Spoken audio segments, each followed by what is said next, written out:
Good morning. We have a mic check. Good morning. I'd like to welcome all of you to this opening session of our Plymouth annual and special town meetings being held this morning, Saturday, April 5th, 2025 at 8 a.m. We are at Plymouth North High School, located on Aubrey Street. We have a quorum? We have a quorum. 101 so far. Okay. At this time, we'll begin with a salute to the flag, proudly led by Plymouth Boy Scout Troop 64, followed by our national anthem and an invocation offered by past town meeting member and seminary graduate Polly Hare.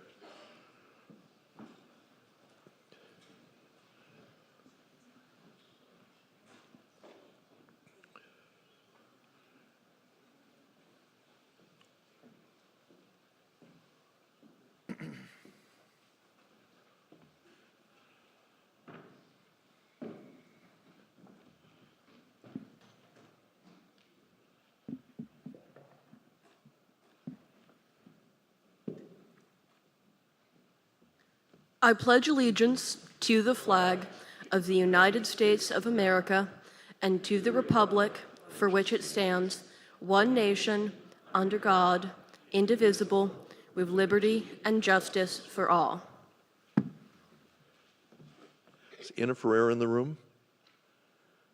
If not, I invite all of you to join with me in singing the national anthem. Oh, say, can you see by the dawn's early light what so proudly we hailed at the twilight's last gleaming, whose broad stripes and bright stars through the perilous fight o'er the ramparts we watch were so gallantly streaming, and the rocket's red glare, the bombs bursting in air, gave proof through the night that our flag was still there. Oh, say does that star-spangled banner yet wave o'er the land of the free and the home of the brave.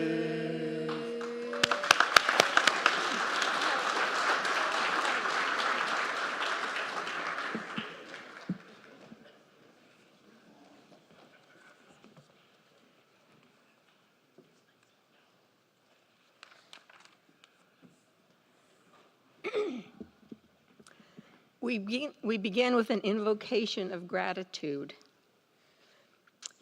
Holy One, we are truly grateful for the joy of living in this beautiful place we so lovingly call America's hometown. Thankful for its authentic history, for its forests, sea and sky views, and its abundant wildlife, for its genuinely historic buildings, homes and churches, its friendly paths and neighborhoods where we exercise our bodies as we walk our beloved dogs and get to know our neighbors and enjoy the countless bird songs. We are truly grateful for the extensive work and care this town meeting body takes in learning about the community's needs and in coming together as decisions are made. We are grateful for the service of those who have served with us and have now passed this life. Holy One, we gratefully ask your guidance, wisdom, and blessing as this town meeting begins and completes its work today. We invite the town clerk to now read the 2024 memoriam record of town officials and town employees, followed by words of remembrance from Polly Hare. Good morning. Robert Birkenhead, George Caldwell, Jeffrey Carter, Mary Flynn, Kathleen Jawalski, John Hidian, Leonard Howlow, Carol Johnson, Eugene Johnson, Patricia Judson, James Keaton, Anna Kelleher, Marlene Lamar, Carol LaFerry, Thomas Lipsett, Barbara Maitland, Arthur Matron, Rosella O'Keefe, Lawrence Reggiani, Robert Roderick, John Santos, Robert Texiera, Pamela Turner, Robert Webb, Frederick Wood. Thank you.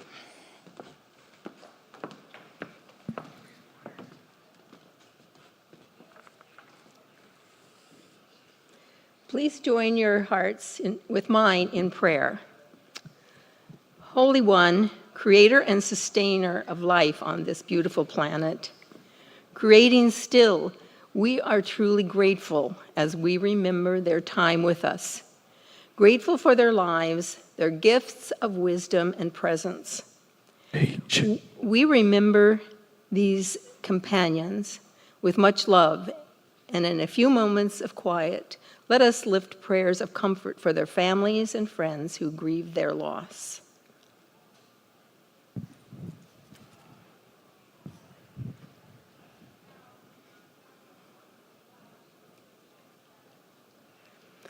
I will read a few meaningful words regarding gratitude. Gratitude is a virtue that heals us and helps us thrive. Gratitude unlocks the fullness of life. It makes sense of our past, brings peace for today, and creates a vision for tomorrow. We express gratitude for all who have served the town of Plymouth and passed this life. Amen. Please be seated.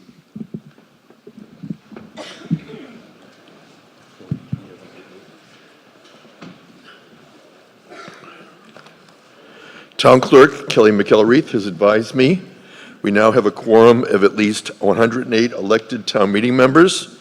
I therefore declare that a quorum being present, this Plymouth Spring Annual Town Meeting will come to order at 8:07 a.m. This time, I'd like to welcome State Representative Kathleen Lenatra, who will address the meeting with a State of the State address on behalf of our legislative delegation. Welcome, Representative Lenatra.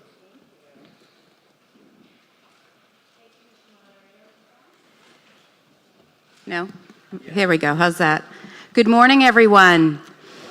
Good morning. Town meeting members, members of the Select Board, Town Manager Brindisi, members of the Finance Committee, School Committee, Planning Board, Town staff, and the residents of Plymouth. It's an honor to be with you here today. For those that I haven't had the pleasure of meeting, my name is Kathy Lenatra, and I represent the 12th Plymouth District in Massachusetts House of State Representatives, which includes 5 precincts here in Plymouth, as well as Kingston, Plimpton, parts of Halifax, Pembroke, and Middleborough. I'm joined this morning by my colleague in the Plymouth Legislative Delegation, Michelle Badger. Little hand for Michelle Badger.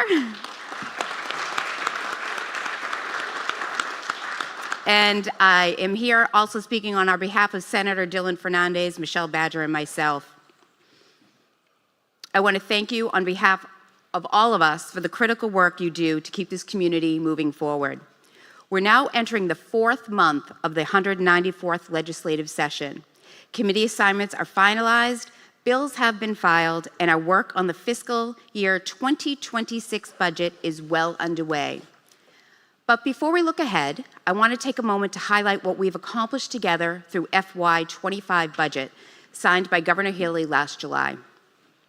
The $58 billion budget made robust investments in education, healthcare, transportation, workforce development, and critical services that support families and strengthen our communities. We fully funded another year of the Student Opportunity Act and increased the Chapter 70 per pupil minimum from $30 to $104 per pupil. We also allocated $1.3 billion in fair share revenues towards major investments like universal school meals, tuition-free community college, and an increased support for early educators. In transportation, we increased funding for regional transit authorities like GATRA, doubled MBTA operating support, and made strong capital investments in public infrastructure.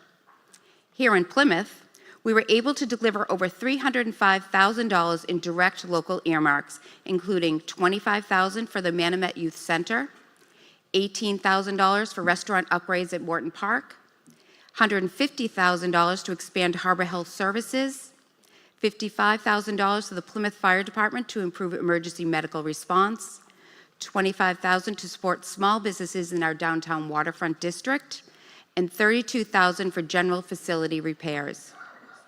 This is in addition to increased Chapter 70 education aid and unrestricted general government aid.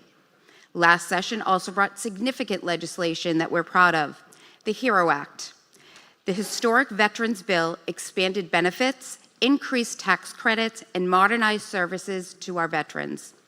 The Affordable Homes Act included $6.5 billion in housing investments and allowed for accessory dwelling units in single-family zones across the Commonwealth. We passed the Economic Development Bill with $3.4 billion in bond authorizations and $700 million in tax credits to grow sectors like life sciences, clean energy, and manufacturing. We approved comprehensive pharmaceutical reform to cap out-of-pocket costs for essential medications and eliminate cost sharing on select generic drugs.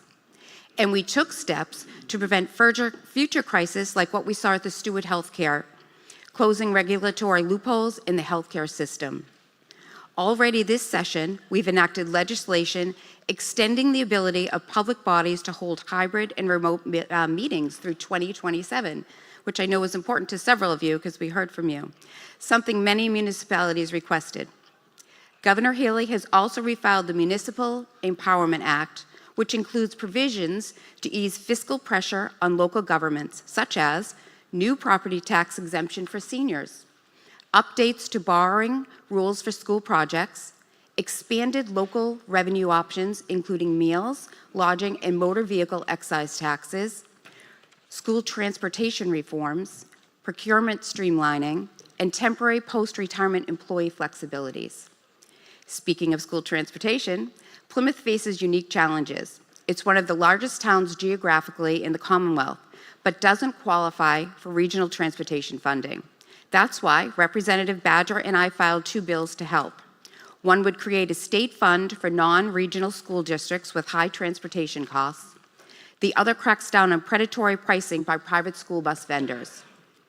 These are common sense reforms, and we're pushing hard to get them through. Lastly, I want to update you on Holtec. Last summer, the DEP denied Holtec's request to discharge wastewater into Cape Cod Bay. Holtec has since appealed, and that process is ongoing. The full Plymouth delegation, in close coordination with our colleagues from the Cape, remains fully committed to protecting our environment and ensuring a safe, responsible, and decommissioning of Pilgrim Power Plant. In closing, I want to thank you again for this opportunity to be with you all this morning and to update you on the work happening on Beacon Hill. Senator Fernandez, Representative Badger, and I are proud to represent Plymouth. We always are available and a resource to you. And just on a side note, the 3 of us do have an office in Cordage Park, and someone's there Monday through Friday, so please stop by if you're in the area. We thank you for your commitment to this town and wish you the best as you begin today's important deliberations. And from the 3 of us, I thank you very much. Thank you, Representative Kathleen Lenatra. This time, I invite Richard Quintal, Select Board Chair, to deliver the annual State of the Town message. We do have, in addition to the people in this room, 27 town meeting members participating remotely. Thank you. Welcome, Mr. Quintal. Thank you, Mr. Moderator. I stand here before you to update you on our wonderful town. Financially, we are sound and in good shape. Thank you to staff and employees on the town and the school side. I see many of our neighboring communities struggling with budgets and overrides. I'd like to begin today by introducing our new hires: Tony Lopes, Highway Manager; Manuel Manny Leet, Library Director; Michael Horahan, Director of Assessing. Our master plan is well underway, which when finished will guide us in our collective vision for our town issues, addressing things like conservation, economic development, and housing needs. You have a citizen's petition coming before you from Mr. Sims with a rezone of 50-plus acres on the old Landers site. If planned properly, this could be a win-win for the town and the developers located at Route 44 and Route 3 with no neighbors. I would like to point out that that area could raise the height limits over 35 feet easily and never be seen, as topography for that lot has huge potential. The town needs to be involved in the process of planning, building it, and even with TIFs or tax rates to attract the best companies to build in the town. As we move forward in negotiations with Holtec, our residents are struggling with massive electric and gas bills. Our residents need our help. Maybe we should have an open discussion on the old Holtec site. There are building SMR 300s, small modular reactors, now in 19 countries and in the United States. As it may be premature right now to bring this up, it does warrant the need for scientific data and safety on future energy needs of Plymouth. Maybe a municipal power plant company for our residents should be considered at some point. Solar and wind power alone cannot meet our energy needs. Nor can we, the ratepayers, afford to finance mass save programs with the new stretch codes and electric vehicles coming online. You all know that it's going to be nearly impossible, at least with the way things are right now. Moving forward in this direction, I will gather all permanent information and then share it and explore my findings with the residents. This will include the possibility of changing existing legislation if it's at all feasible. I have already initiated conversations with the state delegation for fact-finding, etc., and rest assured, my inquiry on this level before I even ask is to preserve the 1,500-plus acres is goal number one. While we are thinking out of the box moving forward for the contracts to open soon, let's study and consider a 4-day work week wherever and whenever possible. It could retain our town employees across the board. We need to seriously evaluate this as an option. We all know that money is tight, but let's give this a good hard look. Can we save money? Will it make our employees more productive? These are the ideas of the very near future, and let's make Plymouth first. However, management will evaluate this idea and make their recommendations to the board. I'm not happy to report that our police department is down to 79 police officers, the lowest we've seen in years. In 2022, we were short 11 officers. In 2023, we were short 6 officers. In 2024, we were short 8 officers. We are currently short 16 officers. 8 recruits in the academy graduate in June. 2 more start the academy on April 7th and graduate in September, leaving us still short 6 officers. We have also 5 planned retirements by the end of this year. It's not a good look. And since I wrote this like a week ago, we're going to lose 2 more. One went out on a medical emergency this week, and another one was IOD, injured on duty at an event at Memorial Hall. So it's a grim situation. It's critical. We're going into tourist season when we even need more officers. So, but the chief has his hands full with that. Well, it's worth noting DPW is down 20 full-time positions and one part-time currently. In terms of climate resiliency, Mike Cahill and David Gold are doing great work. Parts of Mike's plans have already been implemented throughout downtown, with many more to come. Dave Gould is moving right along with the Jenny Gristmill. The project is currently 50% complete and should be finished, if all goes according to plan, June. Chad Hunter and the Harbor Committee have secured grants to raise the state boat ramp and parking lots by 3 feet and a wall surrounding the jetty to start protecting our harbor against ocean, the rising ocean levels. This will be a series of public outreach meetings shortly. I could go on, but I know you have a lot of work ahead, so any more questions, please feel free to ask. And as always, God bless America's hometown. Thank you. Richard Quintal, Select Board Chair. This time we welcome Mr. Luis Pisano. He is Chair of the Plymouth School Committee, and he will now speak on the state of Plymouth schools. This is Plymouth's annual town meeting. He's coming to you live from Plymouth North High School. Welcome, Mr. Pisano. All right. Good morning, everybody. I'm Luis Pisano, Chair of the Plymouth School Committee. I'm honored to be addressing you all today to update you on the state of the Plymouth Public Schools and to recognize the important role that town meeting members play in shaping the future of our schools. On behalf of the school committee, the faculty and staff of the district, and the thousands of families and students who depend on the services we provide, I'd like to thank you all for your enduring support. Through our partnership, we provide an educational system which the entire town can be proud of. Before I get into the district's budget needs, I'd like to highlight some of the district's impressive accomplishments, which speak directly to the district's vision of inspiring lifelong learners who are confident and compassionate. Our schools have received accolades such as National Blue Ribbon status, and our student councils have earned the Gold Council of Excellence designation, reflecting our students' leadership and community engagement. Through initiatives such as the Yellow Tulip Project, our students are promoting mental health awareness throughout the community. Through our visual and performing arts programs, our students are flourishing. Our musicians and a cappella groups shine at events on both the regional and national level, and anyone who has ever seen one of our district's musical performances leaves blown away by the quality of those productions.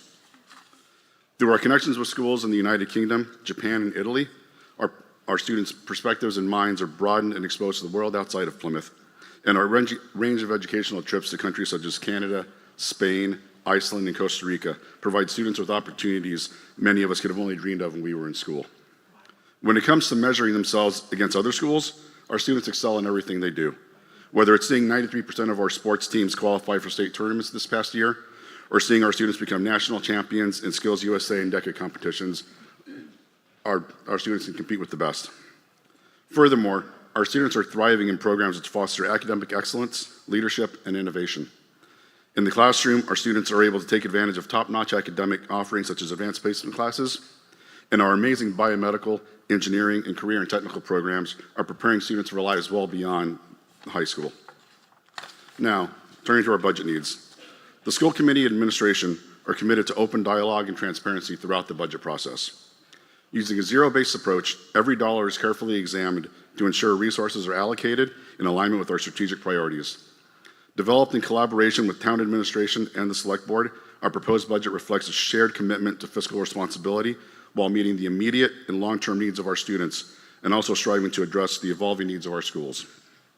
The proposed operating budget reflects the district's mission to cultivate creativity, resilience, and innovation in a safe, inclusive educational environment, empowering all learners to thrive and contribute as members of the local and global community.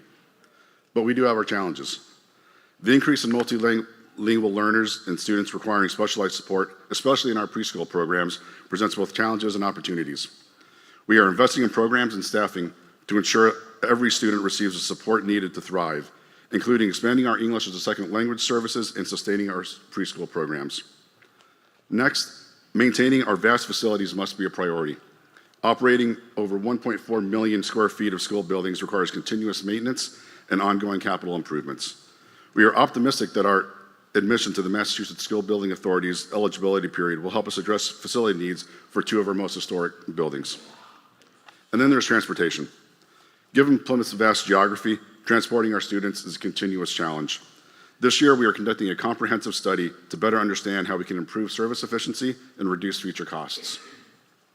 Finally, as you consider your vote on the school budget and our capital improvements, I ask that you consider that the district's budget is not just about the numbers. The school budget is an investment in our students. It's an investment in our educators and an investment in our community. A strong school system makes Plymouth be a place people want to live, a place where people want to move to, and a place where families want to raise their kids. Whether or not you have kids or grandkids in our schools, a great school system helps everyone. On behalf of the Plymouth Public Schools, I respectfully request your support for our fiscal 2026 budget so that we can continue to provide exceptional educational opportunities for all students. Thank you for supporting the students and families of Plymouth. Thank you, Luis Pisano, Chair of the Plymouth School Committee. We'll now hear from Mr. Stephen Bulletin. He is the Planning Board Chair. He will deliver the State of Plymouth Planning. Welcome, Chairman Bulletin. Thank you, Mr. Moderator. Good morning, elected and appointed town officials, town staff and public safety, and members of our community. Since this time last year, Plymouth has undertaken an unprecedented effort to engage the community regarding our future planning needs. Through our staff, boards, and committees, we have updated our housing production plan, our open space plan, started the Holtec community engagement process, and undertaken the first phase of our community master plan. As part of this work, the town has conducted forums, listening sessions, and working groups, undertaken and reviewed multiple surveys, and made presentations to boards, committees, caucuses, and community groups. I'd like to thank the members of the Master Plan Committee, the Open Space Committee, the Affordable Housing Trust, our consultants, and our staff, particularly Planning Director Lee Hartman and Assistant Director Lauren Lind, for all of their time and hard work. Through these processes, we've had input from literally thousands of community members, including many people who had previously said, "I didn't think my voice was being heard." That alone has made this an invaluable process. Now, we're not done yet hearing from the community. We have our next Holtec community session on April 10 and our next master plan forum on May 22nd, both at the Plymouth South Middle School. This fall, there'll be a final presentation on our master plan forum for getting final community input. So this morning, what I'd like to do is I'd like to just give you a quick update of some of the things that we've learned through this process and what our community has been telling us so far. First, our residents feel that there's a great many things to be very proud of in Plymouth. 43% of our town is open space, 90% of which is permanently protected. We have a vital downtown and waterfront, and we're moving towards a 10% affordable housing goal. Our residents also see challenges that we need to address. We've seen development of former Chapter 61 lands, which has not only diminished some of our open space, but increased the number of septic systems threatening our ponds and our aquifer. There's greater congestion on our roadways, and we've seen a proliferation of 40B housing, which circumvents our zoning. But the most common concern raised by our residents, raised at every community forum and in every survey, is that Plymouth has become unaffordable. That sentiment was expressed at all levels. Young people can't move into our community. Families are being squeezed in representing both their parents and their young people, and seniors are having a hard time staying. It'll come as no surprise to anyone that housing costs are probably at the forefront of this. One of the reasons is that 71% of Plymouth is zoned rural residential. That's 3-acre zoning. This was done to discourage development in our rural areas and to prevent urban sprawl. Needless to say, that hasn't worked. Instead, it's resulted in the proliferation of more expensive housing in our rural areas. At the same time, we've seen a challenge created with respect to our affordability and we've seen a challenge created with respect to wages, hindering our affordability. According to the latest census data, per capita income in Plymouth, meaning what each person makes, is $57,000 per year. And to earn that amount, 79% of working Plymouthians have to leave Plymouth to go to their jobs. Conversely, 70% of the people who are filling jobs in Plymouth are coming from outside of our community. In short, to live in Plymouth, you have to work somewhere else. To work in Plymouth, you have to live somewhere else. The residents of our community have said they want the town to address these issues. They want housing options that are more affordable. They want more living wage jobs here in our community. And at the same time, they want to preserve our quality of life. The implementation section of our master plan will offer ways to do these things, and carrying out that vision will require action by both our town and our state officials. From the planning board, we'll be working on ideas to help address some of these concerns, such as options to encourage the building of different types of housing, changes to our transfer of development rights bylaw to promote preservation of our rural lands, and zoning for smart commercial growth to promote businesses and industries that provide living wage jobs, offer needed services, and support our commercial tax base. We look forward to working with all of you to meet the needs of our community. On behalf of my fellow Planning Board members, Tim Grandy, Carl Donaldson, Tim Bennett, Joe Higgins, and Chris Smith, we thank the residents of Plymouth, whom it is an honor to serve. Thank you, Stephen Bulletin. He is Chair of the Plymouth Planning Board. At this time, we will hear from the Assistant Town Moderator, Nicole Manfredi. Welcome. Good morning. Today, we welcome both in-person and remote town meeting participation. The remote participation option was offered to voting members who are not able to participate today in person. 30 town meeting members requested to participate via the Zoom webinar feature. Those members will be voting using the vVoter platform. In-person members will also use the vVoter platform and will vote using handheld electronic devices. Today's proceedings will again be held in hybrid format to eliminate participation barriers and provide maximum access to the voting members. As a reminder, we are not mandated to offer remote participation. It is available to town meeting members who know in advance that they will be unable to participate in person. It is not meant to be an alternative option simply for convenience, but to accommodate members who are truly unable to be here today. Please be mindful, in-person participation is best and expected. To be eligible for remote participation, you must have the proper technology, which includes reliable Wi-Fi, computer. iPhones and iPads are not supported, and a basic understanding of computer browsers and related system technology. The deadline for remote participation enrollment was March 28th. Enrolled members received their credentials on Monday, March 31st. Due to technology and staff limitations, once you register for remote participation, you are locked into that format and will no longer be eligible to participate in person. This includes any adjourned sessions. Therefore, if this town meeting adjourns to Monday and you are currently a remote participant, you will remain a remote participant and will not be eligible to attend in person on Monday evening. If you are present in this meeting space now, you will not be eligible to participate remotely on Monday. For in-person members, if at any time you need assistance with your device, please raise your hand to be recognized.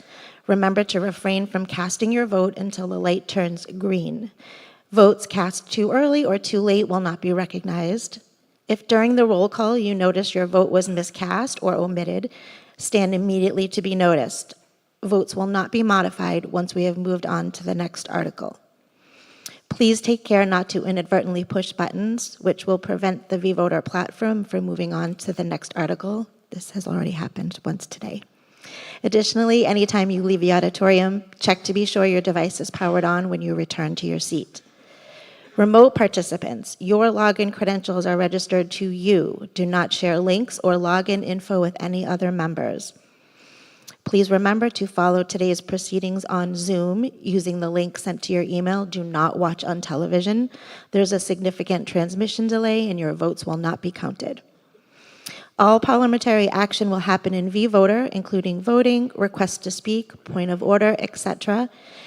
If any remote members would like to speak on an article, you must indicate this in the vVoter platform.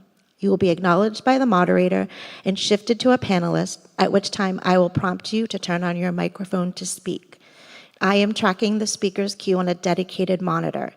If you make a request, I assure you I will see it. However, the moderator makes every effort to ensure that those who have not yet spoken are given the chance to do so first, so the order in the queue can be fluid. Remote members should message me using the Zoom chat feature with any voting concerns. Do not use the hand raise feature. You will not be recognized. Also, no substantive discussion of articles and amendments are allowed in the chat. If you notice your vote did not register, you must notify me immediately in the chat. Due to fidelity concerns, votes will not be adjusted after the moderator has moved on to the next article. And last, if at any time remote members need advanced tech assistance, today's help desk number is 508-830-6900. 6999, extension 124, and I have put this number in the Zoom chat for your reference. Thank you, Nicole Manfredi. She is the Assistant Town Moderator. This time we welcome Stephen Neerman. He is Chair of the Advisory and Finance Committee. Welcome, Mr. Neerman.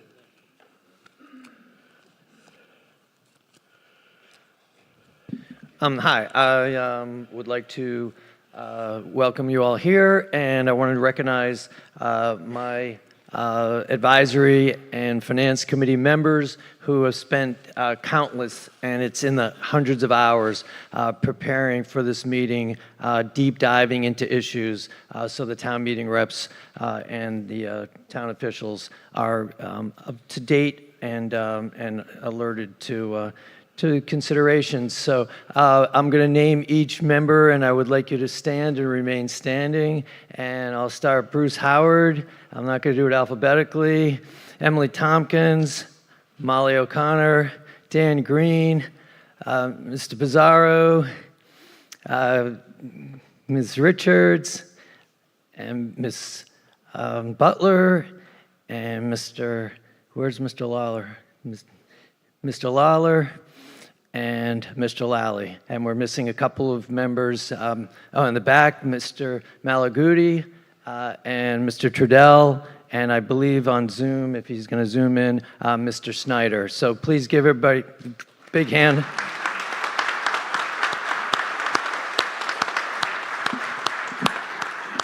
So just on a real quick personal note, this will be my last town meeting as a chair of this committee. I'm handing it over after a couple of years for some new blood. I will admit I will not miss all the work that goes into this job, but I will miss the people, my committee, Jeanette White, who is the gel who keeps this whole thing going, Lynn Barrett, the town manager, Derek Berdisi, the select board members, our public safety people, all the town department heads. I will just tell you from the 2 years that I've been doing this that you have a really, really good group of people that are running this town. You know, there may be some issues here and there, but, you know, by and large, this town is run by people that are hardworking, they're competent, they're doing things in the best interest of this town, and you're really lucky to have these people. Thank you. Thank you, Stephen Neerman. Stephen is the Chair of the Advisory and Finance Committee. We also welcome Kathleen McKay. She serves as Town Council throughout today's sessions of Town Meeting. Welcome, Town Councilor Kathleen McKay. I'd also like to announce that today we have a special guest of mine, fellow member of the Massachusetts Moderators Association, the Town of Weston moderator, Ripley Hastings. He is here to observe our hybrid session since Plymouth is one of only 2 or 3 communities in the Commonwealth that has hybrid town meeting. We'd also like to recognize the staff of the local scene. The local scene is providing video and audio support for today's hybrid town meeting, and we welcome Mark Feit, Michael Sharon, Brendan Tanner, and Ricky Francois from OTI Technologies. They'll provide the technical support for our electronic voting and our V-voting platform. Today, Joshua Aylward is the police officer on duty for this session of town meeting. Now, pursuant to our town charter, chapter 2, section 5, subsection 2, it is the town clerk who keeps a record of attendance, and pursuant to the next subsection, a representative town meeting member who cannot attend a session shall provide written notice to the town clerk, so anyone wishing to inquire as to reasons given for town meeting absence should check with the town clerk. There have been written materials provided to town meeting members. Now, they include the motions booklet, also the Plymouth Public Schools Fiscal 2026 budget book, and there is a book for the report and recommendations of the Advisory and Finance Committee for the annual town meeting, and also the report and recommendations for the special town meeting, and also the spring annual town meeting proposed operating budget. These are all materials that have been provided for town meeting members, and of course, town meeting members also have available to them the town meeting handbook, the town bylaws, the town charter. Now, pursuant to Chapter 2, Section 10, subsection 2, representative town meeting members, and that's of the charter, representative town meeting members shall notify the town clerk in writing prior to the town meeting session as to any articles giving rise to financial conflict of interest. Town meeting members are also reminded that the handset keypad includes an option to abstain if needed. Any Plymouth resident and taxpayer may speak on any matter, and non-residents may speak and participate with the consent of town meeting. And you are reminded that we have a live cable audience, so if you wish to speak, please raise your hand, and once you've been recognized, please come to one of the microphones that have been provided. Identify yourself by name and precinct or title, and if you're participating remotely, please use the V-Voter platform to notify us that you wish to speak. Town meeting members are also encouraged, and officials, to identify yourself by name and precinct or title each time you speak, since some of the members of our cable audience tune in at different times. Members of the Select Board are seated in the front center row. The Advisory and Finance Committee, as they were introduced, are seated in the front rows to my right. If you wish to present on an article, you're invited to come down at the start of the reading of the article, sit in the front rows to my left, and if you're remote, you may request to speak, and you may be moved from the queue to become a panelist. In addition, if you anticipate you may be answering questions in articles, it's requested that you move close to a microphone at the start of the article, and if you're remote, you may be designated as a panelist. If you're called as a speaker on deck, please move to a microphone once your name has been announced. Now, some town meeting members have contacted me in advance, and they've been added to my speakers list. If you're called as a speaker on deck, please move to an open microphone. And once again, as the assistant moderator has told us, we'll be using electronic voting, and town meeting members will have 20 seconds in which to vote. There's the light. The assistant moderator and I will be available throughout town meeting. If you have special needs or a concern for which you do not wish to interrupt the meeting with a point of order, then you can speak to the assistant moderator, who can then in turn communicate to me. We ask that cell phone sounds be turned off, and please consider keeping texting to a minimum to avoid distraction to others. If you're remote, please turn off your TV and other audible devices when you are speaking. Town meeting debate is directed through the moderator. All main motions and amendments to main motions are to be in writing, and all procedural motions, whenever practicable, are to be submitted in advance in writing. If you wish to accomplish something procedurally during the course of the meeting, don't hesitate to get up and inquire. We'll attempt to help you frame an appropriate motion or question that's consistent with either past practice or our parliamentary handbook, Town Meeting Time. And in that book, it suggests that even if all the rest of the meeting knows the answer, it does no harm to review and restate a principle from time to time. The town of Plymouth does follow Town Meeting Time as its parliamentary handbook for town meeting procedure, and I'm very excited to announce that there is a new 4th edition. It has many significant changes, something I enjoy reading.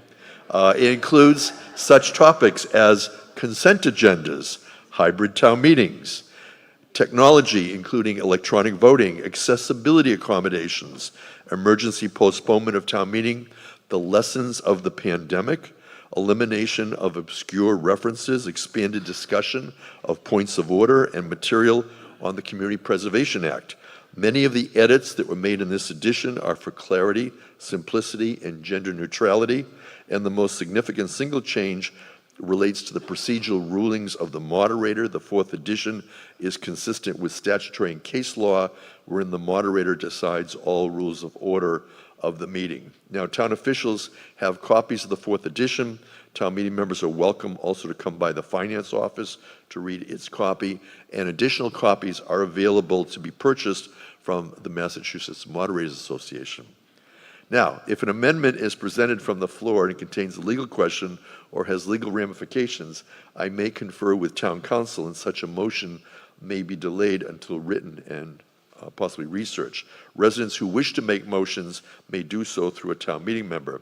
And prior to this town meeting, I have accepted several motions to amend the main motions, and also some motions to divide. And sometimes on the motions to divide, I just go ahead and accept it and change the presentation that you have in the book. So you'll see on some of the capital outlay motions, we've separated some of the items. That's as a result of town meeting members requesting that we divide the main motion. Debate will be encouraged. If I'm notified in advance you wish to speak on an article, your name is added to a list of scheduled speakers. I'll attempt to give everyone a chance to speak once before calling on people a second time. We have formal petitioner presentations. They may be up to 15 minutes in length. There was not a limit imposed on the initial municipal board or committee formal presentations. All of the speakers are 3 minutes, includes question and answer exchanges.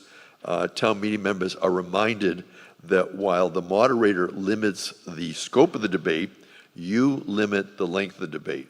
And so if a town meeting member wishes to close debate, a member may move the previous question, move to close debate. That is not debatable. It requires a 2/3 vote. As assistant moderator and moderator, Ms. Manfredi and I will be presiding throughout this town meeting. We don't intend to become directly involved in the substantive discussion, but we will be procedural facilitators. We'll attempt to be consistent, follow common sense. Now, a motion to change the order is a 2/3 vote, and a town meeting member who votes on the prevailing side of a motion may later move to reconsider the motion. We are going to recess within 2 hours from the start of this meeting as provided in our charter, and the Plymouth Schools Music Association will be providing refreshments during our recess. A quorum is presumed at our town meeting. We'll reconvene 15 minutes following the morning recess and proceed with the warrant, and lunch will be served in the cafeteria at approximately 12 noon, and the lunch recess will be 45 minutes. We'll return promptly after the recess. The return of the warrant of the annual town meeting shows that it has properly been served. If there are no objections, we'll waive the reading of the constable's return of service of the warrant of the annual town meeting, and further, if there are no objections, we'll waive the reading of the warrant. This is our first of 2 procedural motions, gives you a chance to practice with your voting. First, Mr. Neerman moves that all sessions of the annual town meeting be commenced and conducted as a remote hybrid representative town meeting by means of the Zoom webinar and OTI virtual v-voter platforms. Any discussion on that motion? Mr. Neerman, did you care to say anything with regard to your motion? No. Thank you. Any further discussion? If not, we're going to go to the vote. When the light goes on, you can vote now. You're voting on whether we're going to proceed with a remote hybrid representative town meeting using the Zoom webinar and OTI virtual v-voter platform. Town meeting members have 20 seconds in which to vote. This is the first vote of today's annual town meeting. And town meeting members are here live at Plymouth North High School, which is located on Obery Street. The voting has concluded, and we will now, OTI will be providing us with the results of the vote. 126 say yes, 3 no, 1 abstention. The motion carries. And we're scrolling through the precincts. As we do that, I will read into the record the next procedural vote. Mr. Neerman moves that an adjourned session of this annual town meeting be held on Monday, April 7, 2025 at 6 p.m. Mr. Neerman, do you care to be heard? Let's get it done today. Okay. Any further discussion? If not, again, another opportunity. The light is on. You can vote. You're voting on whether or not the adjourned session will be on Monday evening, April 7th at 6 p.m. Town meeting members, again, are voting using their handsets if they are here in person, and if they are remote, they are using the v-voter platform. And we are supported by OTI Technologies. The voting has concluded in our annual town meeting second procedural vote, and we will see the totals on this. And the totals are being provided by OTI Technology. This is coming to you live today at town meeting. I'm not seeing it on my monitor. I do see the clerk has it on her monitor, and I'm not seeing it behind.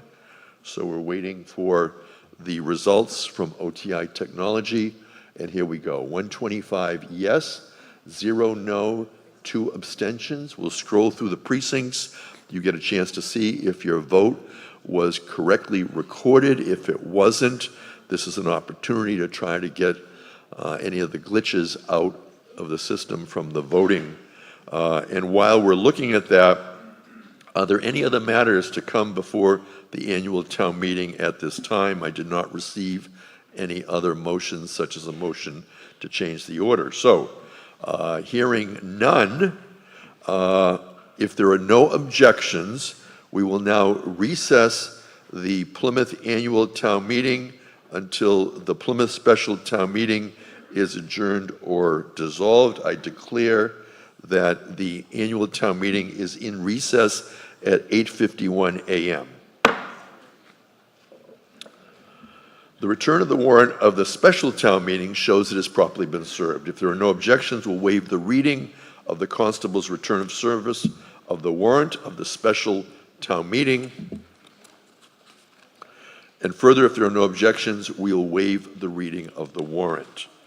Mr. Neerman moves that all sessions of the special town meeting be commenced and conducted as a remote hybrid representative town meeting by means of the Zoom webinar and OTI virtual voting platform. Mr. Neerman? Yes. Thank you. Any further discussion? If not, we're going to go to the vote, the procedural vote in our special town meeting. You can vote now. You have 20 seconds in which to vote. For those of you watching from home, we are in our special town meeting session coming to you live on Saturday, April 5th. We are at Plymouth North High School located on Aubrey Street, and we are just beginning the warrant of the special town meeting, which has 12 articles. Town meeting members are taking their first vote in the special town meeting. It is a procedural vote as to whether to proceed with the hybrid format. The voting has concluded. The light is off. We will now be receiving the total, which is 138 yes, 1 no, 0 abstentions. So for that vote, we had 139 of the 162 town meeting members voted. The motion carries. So with that, we are now going to move into our warrant for our special town meeting. And Article 1, unpaid bills of a prior year. Mr. Neerman moves the town vote to transfer the sum of $1,691.14 from the fiscal 25 Water Enterprise Fund other expenditures budget to pay the unpaid bills of a prior year to Microbac Laboratories totaling $574 and Churchill's Oil and Gas totaling $1,117.14. It's a 9/10 vote. Mr. Neerman. The Advisory and Finance Committee recommends town meeting approve Article 1 by a unanimous vote of 12 votes for, 0 against, and 0 abstentions. Approval of this article will authorize the Finance Department to process the outstanding invoice for Microlab Laboratories totaling $574 and Churchill's Oil and Gas totaling $1,117.14 on behalf of the Water Department. Funding for these invoices will come from the Water Department fiscal 2025 operating budget. I do see one town meeting member, Precinct 3, clicked on a point of order. I don't know if that was in error, but I don't see any points of order. So reminders with your handsets. Be careful if you don't wish to be recognized. Further discussion on Article 1? If not, we're going to call for a vote on Article 1. When the light goes on, you'll be able to vote. This is a 9/10 vote. You can vote now. Town meeting members are voting on Article 1. We will continue to move through the special town meeting warrant, and once we conclude and dissolve it, we would then move into the annual town meeting warrant. This is the first of 12 articles contained in the warrant, and town meeting members have been moving this morning through several procedural votes. We were now moving into substantive votes. The voting has concluded on Article 1. It is a 9/10 vote, and the total is being provided by OTI Technologies, and OTI is supporting us throughout this town meeting. We also have the support of Local Scene, which is providing video support to the town meeting.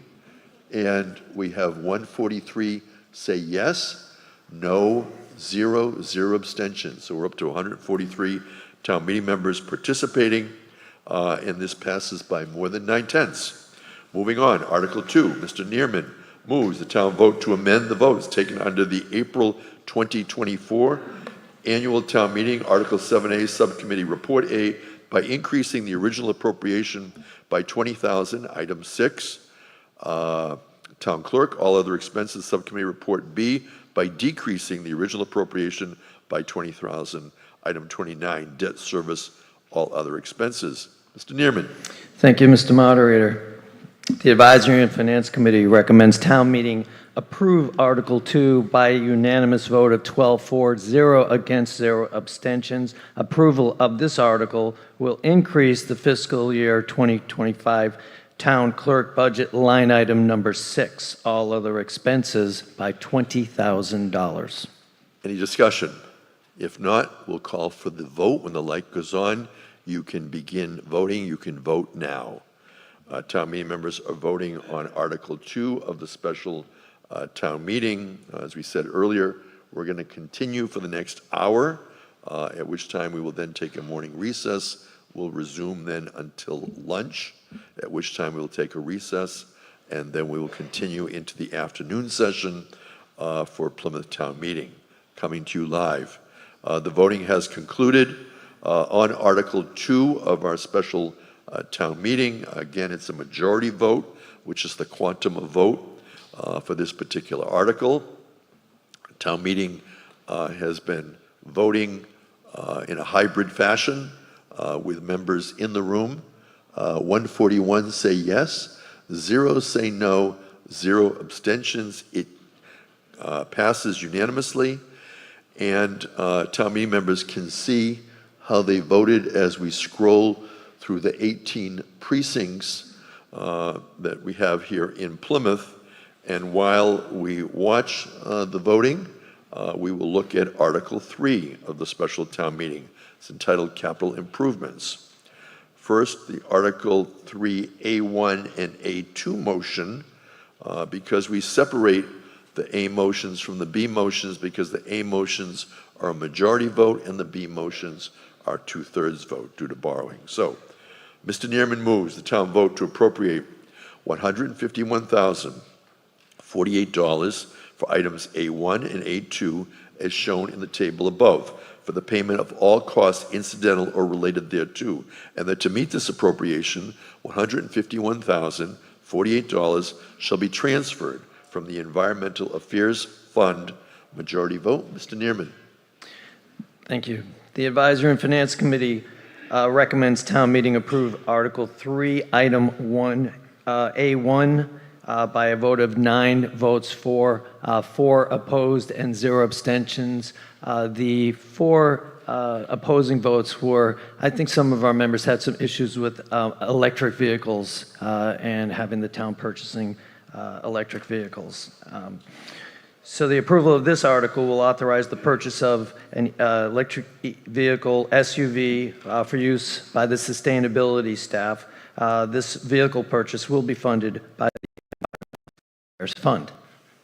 Thank you, Mr. Neerman. Any further discussion on Article 3, A1 and A2? If not, we're going to go to the vote. Again, you'll vote when the light goes on. The light is on. You can vote now. Town meeting members are voting in the special town meeting, Article A3, A1, and A2. Again, this is coming to you live from Plymouth North High School. We are located in the Center for Performing Arts, and we thank the Plymouth Public Schools for their support in today's town meeting. Town meeting members have concluded their voting, and we will receive the results. 132 yes, 8 no, 2 abstentions, a total of 142 voting. As we go through, we'll see the green are yes votes, the red are no votes, and the yellow are the abstentions, as you watch on the screen. And while we see how our town meeting members have voted, Article 3B1 is a motion for Town Brook Jenny Pond Dam repairs and bypass. And Mr. Neerman moves the town appropriates the sum of $6,738,500 to pay costs of the Town Brook Jenny Pond Dam repairs and bypass project. Mr. Neerman. Thank you, Mr. Moderator. The Advisory and Finance Committee recommends town meeting approve Article 3 by a vote of 11-4, 2 opposed, and 0 abstentions.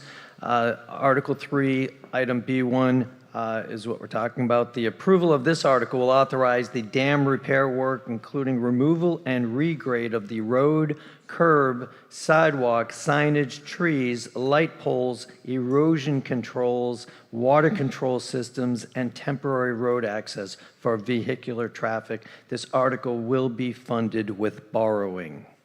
Thank you. David Gould is the Director of Energy and Environment. Welcome, David Gould, to speak on Article 3B1. Mr. Gould. Good morning, town meeting members. For the record, Dave Gould, Director of Energy and Environment. Waiting for the presentation to come on up.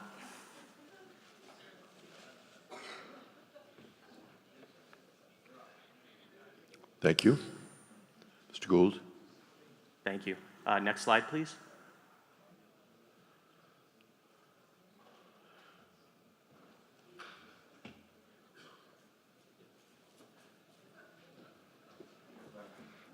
Clicker, sir. Right here. This one? Yeah, right goes to the next slide. There we We're go. being Thank you. supported by Mr. Tavares. Thank you. So the first project I'd like to present is the Jenny Pond Dam repairs and the bypass project. They're intimately related as one project. The bypass component of the project allows us to do several things, improve upstream and downstream passage for river herring, but it also allows us to achieve some of the goals of Massachusetts Office of Dam Safety, which allows us to pass a 100-year storm event. And I will go over that briefly. The Jenny Pond Dam is listed as a significant hazard dam, which means we need to inspect that dam every 5 years. There's a considerable amount of work that's been indicated in those inspections that we need to address. Some of the issues that drive the costs of this particular project are the site constraints. So as you know, Jenny Pond is very tight. The spring lane which goes into the park is the actual crest of the dam. There are numerous utilities within the roadway itself, and then we have the presence of the grist mill and the restaurant immediately behind it. This next slide shows the location in yellow of the actual dam work. Town Brook is going downstream from there, and then you can see where we're proposing to do some of the fish bypass work, which is in blue, and again, that would be used for both passage of diadromous fish, but also passing a 100-year storm event around the dam. This next slide is part of the emergency action plan. Because this is a significant hazard dam, we have to produce an emergency action plan for the Office of Dam Safety, and this plan shows what's called the inundation area. So in a fair weather breach of the dam, not with a storm event related, but sort of the best case scenario should this dam fail, this is the inundation area and the area in which we need to notify residents and businesses of a potential flood. The roadways that you see with yellow bars here are roads that would close during a breach, and I want to be clear, we're not saying that the inundation would overtop Main Street Extension or Market Street. Those are 30 to 40 feet higher than the actual Town Brook flood event would happen, but what would happen is there'd be significant scour requiring us to close those roadways and then inspect before reopening. The area in the buildings in red are buildings that would be in the inundation area. The areas in yellow would be just outside. The area in red here. Within 34 minutes of the breach would be in 2.5 feet of water, and other areas within 30 minutes would be in 1.5 feet of water. This is a video from July 12th of 2019 when we had a 5.69-inch rainfall event. And this is the actual fish ladder, Jenny. Those of you familiar will know that location.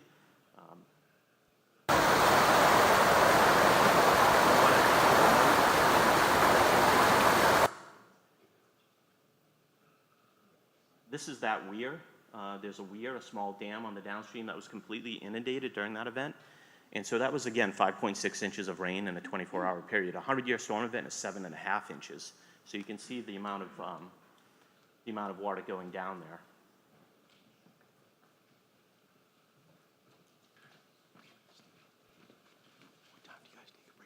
One of the challenges that same day was the spillway.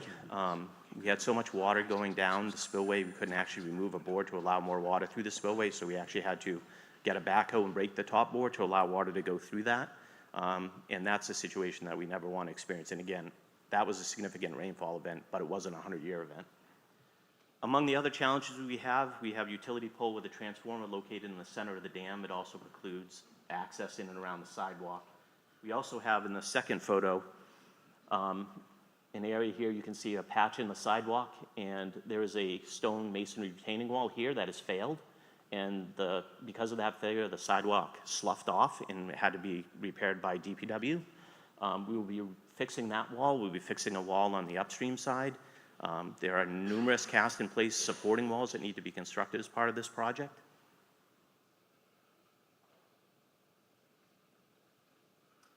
This is a photo showing how we actually pull boards in and out. We have staff that will stand on the top of the head wall with long hooks, grab the eye bolts on those boards and pull those out. During that July 12th event that I mentioned, we had so much water coming down, we couldn't physically remove a board. Part of this project, on both this location and the downstream one that I'll show you later, we'll create a system where we're able to put a lifting mechanism, and one individual will be able to crank that lifting mechanism and pull a board out in case of emergency. Right now, we either have to get there very early and pull a board in advance, or during the case of emergency, like I said, we had to break it with a backhoe, which is not an ideal situation. This is that downstream end that I just mentioned that we're also going to create a mechanism to pull boards in and out. On the left side, you can see what we are doing just recently, putting boards back in the downstream side of the spillway. This was immediately after dredging activities had ceased. We were able to put boards back in, and because the water level was so low, you can stand in that plunge pool with relatively little water. That's a rare occurrence, because typically when we're moving these boards, we're removing obstructions that have gone downstream and got into the spillway. So typically what you would be doing is on the right side, you'd be climbing into that plunge pool as water is flowing at you and climbing up and trying to pull a board higher than your head. And that's oftentimes done in winter conditions. We need to make that safer for staff trying to work on this structure.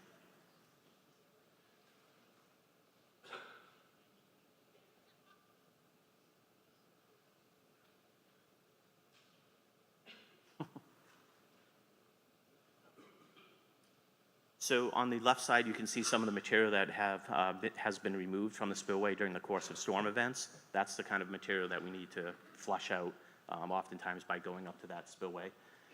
And as part of this project, as you know, community preservation will be funding the repair of those walkways. You can see the unsafe conditions of those walkways right now, how narrow and broken they are. And oftentimes in the winter, those freeze over and provide a significant hazard to pedestrians.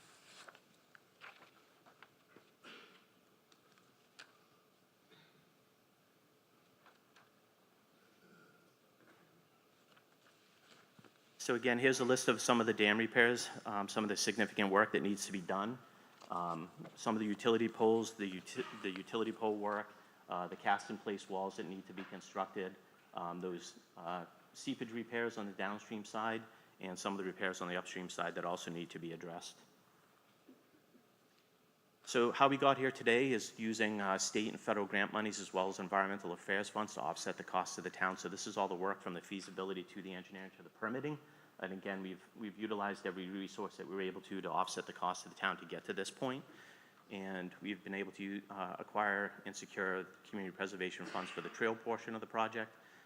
And then we have $10 million, approximately 8.9 of which will go towards this project, this phase of the project from NOAA.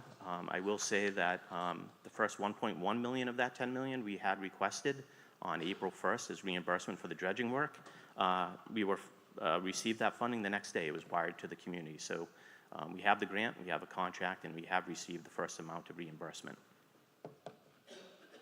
We've also secured the CPA funds and some Visitor Service Board funding recently for the other associated work, and this project was ranked 4th by CEC for capital projects for Springtown meeting. With that, if you have any questions, I will try to answer them. Thank you, David Gould. He is the Director of Energy and Environment. Donald Williams, Precinct 8. This is a 2/3 vote. Mr. Williams? Yeah, because this is such a large amount of money, I just wanted to make sure that people understood that this was something that is a great example of the value of risk assessment, worst case analysis that David's done, what would happen if. And what would happen if is that large areas of our town would be in jeopardy. So I urge you to vote yes on this. The Massachusetts Office of Dam Safety has judged this to be an unsafe dam. Those words strike fear in my heart. I don't know about you, but any of you have seen a video of a dam breaking. It's not a pleasant thing. So I urge you to vote yes on this. I think it's important, and as David said, it was ranked 4th out of 47 projects by the CIC. Thank you. Thank you. And that was Donald Williams, Precinct 8. Michael Babini. Thank you, Mr. Moderator. Mike Babini, Precinct 3. Dave, just the money you have, the grant you have for $10 million plus or minus, is there any chance that all of that would be pulled based on the environment today? It's a great question. So I can tell you we do have a contract with the federal government. In this case, the agency is NOAA. So we have a contract in place. So we had an award, we had a contract. The first 1.1 million of that $10 million was used for the dredging. And our biggest concern was whether or not we would be reimbursed for that. We had to wait till April 1st to seek reimbursement for that. We did that this week, and we did receive the reimbursement. It was wired to us the very next day, and Ms. Barrett can certainly confirm that as well. Thank you. And is there any plan B if by chance the funding is pulled at some point in time?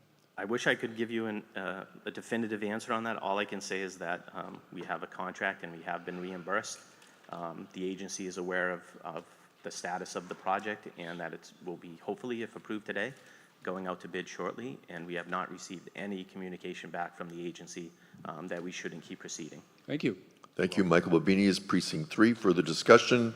We are debating Article 3B1 in the special town meeting warrant. Seeing none, we're going to move to the vote. When the light goes on, town meeting members will begin voting now. You are voting on Article 3, B1. It is a motion for the Town Brook, Jenny Pond Dam repairs and bypass. Town meeting members have 20 seconds in which to cast their vote. They are doing it in person with a handset, or they are remote. We have 27 participating remotely, and they are using the vVoter platform as well as the Zoom webinar. We're going to continue through the warrant at this time once we have completed the vote, which we have done. Town meeting members, 145 yes, 0 no, 0 abstentions. It passes unanimously.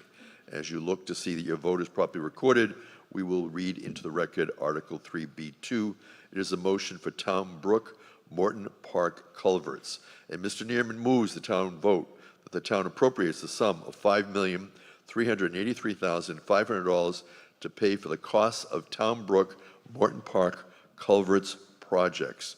Mr. Neerman, and you have the text in front of you. Oh, great. Thank you, Mr. Moderator.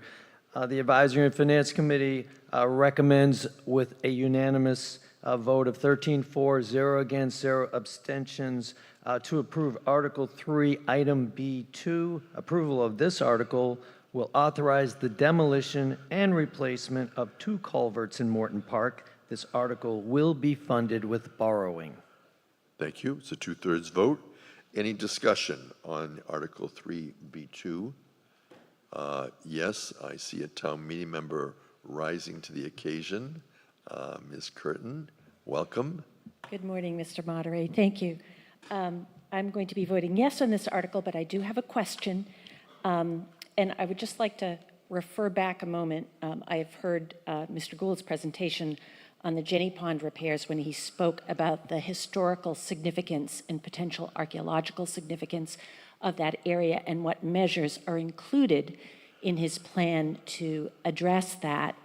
And in that case, there has been significant previous disruption of the area due to the introduction of sewage some decades ago. Quite, we remember the Summer Street, High Street redevelopment that was incredibly damaging to that area in many ways. But in this area, in terms of the culverts, we have some historic structures.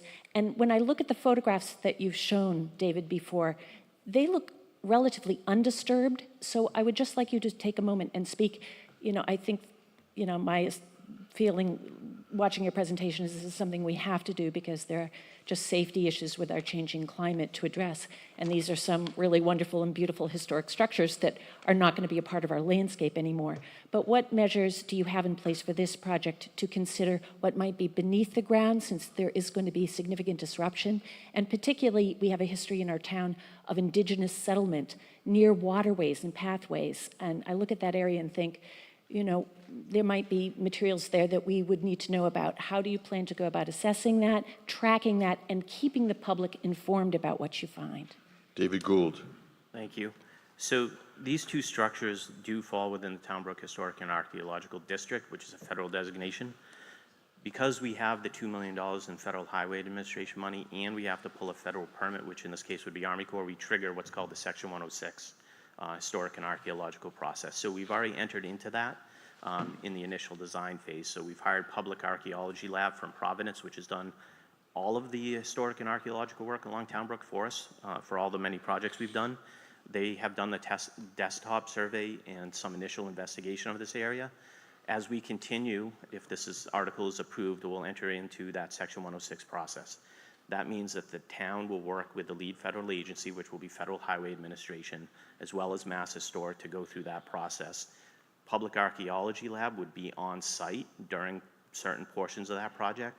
It would require notification to the two tribes in this area, which would be the Wampanoags and the Narragansetts. They would have the opportunity to chime in during that process. It would also involve comment from the local Historic District Commission if they wanted to. They could also sign on to, at the end, when all of those issues have been addressed, we would have to have a memorandum of agreement between the lead federal agency, the town of Plymouth, and Mass Historic to be able to proceed to construction. And that MOA, if they so chose, could be signed on to by the local historic district. So we have a lot of work to do in that regard, and then we'll have during construction oversight during certain phases of that project. We also have certain requirements that we've already talked with the agencies about, which is taking, for the Archstone Bridge, which is aesthetically quite beautiful, we'll be taking all of the rock off of that and numbering it and putting it all back onto the new facade of the existing, of the new bridge. And we'll be adding additional stonework, so it will remain an arch. It will have stone features on it, but it will be larger to past storm events. It will be more structurally sound than what's out there now. So we will do what we can to make it look as aesthetically pleasing as the one that's out there. Thank you. David Gould is the Director of Energy and Environment, responding to Donna Curtin, Precinct 3.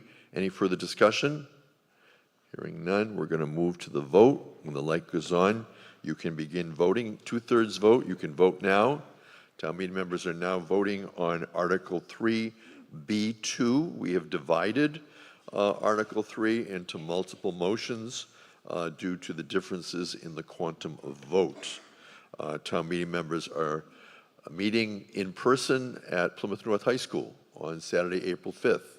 We began at 8 a.m. and we were going to continue until approximately 10 a.m. The voting has concluded. 141 say yes, 1 no, 0 abstentions. It carries by more than 2/3. So as you look at the votes and how they were recorded, we'll read into the record Article 4. It's a motion of purchase of services, Crystal Reports. Mr. Neerman moves that the town appropriates the sum of $175,875 to pay the costs of services for the Crystal Reporting Services migration for the Finance Department. Mr. Neerman. Thank you, Mr. Moderator. So far, we have a very compliant group here, don't we? So Article 4, Purchase of Services. The Advisory and Finance Committee recommends town meeting approve Article 4 by a unanimous vote of 13 for, 0 against, and 0 abstentions. The approval of this article will authorize the mitigation of all of the town's existing crystal reports, mitigation of all the town's existing crystal reports from a SAP platform to a Microsoft SSRS platform to satisfy our primary financial management software requirement. It's a majority vote. Any discussion? Yes. We're going to hear from Nancy Davis, Precinct 4. Welcome, Nancy. Go ahead. You can speak into it, the microphone. And it's working. Hello. Go ahead. Hi, thank you, Mr. Moderator. Nancy Davis, Precinct 2. I just had a question, because I'm a tech geek. If we're moving from Crystal Reports, which is on an Oracle database, why are we just moving the reports now, and are we currently on a SQL database? Does anyone know who I can ask about technology questions? So Lynn Barrett is the Director of Finance. She'll be responding to a question from Nancy Davis. So it's my understanding, our Crystal Report is not on an Oracle database. It's the Crystal Reports is offered by our financial management software as our report writer software. They're going to be abandoning that product in about a year and a half. So all of our budget reports, payroll reports, there's a significant amount of reports that have to be rewritten to be supported in their new environment. So Okay, so you've already migrated kind of to the new environment from the old one? Yeah, we're already on a SQL server and all that. Okay, great. Yep. Thank you. That was Nancy Davis, Precinct 2. Further discussion on Article 4, motion in the special town meeting. Hearing none, I'm going to call for a vote. When the light goes on, town meeting members can begin voting, and we're voting on Article 4. You can vote now.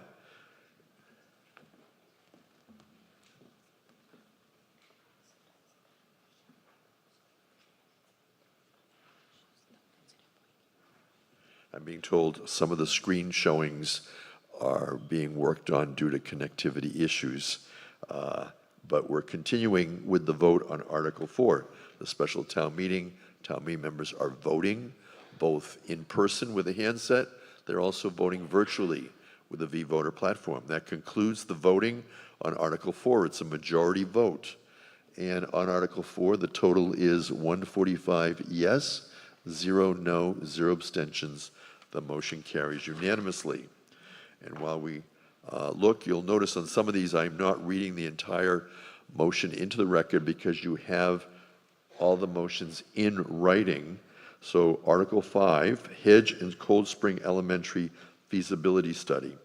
Mr. Neerman moves the town appropriates a sum of $2 million for the purpose of paying costs of the feasibility study to replace or renovate Hedge Elementary School located on 2.03999 acres of town-owned land in North Plymouth, and specifically at 258 Standish Avenue, Plymouth, Massachusetts, and to replace or renovate Cold Spring Elementary School, which is located at 7.64137 acres of town-owned land in North Plymouth, and specifically at 25 Alden Street, Plymouth. Mr. Neerman. Thank you, Mr. Moderator. The Advisory and Finance Committee recommends town meeting approve Article 5 by a vote of 11 for, 1 opposed, and 0 abstentions. Approval of this article will authorize a feasibility study for the replacement or renovation of Hedge Elementary School and the replacement or renovation of Cold Spring Elementary School. Thank you. And at this time, we welcome Dr. Christopher Campbell. He is the superintendent of schools for the town of Plymouth, and he is going to be presenting a video presentation. It is a 2/3 vote for Article 5. Welcome, Dr. Campbell. Thank you, Mr. Moderator. Good morning, everyone. Thank you for being here. Thank you for what you do. Chris Campbell, Superintendent of Schools. We do have a very short video to explain what this feasibility and schematic design ask is, Article 5. One thing that was not mentioned in the video, because we did not have the number to provide when we produced the video, is the reimbursement rate from the MSBA, which is critically important. So if this feasibility and schematic design is approved and moves forward, that the state, the grant authority for this project, would reimburse that project at 53.32%, so more than half of what we're asking for.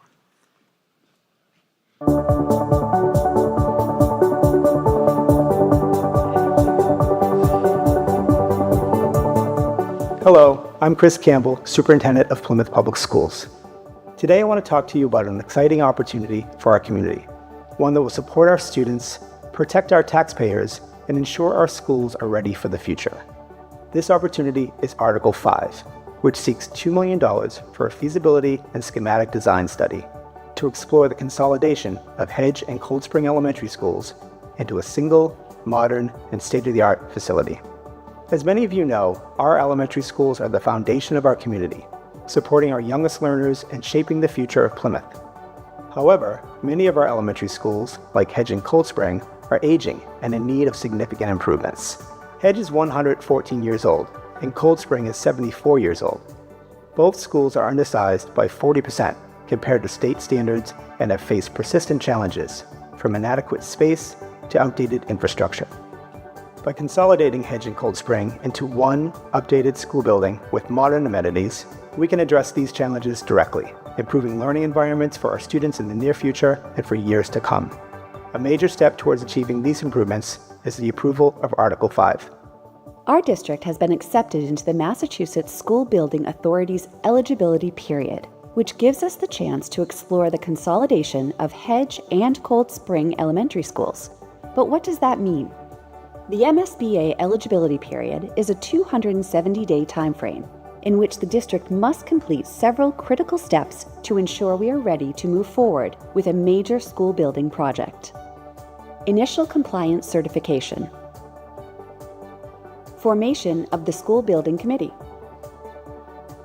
Educational profile questionnaire.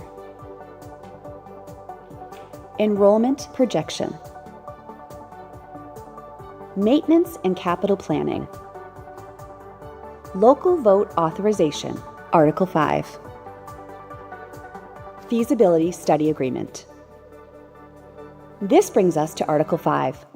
Article 5 is crucial because it requests $2 million to fund the feasibility study and schematic design phases of this project. These funds will allow us to hire experts, such as architects, engineers, and project managers, to design the best path forward for consolidating the two schools. The study will include evaluating whether building a new school or renovating an existing facility is the most effective solution. The need for change is clear. Our facilities are struggling to meet the needs of both students and staff. Both schools have had to get very creative with their spaces. For example, at Hedge, the gymnasium is used as a music room and a hallway, and teacher workspaces are placed in stairwells. These makeshift solutions are not ideal for fostering the best learning environment for our children. Additionally, they create inequities among the conditions our students and staff experience. So, why consolidate these schools? By bringing the two schools together into one new facility, we can reduce long-term maintenance costs, improve space utilization, and create a modern learning environment. This consolidation would also help address some of the major deficiencies our current schools face, such as ADA compliance, HVAC issues, and outdated fire suppression systems. If Article 5 passes, it will allow us to initiate the feasibility and schematic design process. This will include site testing, environmental assessments, and exploring design options. Once this study is completed, we'll have a clear picture of what the new school could look like and how it will serve our students for generations to come. Article 5 is not just about buildings, it's about our students' future. A modern, consolidated school will provide our children with space, resources, and opportunities they need to thrive. It will also support our teachers by providing them with better tools and facilities to enhance the educational experience. It's an investment in our future, one that benefits every member of the Plymouth community. We're excited about the possibilities this project presents, but we need your support. We ask that you vote in favor of Article 5. With your approval, we can take the first step towards creating a brighter future for Plymouth students and a more sustainable school system. Thank you for your time and commitment to our children's education. Dr. Campbell. Thank you. Happy to answer any questions that anyone has, but again, this is a necessary step for us if we are to be considered for any kind of project with the Mass School Building Authority. If this was not approved and we were not granted this opportunity, it would be quite some time before we would be considered for any school project, I can tell you that. Donald Williams, Precinct 8, on Article 5 in the special town meeting warrant. It's going to be a 2/3 vote. Mr. Williams.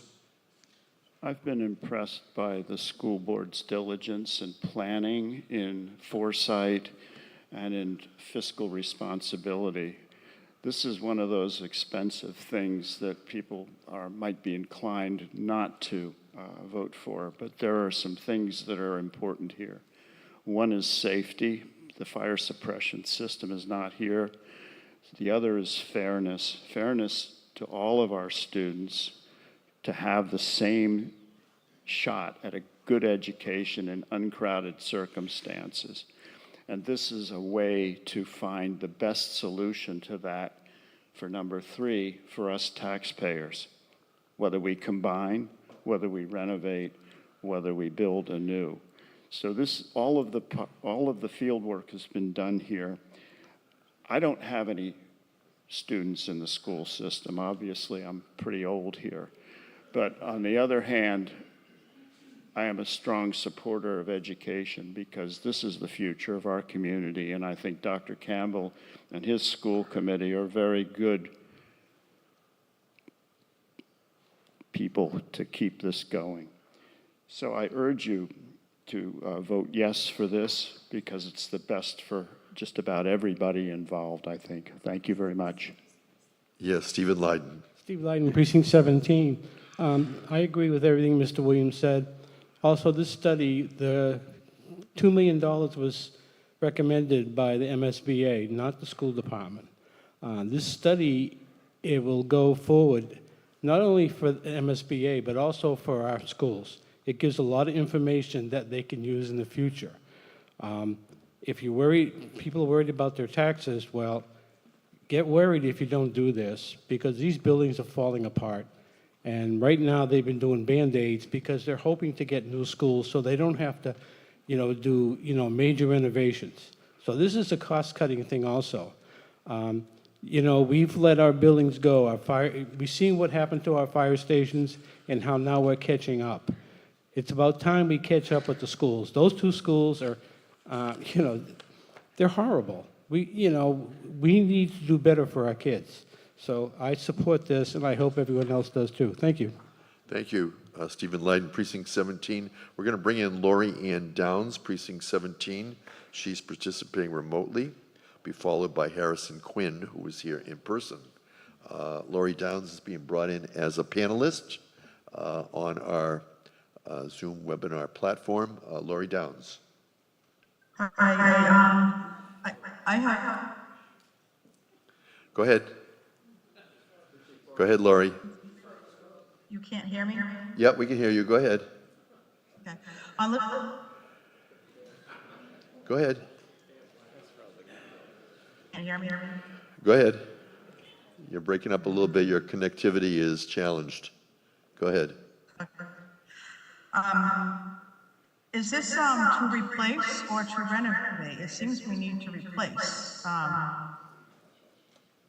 Dr. Campbell responding. So thank you. I'm happy to answer that question. So the feasibility and schematic design process would determine what the Mass School Building Authority thought was most feasible and economical for our community. So I would venture to guess that it would be for a new build because it would be very, very expensive to renovate and expand one of these buildings, particularly for ADA compliance and new codes. We find that it would be more financially feasible for a new build, but that would be something that would come out of this process, which is quite extensive. Thank you, Dr. Campbell. Lori Downs, any further comments? Lori Downs is from Precinct 17. She is participating remotely. One of the challenges with remote participation is sometimes we may not have a connection. So unless she comes back, I see that she is brought in on our Zoom webinar. She has been approved as a panelist, but again, reminder to town meeting members, unless you absolutely cannot be here, you can participate remotely, but we encourage you to be in person when you can be in person. So I'm going to move now from Lori Downs to Harrison Quinn, Precinct 2. She just came back. Oh, she's back. Let's see. Sorry, I'm moving on. Go ahead, Lori. I'm Go done. ahead. All right, thank you. Harrison Quinn, Precinct 2. Hi, Harrison Quinn, Precinct 2. Full disclosure, I am indeed a teacher at Plymouth Public Schools, and I have a child who will be going to Gold Springs. So first, Mr. Moderator, if you feel like I should abstain for this vote, please let me know. You can speak. Okay, but when it comes to voting, let me know. That's your decision. The town meeting members are exempt from the state statute. Okay. It is in our charter, and it's not enforceable. Okay. Mr. Quinn, continue. So, Dr. Campbell, if you can get into some of the long-term savings that we could get if, indeed, we combine or renovate or replace both these schools. Because I know there's issues of, and correct me if I'm wrong, that if there's an ADA student, they may need to be transported to a different school because these schools are no longer ADA accessible. And even or just replacing the fire systems or replacing the heating and HVAC, like, yeah, $2 million seems like a lot, but long-term, how much do you think we could save with this? Excellent Dr. question. Campbell. Thank you. Excellent question. So this would save a lot of taxpayer dollars. As we said, we have very old buildings. We did, back in July of 2021, we did a facilities needs assessment of all of our schools. And what that allowed us to do is to sort of capital plan, our projected capital expenditures. We're very blessed with two beautiful high schools. But we have some aging elementary schools, and there are tens of millions of dollars in capital needs in many of our buildings. For these two particularly, it would save tens of millions of dollars, not to mention the ADA compliance that you had referenced. It would be very difficult to bring these buildings up to ADA compliance given the age of them and the complexities of those, particularly at Hedge Elementary School. We also did an ADA needs assessment of our one-story buildings a couple of years ago, and those have indicated that we would need to spend upwards of $1.5 million on the one-level schools to bring them up to full ADA compliance. Another thing that's important to note is when you're doing capital projects on buildings, within a 3-year window, if the capital improvements to those buildings exceeds 33% of the assessed value of that property, you need to bring that building up to full ADA compliance. So it prohibits us from moving at an appropriate or a necessary level sometimes to address these buildings because it would cost us millions of dollars to renovate those buildings. Harrison Quinn. And just real quick, any timeline? Like how long do you think this would take or when it could be feasible where, again, super biased, but when would my 3-year-old be walking through this? Yeah, so that's a good question. So this process is would need to occur by November of next year, or this year, I should say, this November. And that entire process is a 913-day process once the feasibility and schematic design. So within that period, we would learn from the MSBA what would be feasible and have a general sense of what the projected costs could be, and then we'd be looking for additional funds, obviously, to whatever that potential project would be. Thank you. I'll continue. Good morning. Good morning. Michelle Christensen, Precinct 9. Thank you, Michelle. First timer. Good. My question has to do with some elaboration around if we do not pass and we go back into the bottom of the pool, basically, the bottom of the list to qualify again. Could you elaborate more on that? I have been through this process in another school district, and it's not 1 or 2 years. It's more of the 5 or 8 year kind of length. The other one is also the amount, the percentage, the 53.23%. that potentially could go down or change. And so if you could elaborate a little bit about anything you have there. Yeah, thank you. So yes, we most likely would not be considered for a project for the foreseeable future. The last time we were, again, we've been very fortunate to receive MSBA funding for 2 high schools. Our application, while it wasn't, this is the second year that we've applied through the statement of interest process with the MSBA. We were not approved last year, not because of the application. They found it quite feasible in terms of a project, just the enormity of projects out there and the state of schools in the Commonwealth are, so this is an opportunity that we will not see, in my opinion, for many, many years if we don't take that. The 53.32% reimbursement, that is what we were informed that currently we would be approved for construction costs related to projects as well as the feasibility study. Okay, thank you. And I urge everyone, because of that key point there, the length of time in the severity of the buildings, we should be voting for this. Thank you.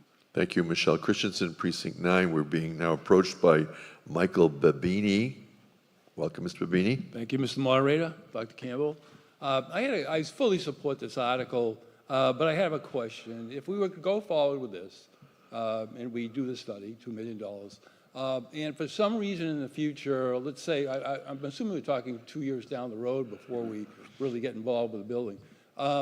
If it doesn't pass at that town meeting, I'm trying to understand how long this study is good for. Once we do it, let's say it's 5 years down the road before we build a school, which hopefully it wouldn't be, but if it were, would this study still be an investment that's still good?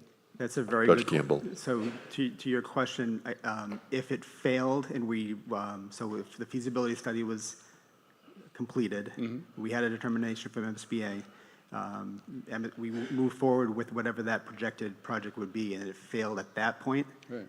I'm not sure. I don't have an answer to that. In terms of, I think the state, depending on how much time went by, would make us do it again. Okay. All right. Thank you. Thank you. Further discussion? If not, we're going to move to the vote. It's a 2/3 vote. When the light goes on, you can begin voting. This is Article 5. You're voting Article 5 in the special town meeting warrant. It has to do with the Hedge and Cold Spring Elementary feasibility study. We're going to continue till about 10 a.m., at which time we will be taking our morning recess. Town meeting members are coming to you live from Plymouth North High School on Saturday, April 5th. We are in the morning session of our special town meeting warrant. We are going through the warrant chronologically, and the voting has concluded on Article 5, the motion for the Hedge and Cold Spring Elementary feasibility. 145 yes, 1 no, 0 abstentions. It carries by more than 2/3. As you see how your town meeting members voted, I will read Article 6 into the record. The General Purpose Stabilization Fund. Mr. Neerman moves the town vote to appropriate $525,000 to the General Purpose Stabilization Fund as authorized by the provisions of Mass General Laws, Chapter 40, Section 5B, as amended, and to meet this appropriation, transfer such sum of money from free cash. Mr. Neerman. Thank you, Mr. Moderator. The Advisory and Finance Committee recommends that town meeting approve Article 6 by a unanimous vote of 13 for, 0 against, 0 abstentions. The approval of this article will help the town achieve its goal in accordance with the Town of Plymouth's financial policy recommendation to have at least 5% of our operating budget in our General Purpose Stabilization Fund. This article authorizes the town to transfer $525,000 from free cash to the General Purpose Stabilization Fund. The current balance in the General Purpose Stabilization Fund is $13,943,974. Thank you. Any further discussion? Hearing none, we'll call for the vote on Article 6. When the light goes on, you'll be voting now. You're voting on Article 6 motion, a General Purpose Stabilization Fund. We will continue with the warrant following this vote. Stephen Neerman is presenting the main motions on behalf of the Advisory and Finance Committee. We do have later today some motions being presented other than by the Advisory and Finance Committee, and we have multiple motions to amend that have also been presented. Town meeting is now voting on Article 6. The voting has concluded. The OTI technology supporting us has the vote 142 yes, 3 no, 0 abstentions. The motion carries. We now have 145 town meeting members participating in this town meeting, both remotely and in person. And as we continue to look to see how people voted, I will read Article 7. It's a motion of funding request for tax title properties. Mr. Neerman moves the town appropriates a sum $100,000 for title examination and affidavit recordings on tax title properties that were conveyed to other land uses through previous town meeting action, and for the payment of all costs incidental or related thereto, and that to meet this appropriation, $100,000 shall be transferred from free cash. Mr. Neerman. Thank you, Mr. Moderator. The Advisory and Finance Committee recommends that town meeting approve Article 7 with a unanimous vote of 12-4, 0 against, and 0 abstentions. Approval of this article will authorize the title examination and affidavit recordings on tax title properties that were conveyed to other land uses through previous town meeting action. Thank you. We'll begin with Ethan Warren, Precinct 16, followed by Betsy Hall, Precinct 16. We are debating Article 7, which is a motion and a funding request for tax title properties. Good morning, Mr. Warren. Good morning, Ethan Warren, Precinct 16. I'm also a member of the Land Use and Acquisition Committee. This is a very important article concerning over 500 tax-taking properties that have been languishing in the Treasurer's office, even though some have had town meeting votes to be transferred elsewhere. There's likely been some dereliction of duty in somewhere along the line on getting these transferred to where they're supposed to go. But the issue here is not why that happened, where it happened. The issue is to get them to where they should go. There's some good examples of it. The Hedges Pond Road controversy is one that at one point was directed by town meeting to go to conservation. It never happened. Years later, it then got rezoned, and there's a controversy there. There's more current ones. There is at the Bloody Pond Conservation Area is a huge conservation area that really has no good public access. There is a parcel ready to go to Conservation Commission that would give it good access, public parking that could be opened up for probably the first time. That's another example. It's something that very much needs to be done, and I hope you support it. Thank you. Thank you, Ethan Warren, Precinct 16. Betsy Hall, Precinct 16, is participating remotely. We'll promote her to be a panelist at this time. She'll be followed by Donald Williams, Precinct 8. Betsy Hall, welcome. Do we have Betsy? Betsy, if you can hear us, proceed. I don't see her on the screen. Can we bring her in at this time, or should we go to the next speaker? I'm told she's there and she's unmuted. Betsy, can you speak? Yes. Go ahead, welcome. I'll start my timer. Good morning, everyone. I want to highly recommend this article be passed.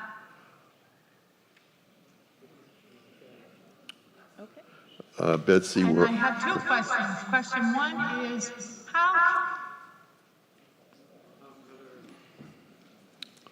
Betsy, your connection is breaking up. We heard that you have a question one. Ask her to turn off her video. Turn off the video, Betsy, I'm being told, might help your connection on your audio. If not, I may have to ask you to, okay, can we hear you now, Betsy? Can you hear me? Yes, we can hear you. Go ahead. Ask your question. One was, how can we in the public follow along with the, All right. Betsy, I'm going to have to ask you to put your questions in the chat, and the assistant moderator will then present them at town meeting. We're just not hearing you. I'm sorry. that's okay. Okay, go ahead. Talk now. Betsy? Yes. Go I ahead. would like to know how we in the public can follow along the progress if Article 7 is passed, because I've been trying to follow this for many. Okay, I think we got the question. Lee Hartman is Director of Planning and Development. Lee, do you care to respond to question presented from Betsy Hall, Precinct 16? Thank you. Good morning, everyone. So we have been doing this right along. So this isn't something that has just shown up that hasn't occurred. This has been occurring over the last 20 plus years where we put these affidavits on records. What's happening right now is that we have, under some of the more recent town meeting actions, hundreds of lots. These are very small lots, and there are hundreds of them. So up until now, we've been able to absorb the cost of doing these affidavits and putting these on records for years. It's only now with some of these very larger pieces that have, again, some of the actions you've taken result in, I think it was pointed out, over 500 lots. So that's the issue.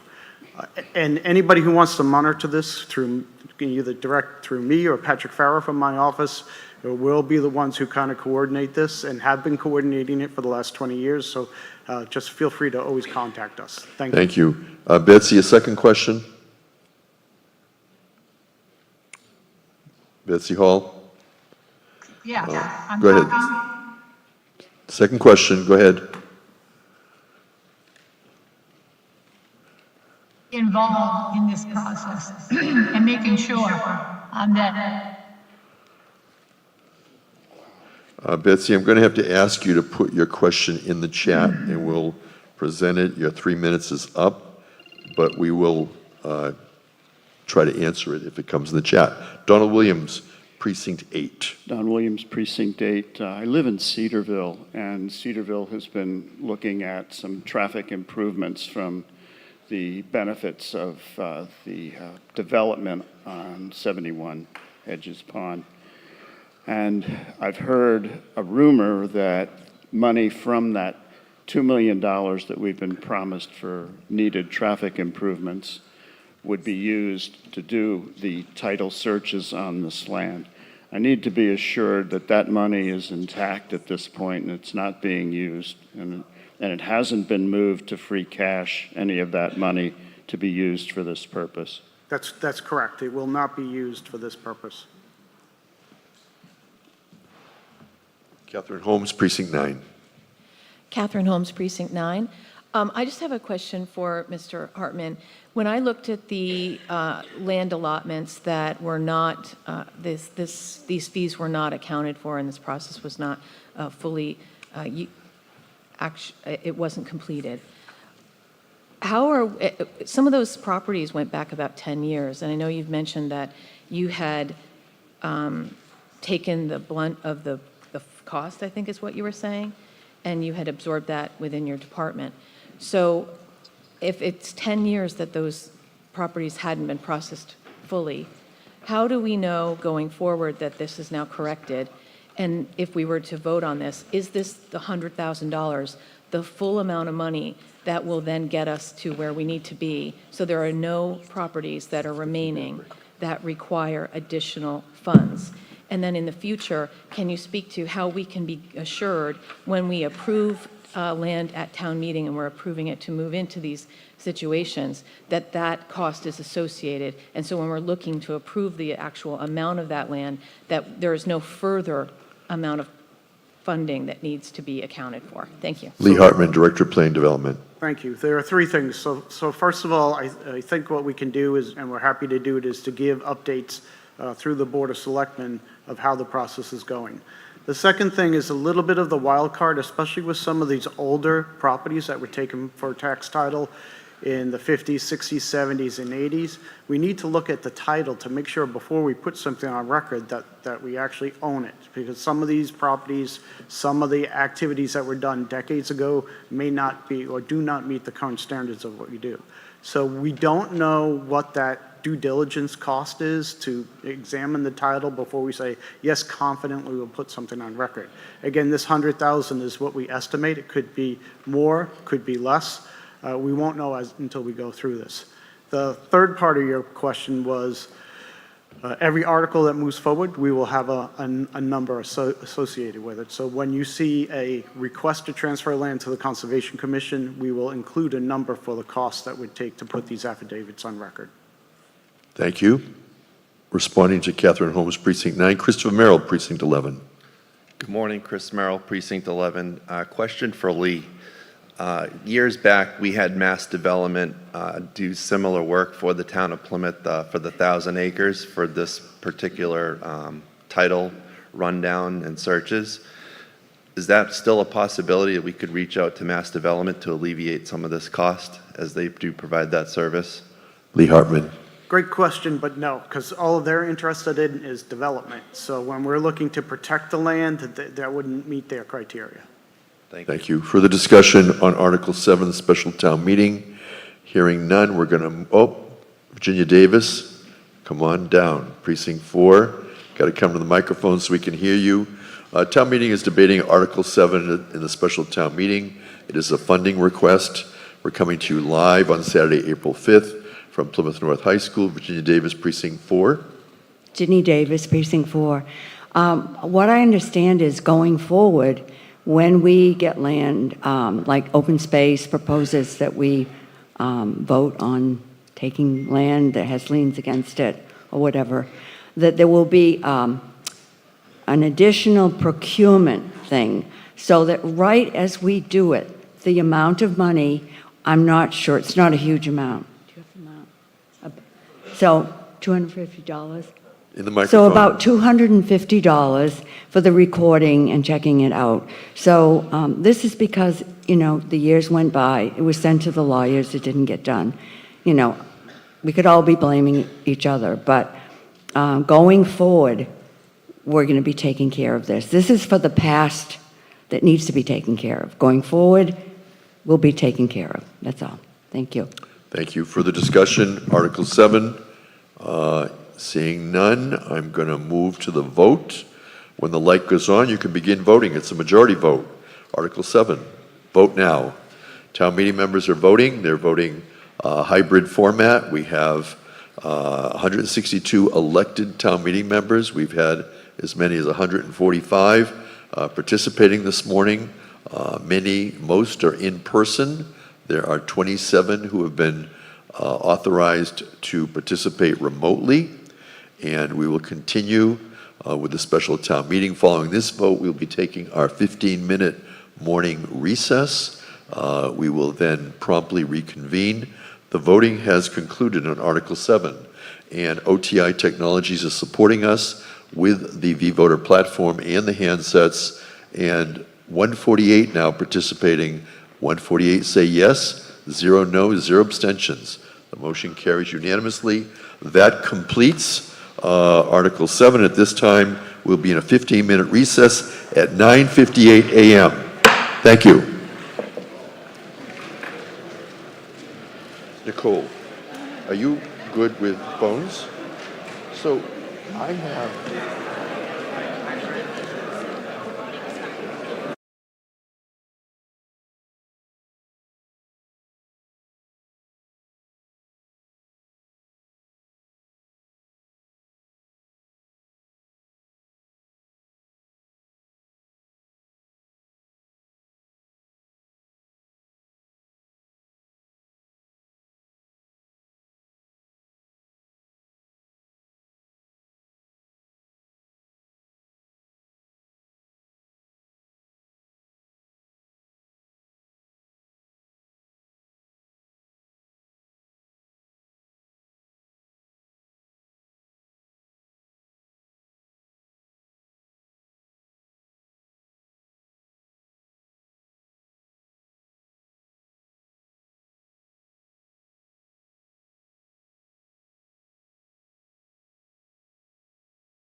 Recess. I'd like to thank everyone who participated in the opening ceremony. Thanks to Plymouth Boy Scout Troop 64, including Malaki Carr, Chris Morrison, Stephen Morrison, Beckett Smee, Connor Terrell, and also the Scoutmaster, Michelle Mott. I'd like to thank everyone assembled in this room who joined with me in singing the national anthem. And we appreciate the participation of Polly Hare. She is a past town meeting member and a seminary graduate. We thank her for her invocation and her words of remembrance. We'd like to recognize the local scene, which is cable casting this town meeting live on Comcast 9 and Verizon 47, and the local scene streaming channel, which is www.youtube.com/@PlymouthMeetingsSL. We'd like to thank David Antoine, Dustin Fleming, Keith Hughes, Aaron Matinsey, and Daniel Snyder, who are here supporting us with the local scene. This facility is provided by the Plymouth School District for our use today. We'd like to thank Dr. Christopher Campbell for his support in the organization of this event. Thank you to William Tavares, who's providing the audio-visual equipment for this session of town meeting, Alan McLean, Technology Director, and Performing Arts Center Manager David Grossman. We'd like to thank Judy Kendall and Jill Davin for their behind-the-scene organization of this event. We thank the custodial team, the entire custodial staff at Plymouth North High School for the setup and cleaning, including head custodian Sean Murray, O'Brien Allen, Jesse Reardon, Stephen Dutch, John Cotter, and Casey Woodward. Thank you to Tracy Dickerson, Melissa Noguera, Hope Lyons, Kathy Pelletier. They're the food service providers at Plymouth North High School. They'll be providing lunch today. And thank you to the Plymouth Schools Music Association for providing refreshments this morning. I'd like to also remind everybody who are assembled here, and also those of you who are watching, that it is the moderator who appoints the Advisory and Finance Committee. Vacancies do occur throughout the year, so if you are here or you're watching, you know of someone, please have them contact me. Thank you to the duty officer, Mr. Aylward. I'd like to call in Nicole Manfredi, Assistant Town Moderator. Okay. First things first, check your clicker and make sure it's powered back on.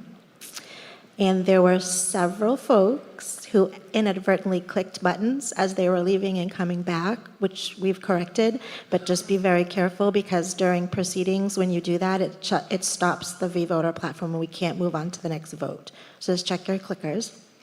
And my remote friends, we have restored connectivity, and I'm getting reports that it's much better. And there are two folks who I had to bump them out to do those updates. When you logged back in, you came in as like a code name. And so we don't know who you are, and you need to identify yourself by changing your name to your actual name in your screen. I can do that for you, but I don't know who you are. So there's one person named Reguy and another named Rosio. And to continue and allow you to vote, we have to change your names to your actual town meeting member name. So I've messaged everyone in the chat who needed to fix this, but those two friends are not responding, so I just wanted to make that announcement. Hopefully they will check the chat. Thank you. Thank you. I'd also like to thank Ripley Hastings, the Weston Town Moderator, who joined us today. As I said earlier, there is one other town in the Commonwealth, Lexington, that has a full hybrid. I've been communicating this morning with Brookline, and they're having a fully in-person one, except for people who are sick and disabled. So again, a reminder, our hybrid allows people to participate remotely, even if you're not sick and disabled. But again, be mindful of the connection problems, that if you do decide to be remote, we may not be able to hear you. But it appears that we have no problem with at least tabulating the votes for those who are participating remotely. Moving on with the special town meeting agenda, Article 8, a motion revolving fund on cruise lines. Mr. Neerman moves the town vote to establish a new revolving fund pursuant to General Laws, Chapter 44, Section 53E1/2, to be known as Cruise Line. Mr. Neerman. Thank you, Mr. Moderator. The Advisory and Finance Committee recommends town meeting approve Article 8 by unanimous vote, 12-4, 0 against, and 0 abstentions. Approval of this article will establish a new cruise line revolving fund to deposit 2/3 of all fees collected related to cruise line docking in the Plymouth Harbor and to pay maintenance and/or improvements to town wharf, personnel costs, supplies, and materials. This article also authorizes the spending limit at $100,000 for fiscal year 2025 and subsequent years. Thank you, Mr. Neerman, Chair of the Advisory and Finance Committee. This is a majority vote. Any discussion? Hearing none, we're going to move to the vote on Article 8. When the light goes on, you'll once again be voting now. This morning we had 145 of 162 town meeting members participating. 27 are remote. The rest are in person here at Plymouth North High School, located on Aubrey Street. We're in the Center for Performing Arts, and this is live on Saturday, April 5th. We begin at 8 a.m. We're in the morning sessions of the special town meeting warrant. We will continue until approximately noon, at which time we will break for a 45-minute lunch recess. Town meeting members are currently voting. OTI technology supporting ourselves. They'll merge the in-person and the remote votes together and give us a total of 133 yes, 2 no, 1 abstention. It carries. Article 8 on the revolving fund cruise line. A couple came up, a member of Precinct 3, Ms. Curtin and Mr. Conroy, Precinct 18, coming up as a motion to amend or speak on the motion. So just be careful that your votes were tabulated. Sometimes if there's an errant move of the clicker, it comes up differently. Anyway, moving to Article 9, it's a motion on a revolving fund. I'm going to read it into the record. On an animal shelter, Mr. Neerman moves the town vote to amend the general bylaws, Chapter 143, Section 5, authorized revolving funds, consistent with the proposed language, with the underlined text to be inserted and strike-through text to be deleted as follows. And you have a sheet in your packet of materials. We'll follow that. Mr. Neerman. Thank you, Mr. Moderator. The Advisory and Finance Committee recommends town meeting approve Article 9 by unanimous vote of 12-4, 0 against, 0 abstentions. Approval of this article will change the designated department officer authorized to spend from this fund from the Director of Marine and Environmental Affairs to the Director of Public Health as shown in the warrant. Thank you. It's a majority vote. Any discussion? Hearing none, we're going to move to the vote. We will vote when the light goes on. It is on now. You are now voting. You can vote both in person using your handset. If you're remote, you'll use the V-Voter platform. This is a majority vote. We are moving through the warrant. Once we complete all articles and dissolve the town meeting, we will not be coming back to it. Town meeting members have the opportunity to move to reconsider an article, but once we have dissolved, that ends that possibility of reconsideration. Even if we're here in the room, if we've dissolved the special, that ends the special. So keep that in mind. The voting has ended on Article 9. We are now going to receive the totals from OTI. 147 yes, 1 no, 1 no, 1 abstention, 149 voting out of 162. So we're getting a high level of participation from the elected town meeting members this morning through both in-person and remote. This passes. It's a majority vote. Article 10. It's a motion, the Treasurer Collector Certification Stipend. And Mr. Neerman moves the town vote to accept the provisions of Mass General Laws, Chapter 41, Section 108P, additional compensation for collectors or treasurers. Mr. Neerman. Thank you, Mr. Moderator. The Advisory and Finance Committee recommends by unanimous vote of 13-4, 0 against, and 0 abstentions for town meeting to approve Article 10. Approval of this article will accept the provisions of Mass General Law, Chapter 41, Subchapter 108P, a treasurer or collector who completes the necessary training and receives certification as a Massachusetts municipal treasurer or collector is entitled to receive additional compensation in the amount of 10% of the annual salary, up to a maximum of $1,000 annually. Thank you, Mr. Neerman. Any discussion? Hearing none, call for the vote. When the light goes on, you can begin voting now. Town meeting members are voting on Article 10 in the special town meeting warrant. It is a treasurer collector certification stipend. We have 2 more articles on the special town meeting warrant. We will proceed with Article 11 after we complete the voting on Article 10. Town meeting is coming to you live from Plymouth North High School on Saturday, April 5th. Town meeting members have completed the voting. We will now get the totals. 148, yes. 143, sorry, 143, yes. 3 no, 0 abstentions. It carries. It was a majority vote. And now, as you look at the totals, we will look at Article 11. It is a motion for a bylaw amendment for perpetual care funds. Mr. Neerman moves the town vote to amend the general bylaws, Chapter 71-5, perpetual care funds, to reflect Mass General Laws, Chapter 203C, as previously accepted at the October 19, 2024 town meeting, with underlined text to be inserted and strike-through text to be deleted as follows. So this is a fairly lengthy amount. It's in your packet. You'll see the strike-through amount, and then you'll see the underline to be added. And it's a majority vote. Mr. Neerman. Thank you, Mr. Moderator. The Advisory and Finance Committee recommends by unanimous vote of 13 for, 0 against, and 0 abstentions to approve Article 11.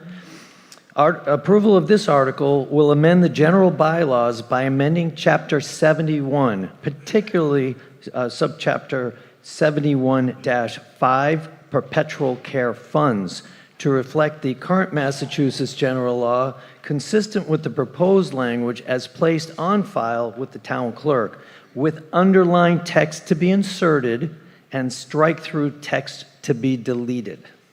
Thank you. Further discussion? Hearing none, we're going to call for the vote when the light goes on. When the light goes on, you can vote now. You have 20 seconds in which to vote. Town meeting members have been meeting throughout the morning. We are in the special town meeting. Following this vote, we will complete the last article in the special town meeting warrant, which is Article 12. And Article 12 is being moved by a town meeting member, and we will hear from that shortly. But meanwhile, we're voting on Article 11, and this is coming to you live from Plymouth North High School on Saturday, April 5th. We have just completed the vote. 150 yes, no, 0 abstentions. It carries unanimously. And as you look at the votes in the various 18 precincts, I will read into the record Article 12. It is a motion. It is the exclusion of administrative buildings and properties as prohibited areas under Chapter 135 of the Acts of 2024, an act modernizing firearm laws, House 4885. Betty Cavaco, Precinct 6, town meeting member, moves that the town vote to accept a provision of Chapter 135 of the Acts of 2024 to exclude its municipal administrative buildings and town property from being defined as prohibited areas under Chapter 269, Section 10, thereby allowing possession of a firearm, loaded or unloaded, as defined in Section 121 of Chapter 140 in said buildings. Welcome, Betty Cavaco, Precinct 6.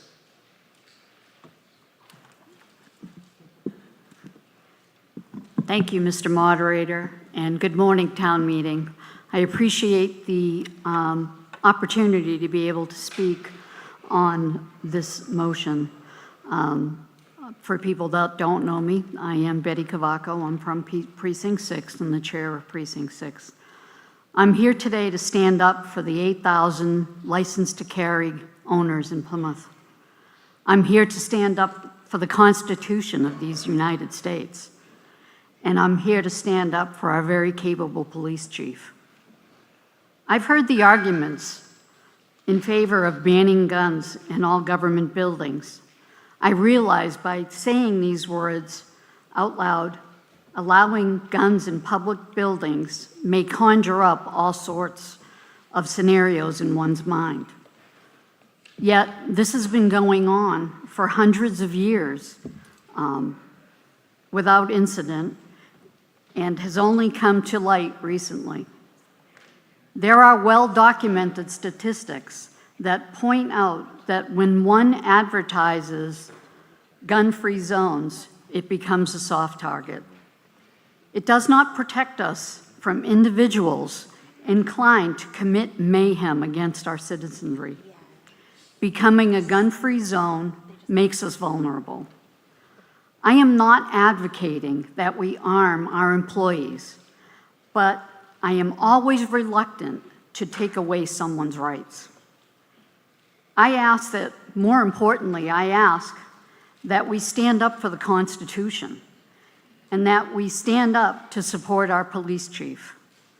Please stand up for opting out and preserving our constitutional rights. Thank you. Thank you. That is Betty Cavaco from Precinct 6. We will now hear from Stephen Neerman. He is the chair of the Advisory and Finance Committee, followed by Amy Palmer, the Board of Health. Mr. Neerman. Thank you, Mr. Moderator. I can't think of a more appropriate person to bring this warrant than Ms. Cavaco. I find that picture that you circulated years ago with your family and your little kids with guns was quite endearing. But there's no secret that the Advisory and Finance Committee was greatly split on this. It was a narrow opposition to this article. And it's no secret that we, on our committee, have ideological differences, which I welcome. I think it's a great thing that we have ideas from all different sides. And we had an entire, our last meeting that we talked about articles was entirely on Article 12. It lasted for almost 2 hours.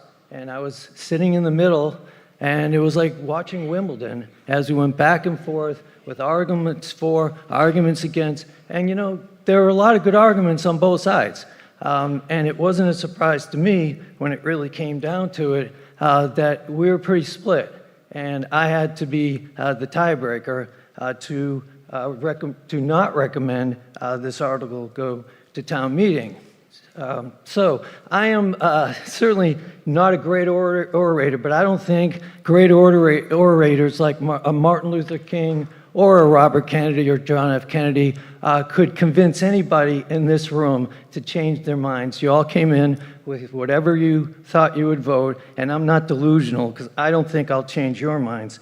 But all I will say is that I think we really need to think about protecting the people in our buildings. We have no problem keeping guns out of the courts and protecting the lawyers and the judges and the people that don't go into our courts. We have no problem protecting our teachers in schools like this and the children there, but now we don't have the respect for our own town meeting, our town staff members, like Ms. White, Ms. Barrett, Mr. Brindisi, people that come to work every day, our town attorney, the people that come do business in the town, the people that go to meetings like the Advisory and Finance. We need to respect those people too and make sure that we don't have guns in our public places. We also don't want to have guns in our libraries where we have children or on our playing fields where we have Little League. So our committee absolutely does not recommend passage of Article 12. Thank you. Amy Palmer, Board of Health, followed by Christina Bryant, Vice Chair, No Place for Hate Committee. Welcome Amy Palmer on behalf of the Board of Health. Good morning. Good morning. My name is Amy Palmer. I am a member of the Board of Health. I'm going to read an abbreviated version of the Plymouth Board of Health opinion on this article. The Plymouth Board of Health recognizes firearm violence as a public health crisis as declared by the U.S. Surgeon General Vivek Murthy in June of 2024. According to the Centers for Disease Control and Prevention, more than 48,000 firearm-related deaths in the United States occurred in 2022, and more people suffer non-fatal firearm-related injuries than die.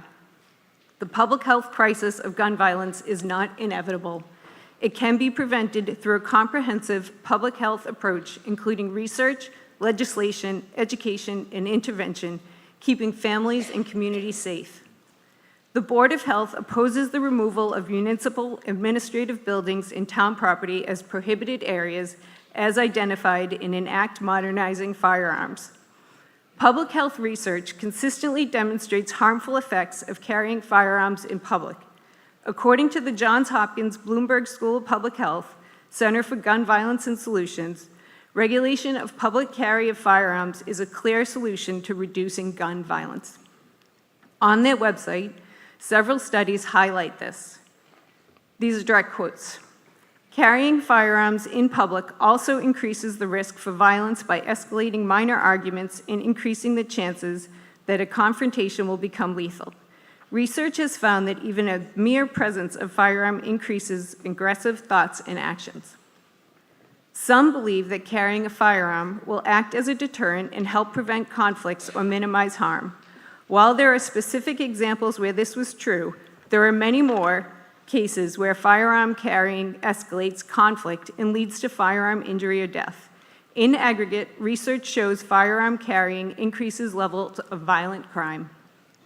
Lax public carry laws, which allow individuals to carry firearms in public places with little oversight, are linked to increases in firearm homicides and assaults. Similarly, states with permissive firearm laws have higher rates of mass shooting. Additionally, through extensive research on gun policies across the country and scoring every state on the strength of its gun laws and comparing it with the rate of gun violence, the organization Every Town for Gun Safety has shown that states with strong laws see less gun violence. According to their records, and supported by data from the Pew Research Center, Massachusetts has among the strongest gun laws in the country and the lowest rate of gun deaths. The ongoing crisis of gun violence is preventable. We must address this crisis through a public health approach, pushing for equitable, evidence-based gun violence solutions, including identifying prohibited areas within our communities where guns should not be. Therefore, the Board of Health supports a no vote on Plymouth Town Meeting Article 12, exclusion of administrative buildings and properties as prohibited areas under Chapter 135 and Act Modernizing Firearms Laws. Christina Bryant, Vice Chair, No Place for Hate, followed by Arthur Desloge. I just want to let everybody know I have a long list of people who contacted me prior to town meeting, so we have a long speakers list. So some of you in line here at the microphone would not be being called for some time. Welcome, Christina Bryant. Thank you.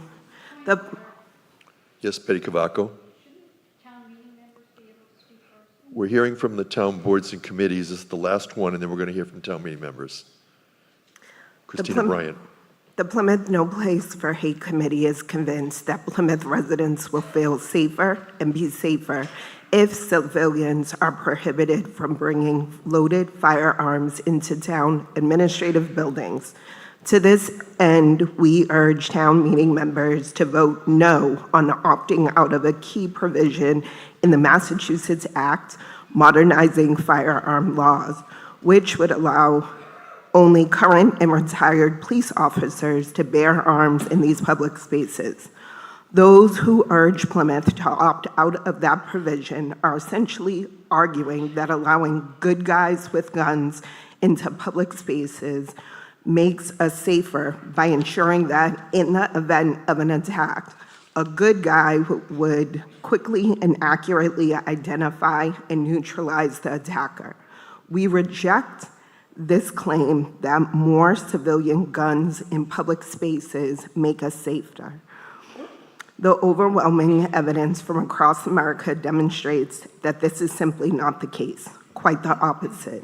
Well-intentioned civilians, people who have not been trained to respond to an active shooter in live fire situations, cannot be expected to react instantly, accurately, and decisively to disable or kill an active shooter. To expect them to do so is delusional and dangerous. Defensive shots fired in a near panic mindset would not all find their intended target. In a crowded public space, the risk of collateral damage to innocent bystanders is unacceptably high and could be tragic. The Massachusetts Chiefs of Police Association understands those risks and is one of the reasons the association endorsed the act and its prohibition of civilian guns in public spaces. If the threat of bad people with guns in Plymouth's public buildings is real, and sadly, it may well be, there are other safer and more effective means of providing our collective security. Metal detectors, the presence of well-trained police officers, and other options should be considered as more responsible, morally more acceptable, and saner alternatives. We respectfully urge the town meeting to help ensure that all Plymouth residents feel safe and be safe when in our administrative buildings. Please permit only trained police officers to enter Plymouth administrative offices with loaded firearms. Please vote no on opting out of the Modernizing Firearms Laws Act provision. Thank you, Christina Bryant, Vice Chair. No Place for Hate. We're going to continue with Arthur Kozloges, followed by, he is in Precinct 15, town meeting member, followed by Lawrence Pizer, Precinct 3. Good morning, Mr. Kozloges. Welcome. Arthur Kozloges, Precinct 15. Dear colleagues, citizens of Plymouth, you have already heard why firearms should or should not be allowed in municipal buildings in Plymouth. You've also heard why firearms are or are not permitted within federal and state laws. I will not repeat those points. Rather, I will tell you I testified on Beacon Hill in support of this bill modernizing firearm laws. It was a contentious hearing on both sides. But in the end, a compromise 105-page bill was redrafted and passed by the legislature. This compromise bill took into account the testimony of mental health experts, youth organizations, medical associations, the Police Chiefs Association, and many others. That is why the final bill was endorsed by so many groups. Yet here we are, faced with opting out of a provision in this bill that prohibits firearms in municipal buildings. Each of us has received dozens of calls and emails from voters expressing their views on this article. On one hand, this voter participation is a win for Plymouth. It is an attestation that voters can weigh in with their elected officials and have a meaningful say in public policy. Let this be a new page in Plymouth when voters regularly give their views, not by the hundreds, but by the thousands.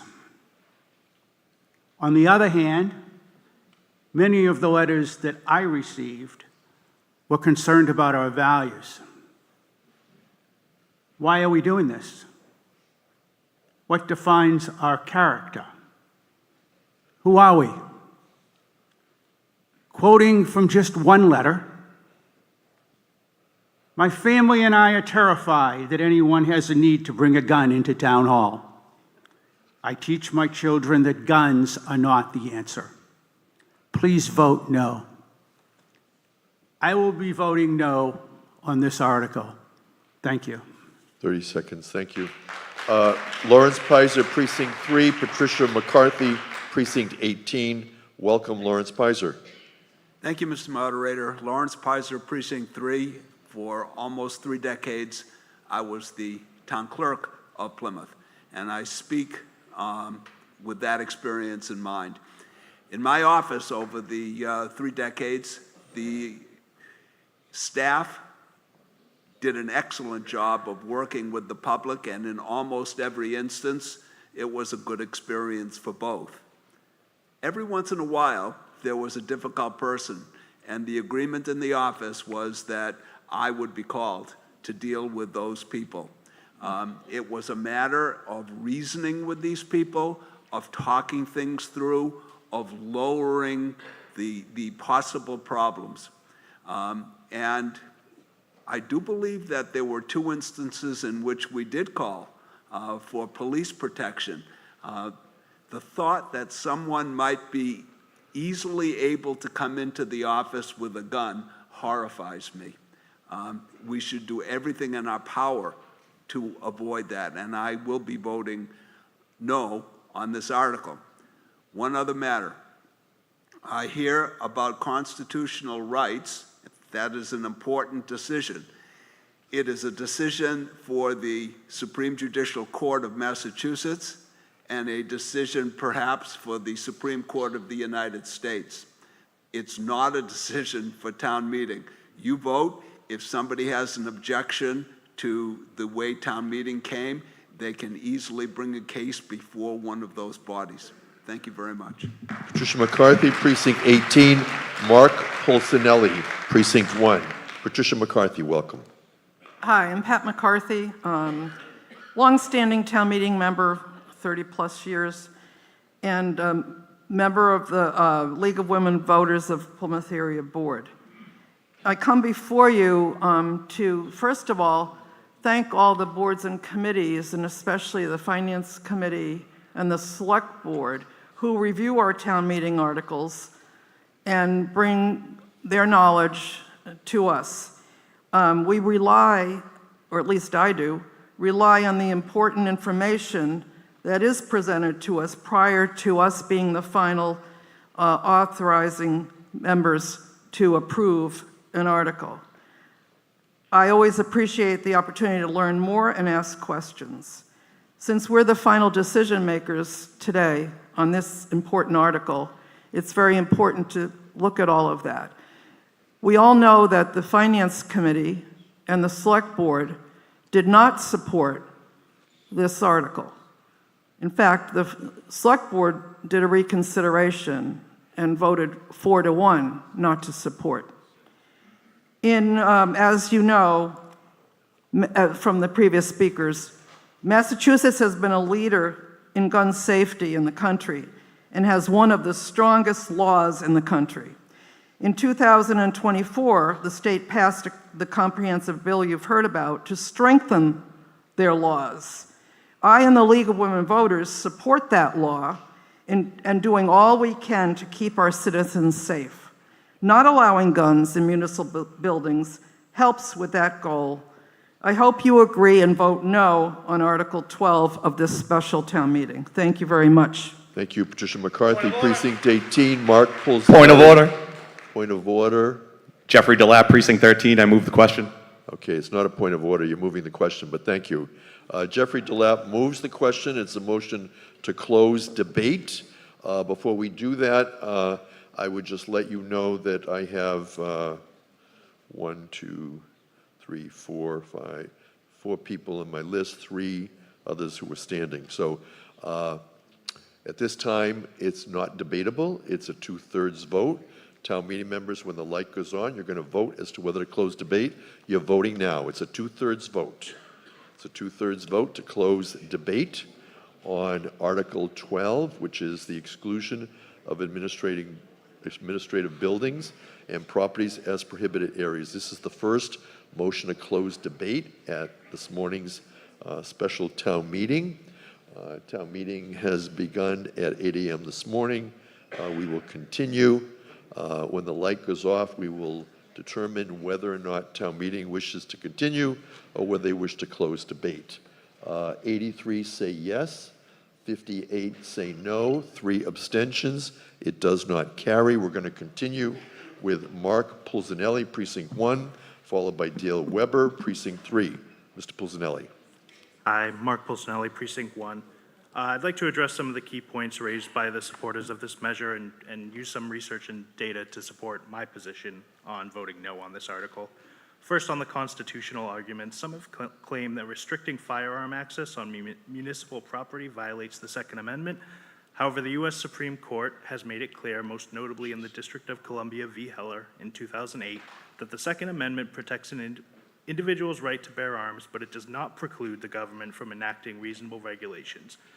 This decision affirms that firearm regulations, such as maintaining gun-free zones in sensitive buildings, is not an unconstitutional infringement, but a measure intended to protect public safety that has been affirmed by the Supreme Court.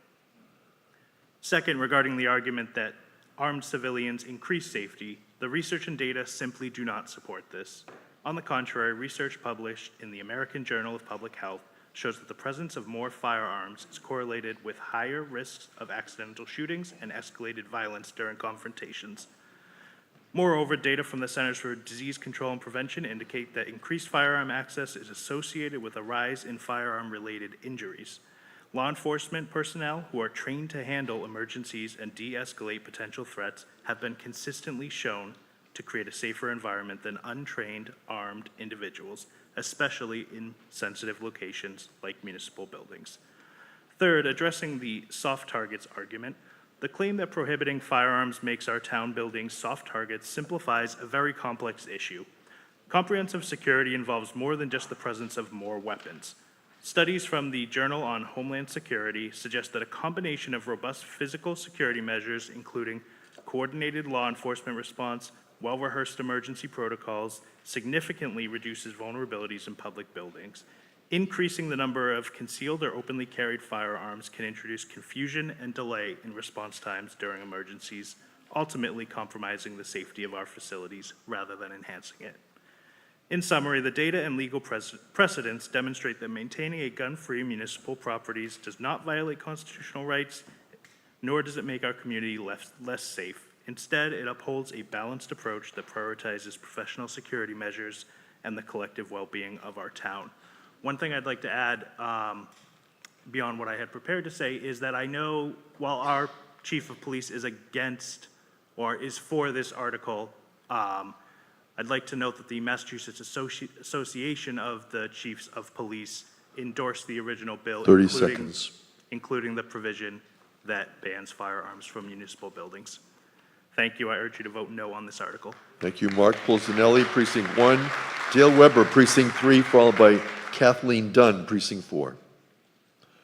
Good morning, Mr. Weber.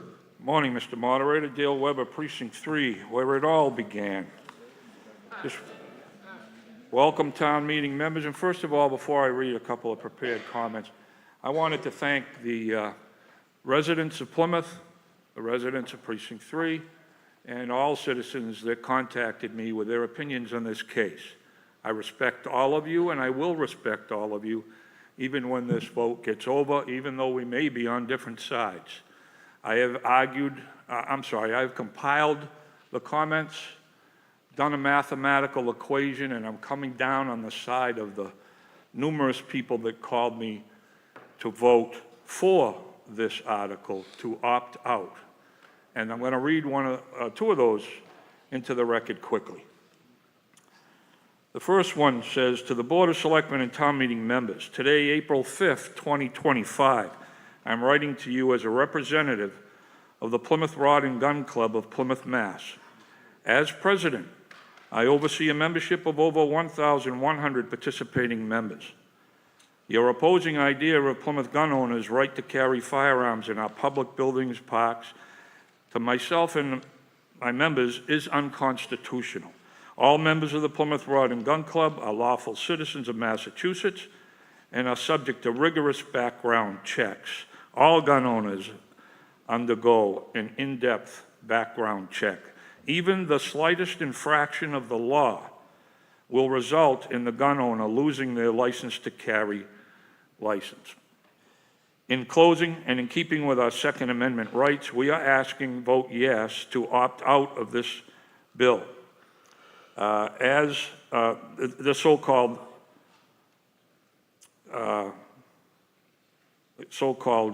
bill that's in front of you today, to leave well enough alone and to allow the members to vote to opt out. Gun owners in good standing with state and local laws could get arrested for accidentally carrying and breaking a poorly defined new and unnecessary law, and then they become a felon. So please understand that people have been carrying their weapons for self-defense and for other reasons for many years. I've heard all the arguments all the past 2 weeks comparing today's modern weapons to muskets of days gone by. I'm talking about recently. 18 seconds. Mr. Moderator, could I ask for 2 more minutes, please? All right, we have a motion. Do we have a motion to extend the length of time? So moved. Okay. I'm going to take a voice vote on that because it's just a motion to close debate. All those in favor of, oh no, it's a motion to extend the time. All those in favor say aye. Aye. Opposed say no. No. I don't think we're going to continue, Dale. We've got quite a few speakers who want to be heard. Are there 7 members rising to challenge that? Are there 7 members who want to rise to challenge that? 1, 2, 3, 4, 5, 6, 7. All right. I'm going to do this, and I'm not. Yeah, I see that. It's going to take more than 2 minutes to have a vote, a counted vote. So, Dale, 2 minutes. Go ahead. Thank you. The Second Amendment to the U.S. Constitution, along with the Massachusetts legislators' intent to create the opt-out provision in Mass Chapter 135 of the Acts of 2024, is a vital safeguard for individual freedom and the preservation of democracy. It protects the right of the people to keep and bear arms, ensuring that individual citizens have the means to defend themselves. One of the primary reasons we seek to opt out of this preamble is for personal safety. In a world where threats to individuals and their families can arise unexpectedly, the right to bear arms provides individuals with a powerful tool for self-defense. This fundamental liberty ensures that lawfully licensed people have the ability to protect their lives and property when law enforcement cannot respond immediately. Moreover, to pass the opt-out provision allowed in the preamble upholds a sense of responsibility and independence among individual citizens. It reinforces the idea that individuals play an active role in safeguarding their rights and freedoms. In this way, it is not merely a legal provision, but also a cultural cornerstone of American identity. Thank you for your time. Thank you. I'm going to bring in Amy Hine. She has a procedural motion. Amy Hine is Precinct 12. Amy, go ahead. We're trying to bring her in as a panelist. She's participating remotely, and even the remote participants can make a procedural motion. Amy Hine, welcome. Go ahead, Amy. Amy Hine. I'm being told that they're bringing her in. This is on Article 12. Amy, go ahead and talk. Go ahead and talk, Amy. Okay. What is your motion, Amy? To move the question, please. Thank you. It's a motion to close debate. The people on my list were standing, so those are the people still waiting to be heard. And at this time, we're going to have a vote. It is not debatable. It's a 2/3 vote. When the light goes on, you'll have a chance to vote now. You're voting on whether to close debate. It was a motion from Amy Hine, who is participating remotely. This is on Article 12 in the special town meeting warrant. Town meeting members are deciding whether to continue to debate Article 12 or whether to close debate and vote on the main motion. This is coming to you live from Plymouth North High School on Saturday, April 5th. This is a procedural motion. Again, it is not debatable, and we've completed the vote, and town meeting said 99 yes and 46 no, and 1 abstention. Carries. We're now going to move to the main motion. Yes?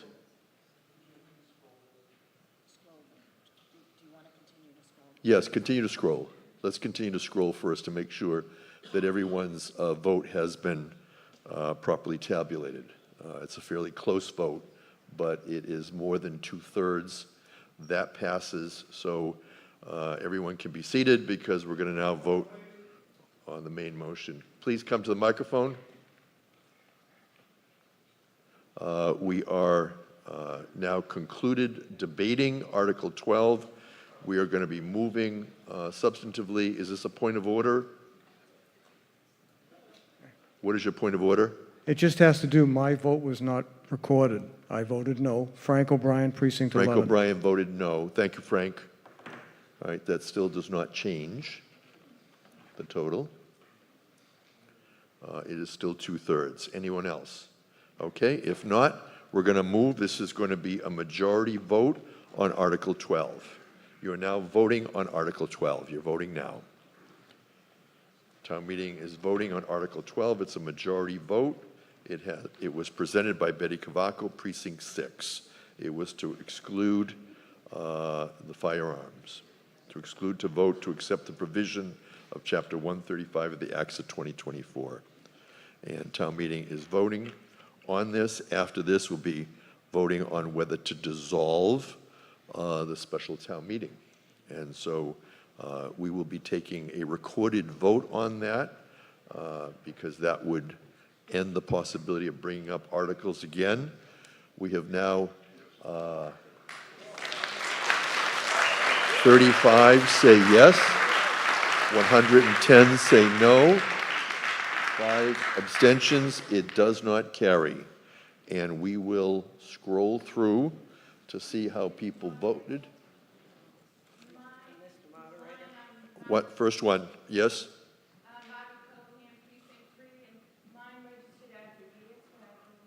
Margaret voted no. Margaret Cohen, Precinct 3, voted no. Kathleen Dunn.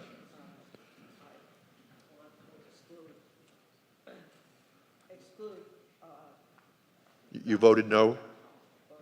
And your precinct is Kathleen 4. Thank you. Sorry, so they're both no's. Okay, so that fails. And now, unless I have any motions to reconsider, I'm going to do, Mr. Neerman moves to dissolve the special town meeting. If there's no discussion, we'll move to a vote, and this will conclude any action on the special town meeting warrant. You can vote now. Margaret Cohen. And the other was Kathleen Dunn.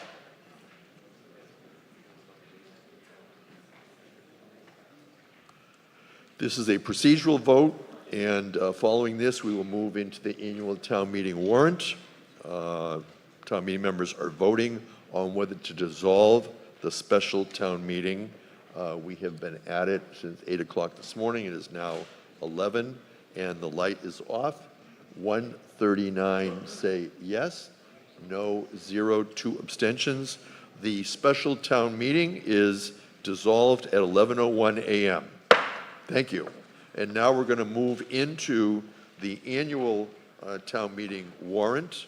And I just want to begin by saying, for those of you who might be interested on consent agendas, the new town meeting time book has information, pages 82 to 86, 158 to 60, since this is encouraged by the Mass Moderate Association. Mr. Neerman moves that the following articles of the annual town meeting warrant be considered under a consent agenda, and that such articles be approved and acted upon as written in the warrant and as set forth in the report and recommendation of the Advisory and Finance Committee. Articles 1, 3, 4, 14, 15. Mr. Neerman.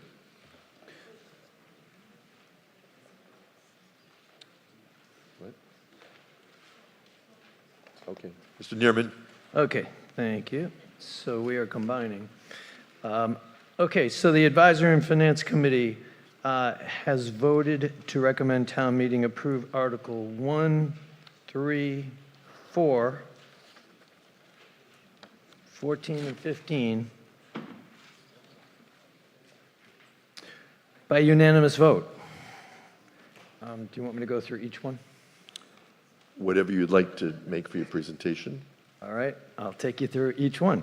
So Article 1 is approval of this article will allow the boards and committees to place their reports on file with the town clerk. Most board and committee reports can be found in the annual town report.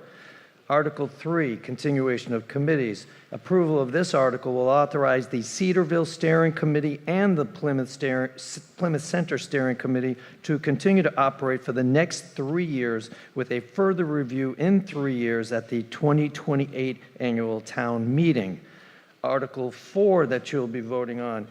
Approval of this article will set the annual stipends for the Select Board and Town Moderator. There are no changes to the stipend amounts this year. The Chair of the Select Board will receive a stipend of $4,500, and the 4 remaining Select Board members will receive $4,000. And the moderator, your moderator here, will receive $2,000 for all his hard work. The funding of these stipends are included in Article 5, the general fund budget. That takes us to Article 14, Chapter 90 roads. The approval of this article will enable the town to accept state highway, which are Chapter 90 funds, for repairs and reconstruction of public roads. While the estimated amount of Chapter 90 funds for fiscal 2026 was not known at the time this report was prepared, Plymouth did receive more than $1.5 million for fiscal 2025. The town expects a similar amount in fiscal year 2026 unless there is a change in policy and/or the state's financial health.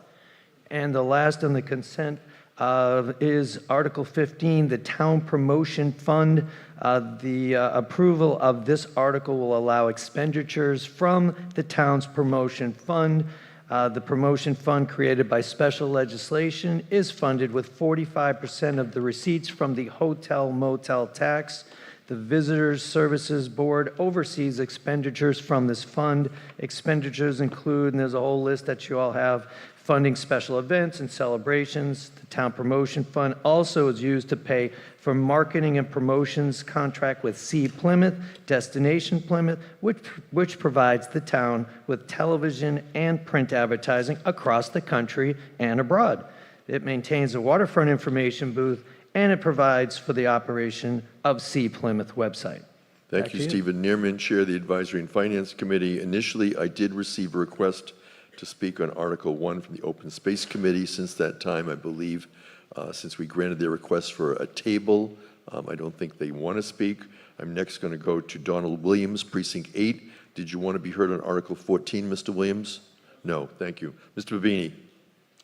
Thank you, Mr. Moderator. I had a question about the promotion fund. This fund has no cap on it, correct? It's just a percentage of the meals and hotel tax. That's so correct. There's no limit on how much this I can go believe to. so, but that's a Lee Hartman question. Yes, Lee Hartman, Director of Planning Development. Good morning. Still morning. So this money, so every January 1st, we look at what's in the budget. So the money comes to us from the state quarterly. So on January 1st, we look at what money is there, and that's the appropriation. So it's an amount positive. Each year, a town meeting appropriates that money for the 4 quarters previously. So it's 45% by state legislature. It has to be in this fund. Can only be used for these things. But it's, again, the number you see each year comes to this group. Is there a balance carried forward if there's anything left at the end On of the year? occasion, balances are carried forward for canceled events, and those are wrapped into the next year's funds. So each year, we look at any events that might have been canceled or things that COVID was a great example where many were canceled, and that funds were then just used for future appropriations of, this year.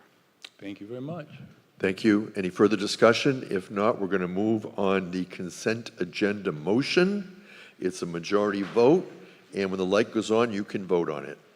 And town meeting will be voting on a consent agenda in the annual town meeting. Vote now. You're voting on the consent agenda, which includes Articles 1, 3, 4, 14, and 15. And this is being brought to you in order to try to streamline town meeting so that you'll have plenty of time to debate those articles where you have lots of concerns. These have historically been unanimous or close to unanimous. The vote is over. Town meeting will now be voting on whether to approve. 143 say yes, no 5, 0 abstentions. It carries. It's a majority vote. And so while we scroll through the precincts, we will continue through the warrant. We have now passed Article 1 through the consent agenda. Article 2, revolving fund spending limits.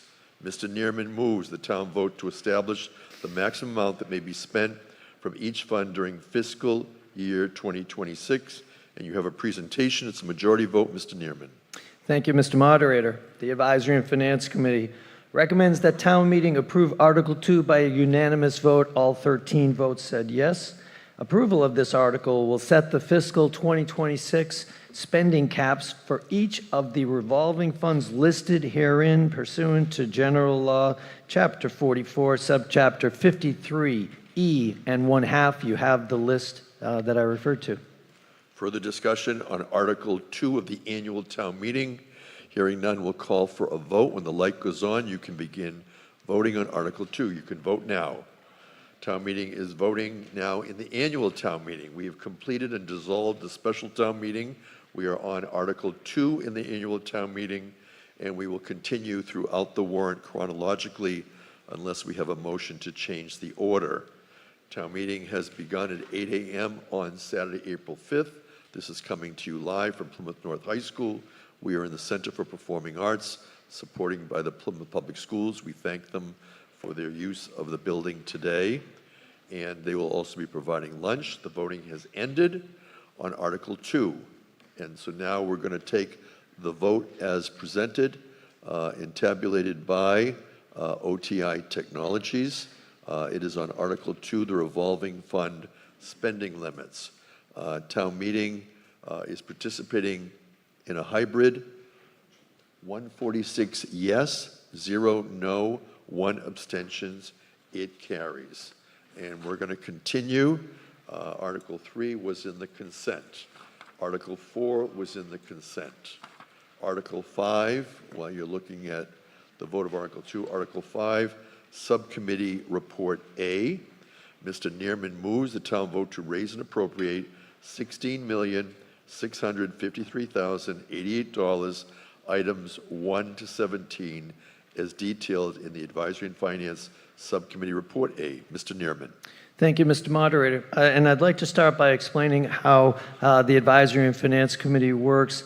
We basically divide up our 15 members into subcommittees, 6 subcommittees, 5 enterprise funds.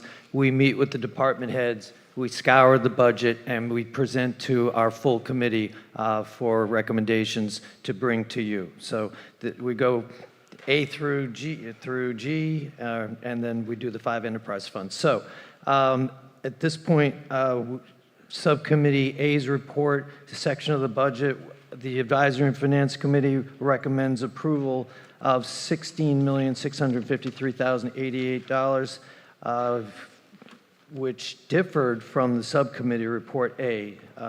We were looking at a decrease of $6,700 to the town elections budget due to the cost savings from the reduction in polling locations. Thank you, Mr. Neerman. I want to draw to your attention how we're going to be going through Article 5. So you have the report and recommendations of the Advisory and Finance Committee and their budget book. But in addition to that, we also have, so here's the operating budget book. We also have the budget book for the Plymouth Public Schools. But in the back of your motion packet, if you turn to the back, you will see that we have the fiscal 2026 operating budget, and that is how we're going to go through the budget for purposes of any amendments. So coming up, we have some motions to amend. It will be item numbers. So if you look at page 24 of your motions book, Town of Plymouth fiscal 2026 operating budget, that first group, Subcommittee A, we're talking about that now. And it's a majority vote. Any discussion on Subcommittee Report A? If not, we're going to go and vote on Subcommittee Report A. When the light goes on, you can cast your vote now. You're voting on Subcommittee Report A, and as we go through this, when we have the motions to amend, we will take each one individually, and we will vote them individually. But right now, we're on Subcommittee Report A, which is items 1 through 17 on page 24. For Subcommittee Report A, it's a majority vote, and town meeting is now beginning to vote on the fiscal 2026 budget. And it includes a number of subcommittee reports. Voting has ended on the first Subcommittee A, and we'll be getting a total of 136 yes, no, 3, 0 abstentions. It carries. And as we scroll through the precincts, we'll go to Subcommittee Report B.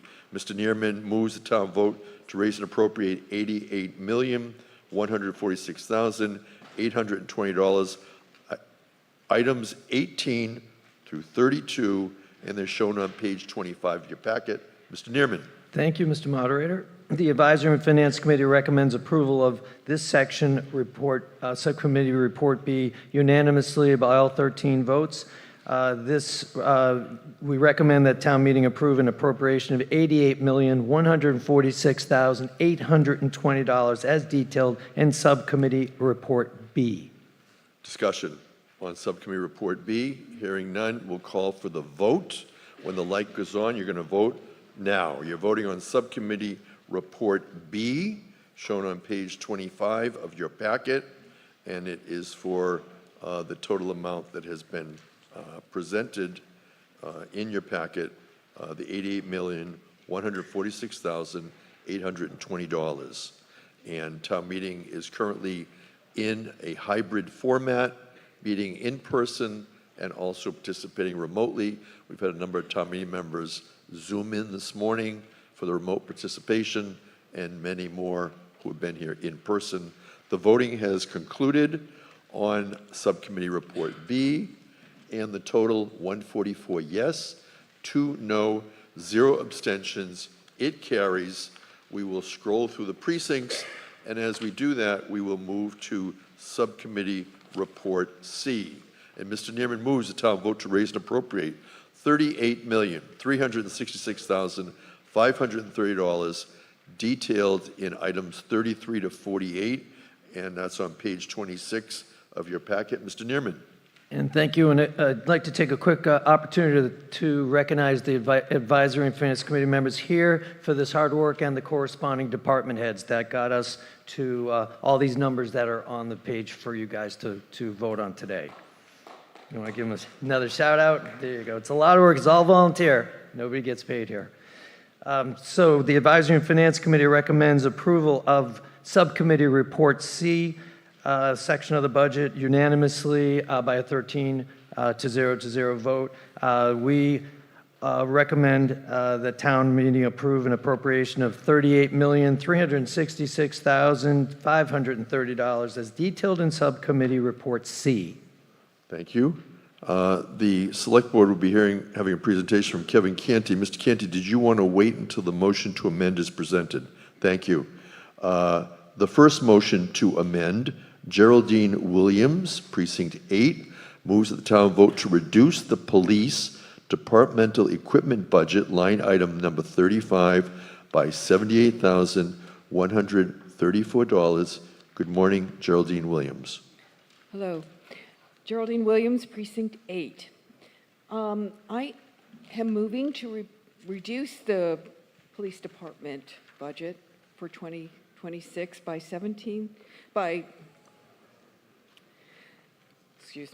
the whole budget for the police is $17,442,402. Capital projects add another $622,784 for a total of $18,065,186. The equipment in the police budget is $820,090. This is an increase of $225,563, which is over last year, which is an increase of 37.9%. They are requesting 10 new cruisers. My intention of reducing the equipment budget by $78,134 is to reduce the cost of one cruiser. This is about 9% of the equipment budget, which I don't think is unreasonable considering that they have such a large equipment budget to begin with, especially in light of the overall budget for the police department, which is over $18 million. Our taxpayers need some relief, and I'm just looking for little ways that we can get relief. Thank you. Thank you, Kevin Canty, Vice Chair, Plymouth Select Board. Welcome, Mr. Canty. Thank you, Mr. Moderator, and good morning to town meeting.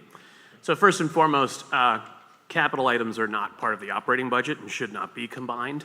They are distinct and separate, but in any event, this motion to amend is to reduce the department equipment that is in the operating budget by an amount to reduce the amount of cruisers that the police department would be able to acquire by one.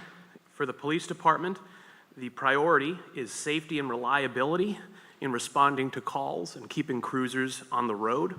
The average police vehicle travels for approximately 50,000 miles a year. When they're not moving and they're on the side of the road, doing a speed trap, writing a report, waiting to be tactically deployed, they are still constantly running, which adds to the wear and tear. The warranty expires on a vehicle at 100,000 miles, which leads to costly repairs after that, which have to come from the budget. It is not uncommon to replace motors and transmissions and similar large cost items after that 100,000 mark, which is more expensive. The police had been on a rotation of replacing their marked cruisers every 2 or 3 years max, but due to prior cuts and rising costs, some of the current fleet are already 4 to 5 years old. It takes 6 to 9 months to get a replacement vehicle, meaning by the time some of these vehicles being sought to replace this year are replaced, they will be at 180,000 miles or more. That significantly causes cost overruns on repairs and also reduces the value for trade-in if and when they are traded in. Last year, the department's initial request for replacement vehicles was reduced by 1 in the budgetary process. This year, their initial request was already reduced by 2. This would reduce it by an additional cruiser. The amount requested here is further based on prior year's numbers and prior quotes, so with expected costs increases to materials and to these vehicles, the number of actual vehicles that can be purchased will likely be reduced further by those rising costs, adding to increasing concerns for safety and reliability, even if you vote against the motion to amend. So for those reasons, the Select Board does not believe it is safe or responsible to cut this budget further, and we oppose it, and we ask that town meeting vote not to make this amendment. 30 seconds. Thank you. We're going to move on. Mr. Williams, did you want to be heard on this motion or the next? Thank you. And Mark Pulsinelli, was it on this motion or the next? All right, Mark Pulsinelli, Precinct 1. We are debating a motion to amend Subcommittee Report C. Proceed. Hi, Mark Pulsinelli, Precinct 1. Could somebody give an overview of why on Subcommittee C under the police budget, departmental equipment, why it's a 37.9% increase from last year's budget? Why is that? Why is it so much higher? Who would like to care to respond to the question of Mr. Pulsinelli? It could either be the chief. Thank you. So Plymouth Police Chief Dana Flynn. Good morning, Chief Flynn. Good morning, Dana Flynn, Chief of Police.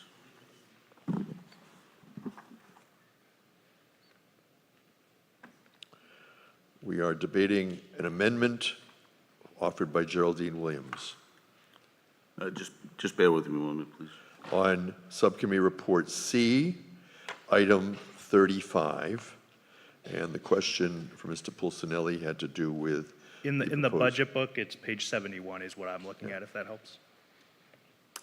Yeah, one of the biggest expenses we're going to have is body camera program. The first 2 years of that program, we were able to use ARPA funds. It's a 5-year lease to buy purchase program, and next year we have to pick up that cost at almost $265,000. In addition, add-ons were just projected increases in our vendor services, equipment and supplies. Thank you. Any further comments, Mr. Pilsinelli? No, it sounds like the body cams make up the majority of that increase. Thank you. Thank you. Any further discussion on the motion to amend? Yes, please come forward. Thank you, Mr. Moderator. Nate Siegel, Precinct 14. You know, since I've been a town meeting member, it's been a constant theme, I think, that we've been hearing, you know, if we don't make this purchase now, costs will only be rising, right? And I think that the past couple of years, that's certainly taken on an even more urgent tone. I think given the last couple days, that's taken on an even more urgent tone, especially when it comes to auto purchases. So my instinct is that, of course, we're looking for relief for taxpayers and things that are wants versus needs, as we always seem to discuss here. I think Mr. Canty made a great case about older cruisers and the need to keep them current, as we discussed with fire vehicles and everything else related to public safety and utilities and infrastructure. So, you know, I'll be voting against the motion, and my question is to Mr. Canty or perhaps the town manager: is it possible that whatever number of cruisers end up being purchased, is it possible to get those orders in ahead of the impacts that are going to be had, or is it too late? Who would care to respond? We have Chief Dana Flynn responding to a question from Nathan Siegel on whether we can get the order in soon. Mr. Flynn. Well, I wish we could, but we can't do it till July 1st. We do buy all of our vehicles through a state bid list, so the costs are set. I don't know what they are for this year. We based our requests on the previous year's requests and costs for the vehicle. We do add based upon the supplier's recommendation, we usually add up to 5% in our requests. So I know bids have changed mid-contract, so it's yet to be seen. Thank you. Further discussion on the motion to amend by Geraldine Williams? If not, we are now going to move on voting on her motion to amend to reduce item 35. You're voting now. You're voting on whether to reduce by $78,134. Town meeting members are now in the annual town meeting warrant, and we're up to Article 5, which deals with the fiscal 2026 operating budget for the town of Plymouth. And we currently have the first of two motions being presented by Precinct 8, Geraldine Williams. This is a motion to amend. Voting has ended, and we will now see the results. 17 say yes, 128 say no, 1 abstention. The motion fails. We are now moving to a second motion to amend. Geraldine Williams, Precinct 8, moves the town vote to reduce the fire personal services budget, line item number 40, by $75,000. Geraldine Williams, on your motion to amend, it is a majority vote. Yes. Geraldine Williams, Precinct 8. The fire department's total budget recommendation from the FinCom is $17,852,578. It is an increase of $1,222,463, which is an increase of 7.4%. Most other departments have been able to keep their increases to the recommended 4% or less. They also have a capital request for over $3,636. These are for new equipment, which I believe is really important, especially at this point, to order because they take so long. The salaries for the 2026 budget is $14,457,447, an increase of 7.2%. Again, more than most other departments.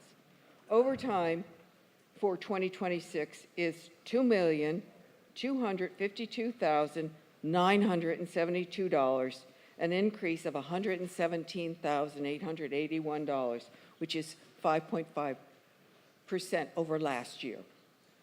This includes an increase in the overtime, as stated in our book, for backfilling on-duty positions to allow for uninterrupted departmental trainings. This seems like additional costs that in the past have not been necessary. $75,000 is a very small part of the fire department's overtime budget. It's less than 3% of the overtime budget and only 0.4% of the total salaries for the fire department. I feel that we need to, again, be very cognizant of our town taxpayers, and I think that this is a small decrease in overtime budget, and I'm just trying to be responsible. Thank you. Kevin Canty, Vice Chair, Select Board, followed by Donald Williams. Mr. Canty. Thank you, Mr. Moderator. Thank you once again to town meeting. The Select Board asks you not to vote in favor of this motion to amend either. So the fire overtime budget is used for a variety of things, primarily to pay those that are forced to work when they weren't expecting to work for one reason or another. Overtime needs can arise from unexpected sources, like some of which can be planned for, like covering people's vacations that they're entitled to take, but they need to fill that shift with someone else. But it can also be from things like people getting sick, people resigning unexpectedly, retirements that happen midstream, mid-year, that create a vacancy that needs to be filled in the schedule, or from injuries that happen on the job. If you have too few firefighters on a shift at any given time, depending on how few you have, you might be in a situation where you'd have to close down a fire station, which wouldn't be good. We don't want areas of the town not to have fire protection services. If you didn't have to do that, it's possible that you would have too few firefighters at a given station when they're responding to, they could bring the apparatus to the scene of a fire, but they can't go in if they have too few firefighters on scene. So they have to wait for another apparatus from another station to be deployed and get there. Every 3 minutes, a residential fire doubles in size.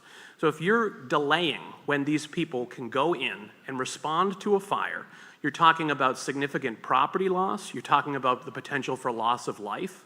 So I don't think this is an area that we want to reduce and save some money on, because for the people that would be affected by this, this savings could be catastrophic to them. The Select Board does not believe that this is responsible to cut this amount from the budget. If the overtime budget is not used, it flows to free cash, it's used for future capital items, which is why we consider them different from an operating budget as an aside. But, so there's not a guarantee that they're going to use all of this money, but if it's not budgeted, they cannot use it. And if they cannot use it, then you create those staffing problems, those safety problems, and those concerns that I just talked about. So the Select Board would respectfully ask that you not cut this line item and you maintain public safety services at the level that we've requested. Thank you. Thank you, Kevin Canty, Vice Chair, Select Board, Donald Williams, Precinct 8. Vice Chair of the Select Board? Did I get a Vice promotion? Chair. Oh, Vice Chair of Precinct 8. Speaking of fire, I noticed that in that budget that C reviewed, Subcommittee C reviewed, there was $20,000 by E&E to do a controlled fire to protect PCIS. There's red cedar there. We know that red cedar die, and it's happened all over town that's happened. And I think that's a good thing. I'm wondering if there's any consideration given to doing an overall controlled burn program for the rest of the town. We've had disastrous fires in the past. Recently, we've witnessed Los Angeles having more than a disastrous fire that they're going to be dealing with for years. And I think that we should look at that. I know that the fire budget contains fire prevention dollars, and I'm just suggesting that that might be a way to use that money to do some of these controlled burns and to protect our citizens in a safety issue from future forest fires. Thank you. Neil Foley is the fire chief for the town of Plymouth. Welcome, Chief Foley. Neil Foley, Fire Chief. Thank you very much. Thank you for the question. And that kind of leads to this whole conversation that we're having right now with the budget. So as far as prescribed burning, we support well thought out prescribed burning within the town borders. We have a very successful program that we do with the state out in the state forest. And we're also currently looking at the Community Wildfire Protection Plan, which will also be looking at doing prescribed burns in our town lands as well. David Gould and myself have been in discussion on the town forest and what that's going to look like in the future. But understand that anytime we have any of these type of prescribed burns, I need to be able to support that without using the on-duty shift. So that requires us to hire people on overtime. As far as using the revolving account, that is a funding source that may be able to be used for that. Currently, we look at that revolving account to help support our capital needs, as you'll see later in a future article. So we don't have, an unlimited amount of funds within that revolving account, and we try to focus on capital needs, one-time needs, rather than continuing programs in supporting personnel costs. Thank you, Neil Foley, Fire Chief. Mark Pulcinelli. I just wanted to point out, Mark Pulcinelli, Precinct 1, I just wanted to point out that the 2025 overtime budget was 2.1 million, give or take. The actual spent year-to-date so far is only 1.3 million. So I just point that out to say that it seems like the fire chief has been a good steward of his budget and isn't just using money in a line item because it's there and it needs to be spent, so to speak. So I wouldn't support reducing the overtime budget. I'd like to have it there in case we need it, and just trust our chief to use his budget appropriately. Thank you. Further discussion on the motion to amend? Hearing none, we're going to vote on the motion to amend Subcommittee Report C. You're voting now on whether to reduce the fire personal services by $75,000. It is a motion to amend Subcommittee Report C. Town meeting members have 20 seconds in which to vote. They are voting in person with a handset, and those participating remotely are using the V-Voter platform from OTI Technologies. The votes will be merged from those who are voting remotely and those in person into one final vote on this motion to amend, which is a majority vote. We're voting on whether to amend. 9 say yes, 136 say no. The motion does not carry. We now continue with the main motion on Subcommittee Report C. It has not been amended.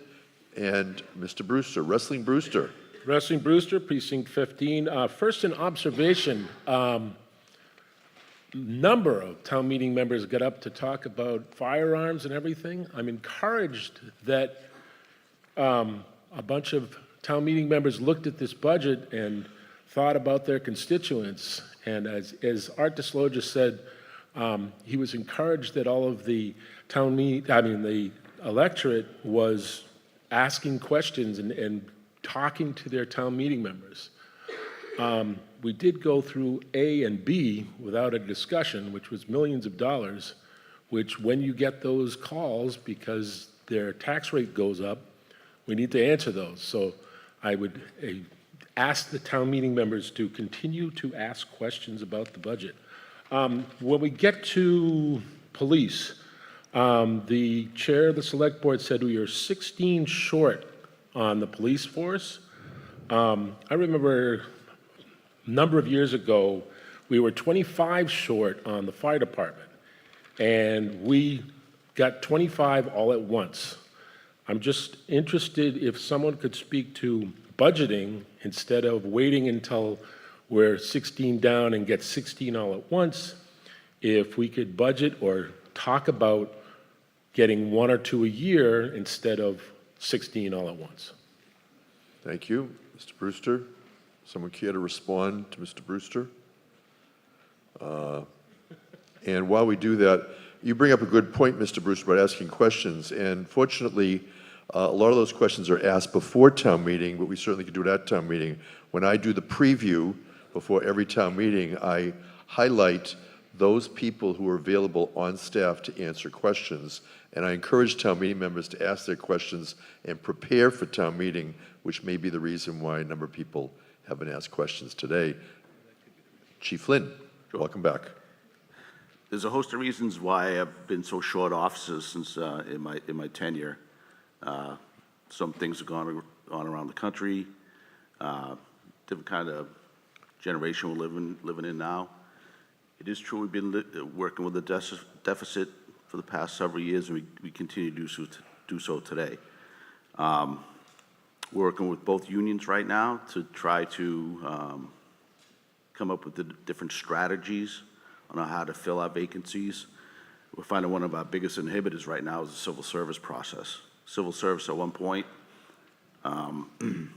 was a much needed commission in the state. However, personally, I think the time has passed.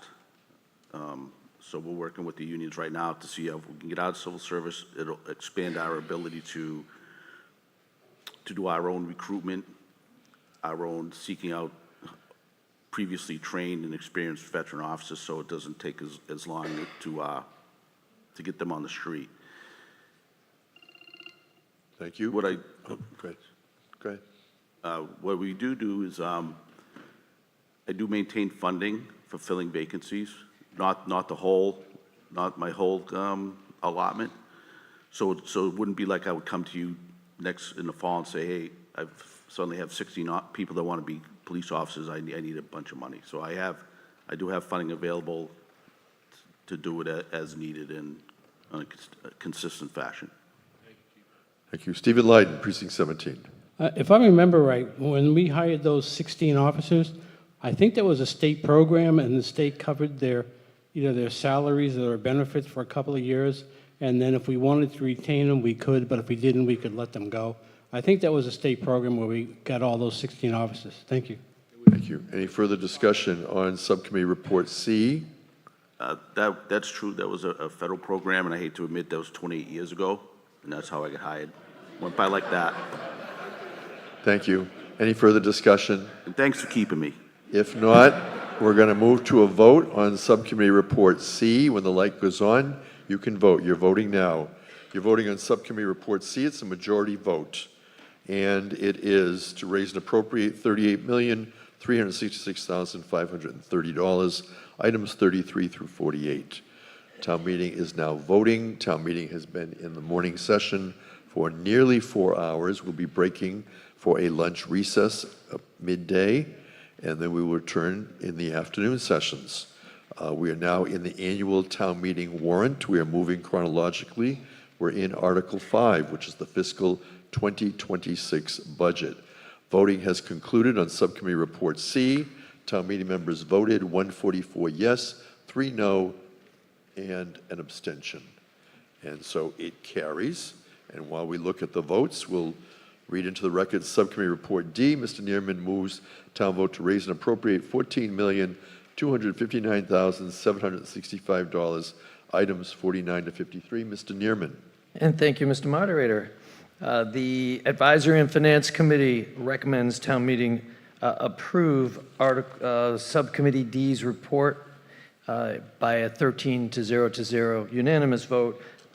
This budget is a $14,259,765 budget for Subcommittee Report D. Thank you. Any discussion? Hearing none, we'll call for a vote. When the light goes on, you can begin voting now. Voting on Subcommittee Report D, and it is a majority vote, and Subcommittee Report D is to raise and appropriate $14,259,765. Subcommittee Report D. Town meeting continues to meet in its annual town meeting session. This is the first session of the annual town meeting, and we will continue to meet this afternoon following the lunch recess. Voting has ended on the Subcommittee Report D, and the total 143 yes, 1 no, 0 abstentions. As we go through the record of the voting, we have moved to Subcommittee Report E. Yes. On C, my vote, I hit the wrong button. On C. On C or D? C, sorry. We passed that, but what was it? It was meant to be a yes.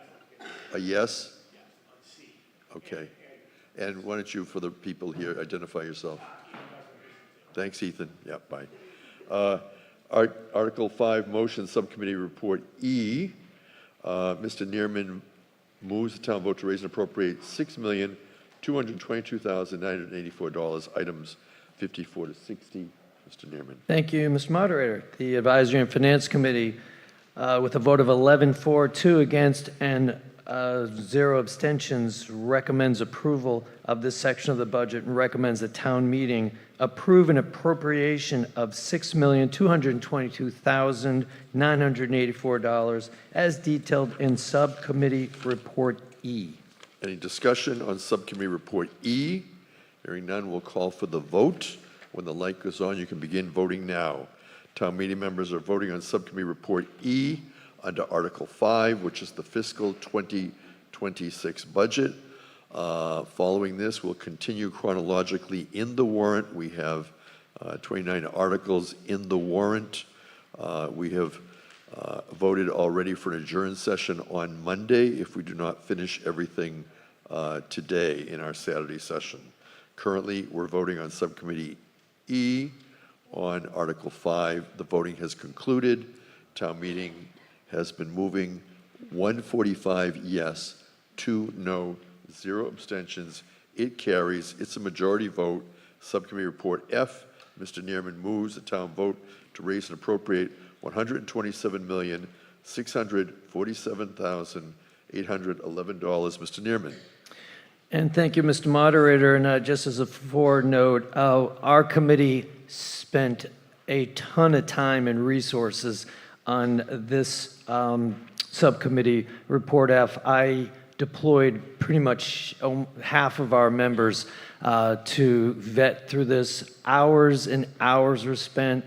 I give a huge shout out to Dr. Campbell and his department and Derek Brindisi for sitting down with us and just getting very, very deep into the budget and what it all entails. So just know that we did our due diligence on this one. Further discussion on Subcommittee Report F. Hearing none, we're going to go to the vote. When the light goes on, town meeting members can vote now. It's a majority vote. You're voting on Subcommittee Report F under Article 5, $127,647,811, items 61 to 64.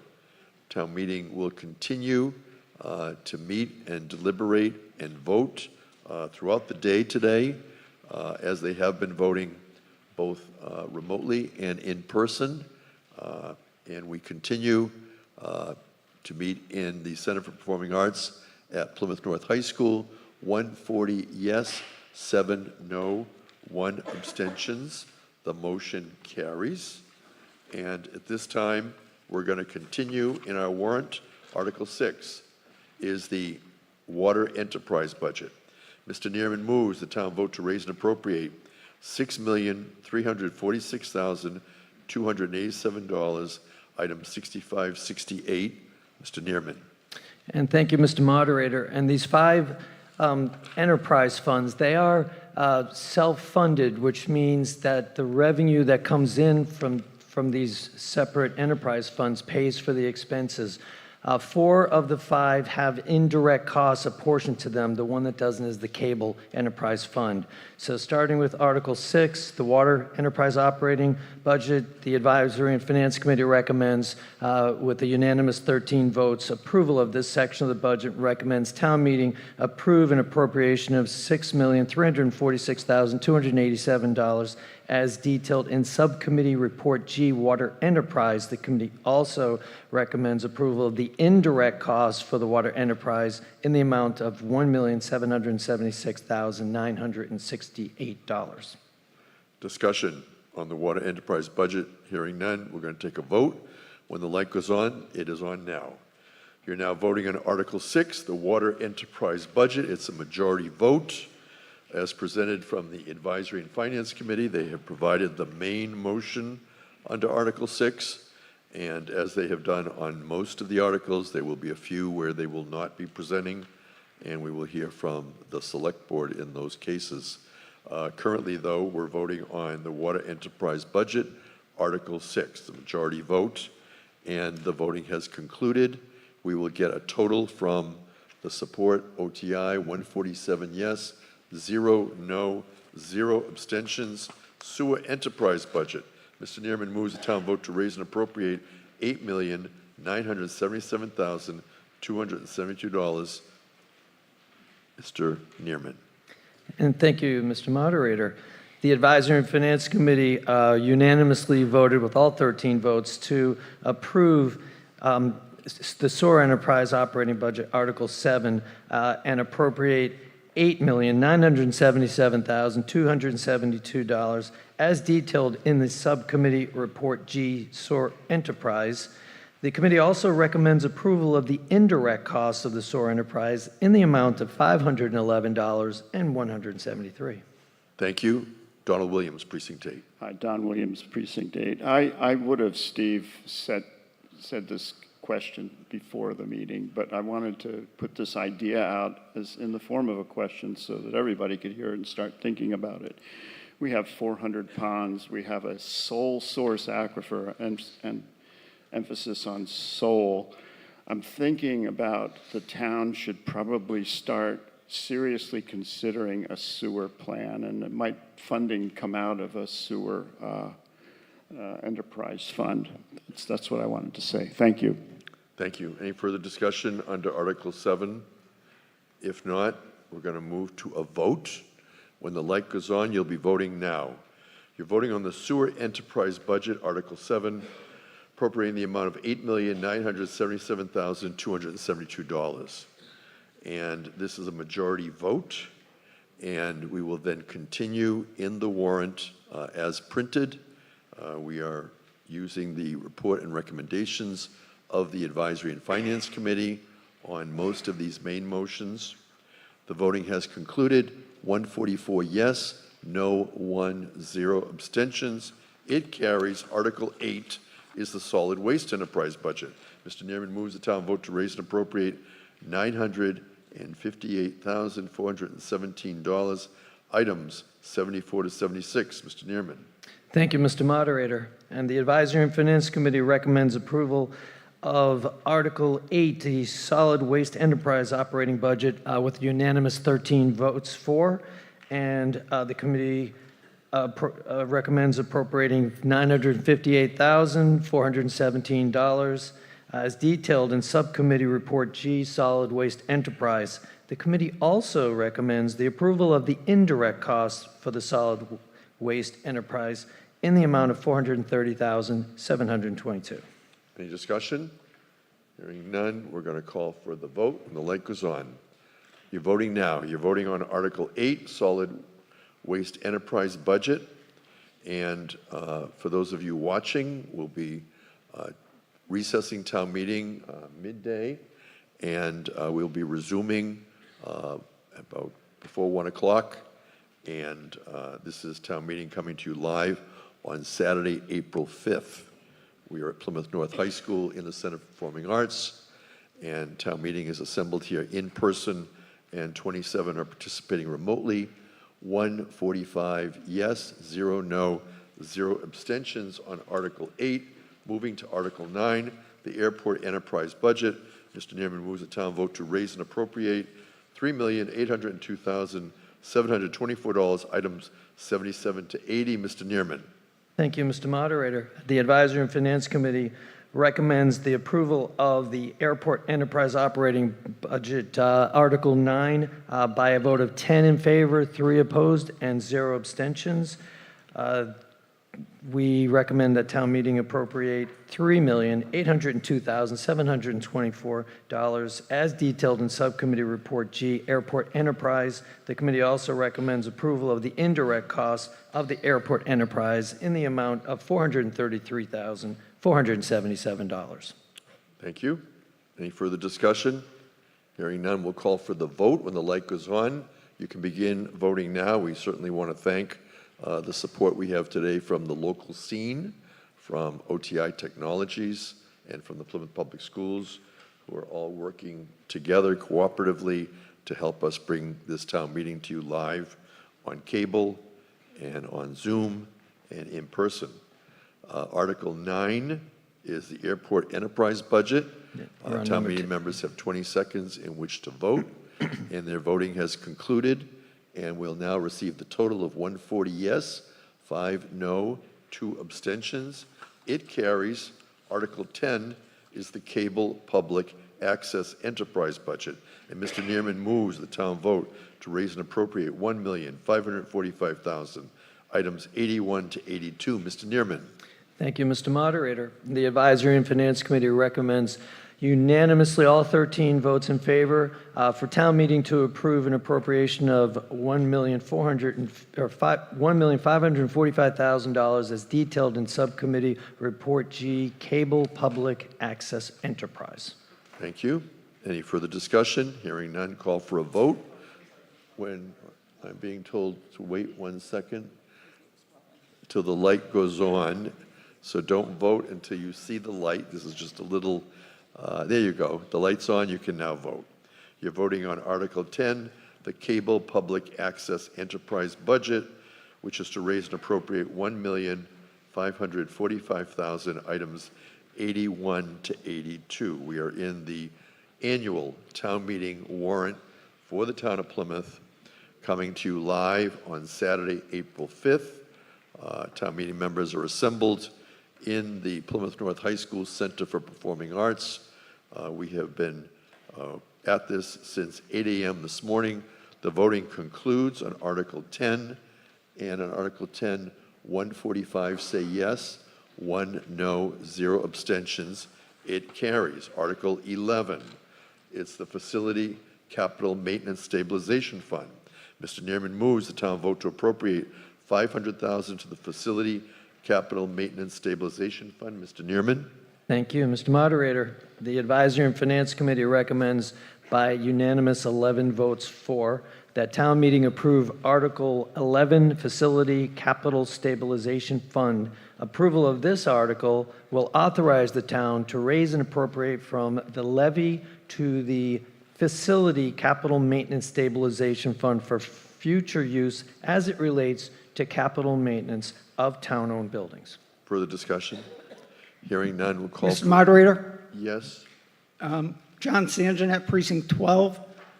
I'm going to vote no on this article because not that I don't support having a rainy day fund, but also I do not support the funding source for this. I think we should be using free cash to fund our stabilization funds, as well as this fund and the fund in Article 12. I will be voting no on that one also. I think the manager should come back in the fall and present these articles using free cash for these articles. Thank you. Thank you, Mr. Sanjanet. Anyone else care to speak on Article 11 on the Facility Capital Maintenance Stabilization Fund? Okay, if not, when the light goes on, you can vote. You're voting now. A reminder for those of you who are in person, be careful with your handset. There are 6 people that are clicking too soon, and it halts the V-voter until they can clear it. So again, wait till the light goes on. Don't vote before the light goes on because it creates challenges for the voting tabulation. And we are voting currently on Article 11 on the annual town meeting, and it is the Facility Capital Maintenance Stabilization Fund. And town meeting has been in the annual town meeting warrant that completes. 131 say yes, no 18, 1 abstention. It carries, and this town meeting will now be in lunch recess, 45 minutes at 11:57, 57.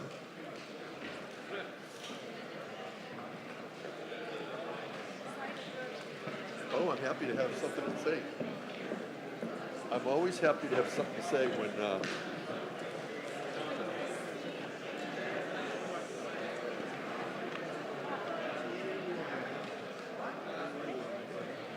Steve, we're probably here.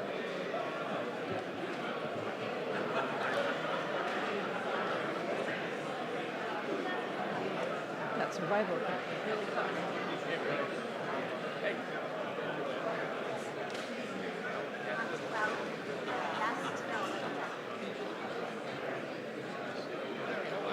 How you been? Good to see you.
Good afternoon. I'd like to welcome everyone back to the afternoon session of Plymouth's annual town meeting.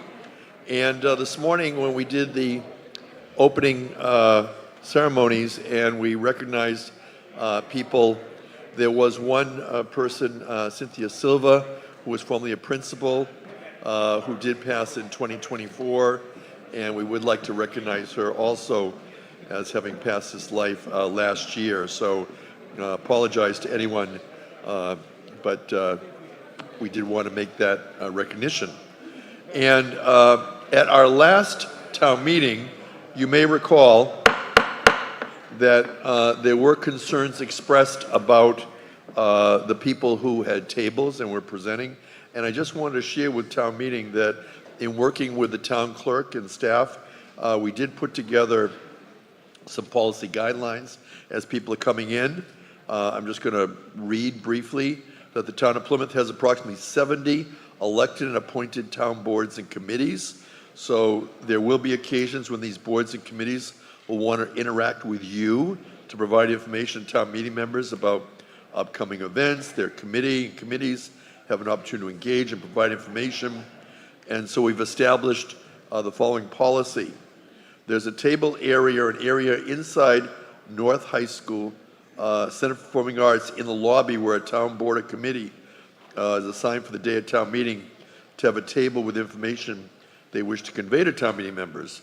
And then for the town board and committees, any town board or town committee with appointed or elected members that is recognized by the town of Plymouth.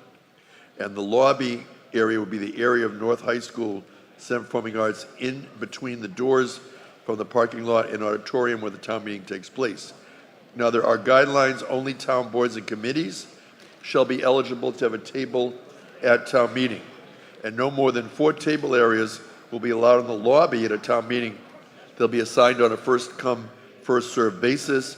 Boards and committees who have not had a table at the previous town meeting shall be given priority.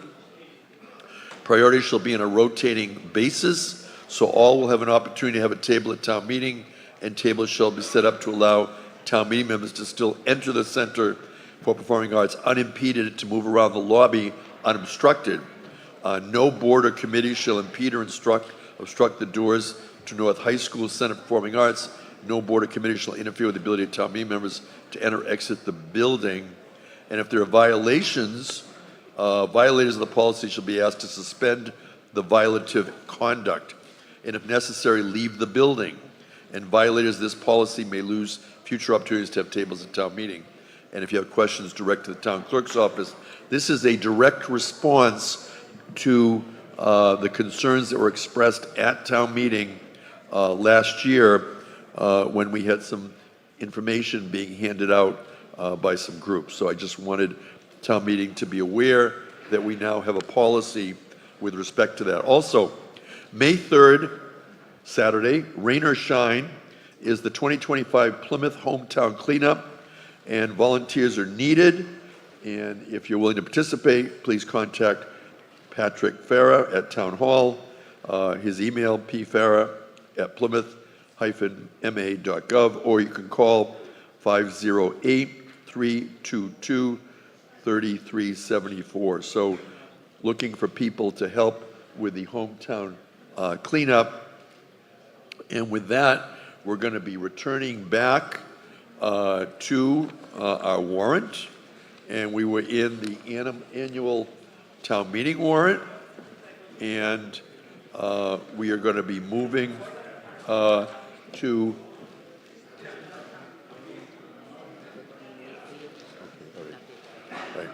and it's the Nuclear Stabilization Fund. So, Kevin Canty, Vice Chair, Select Board, moves that the town vote to appropriate $500,000 to the Nuclear Stabilization Fund as authorized by the provisions of General Laws, Chapter 40, Section 5B, as amended, and that to meet this appropriation, raise and appropriate $500,000 from the 2026 tax levy. Welcome, Kevin Canty, Vice Chair, Select Board. Thank you, Mr. Moderator, and thank you again to town meeting. The presentation is up there. Excellent. We're cooking with gas. All right. So I stand before you once again in regards to the Nuclear Mitigation Stabilization Fund.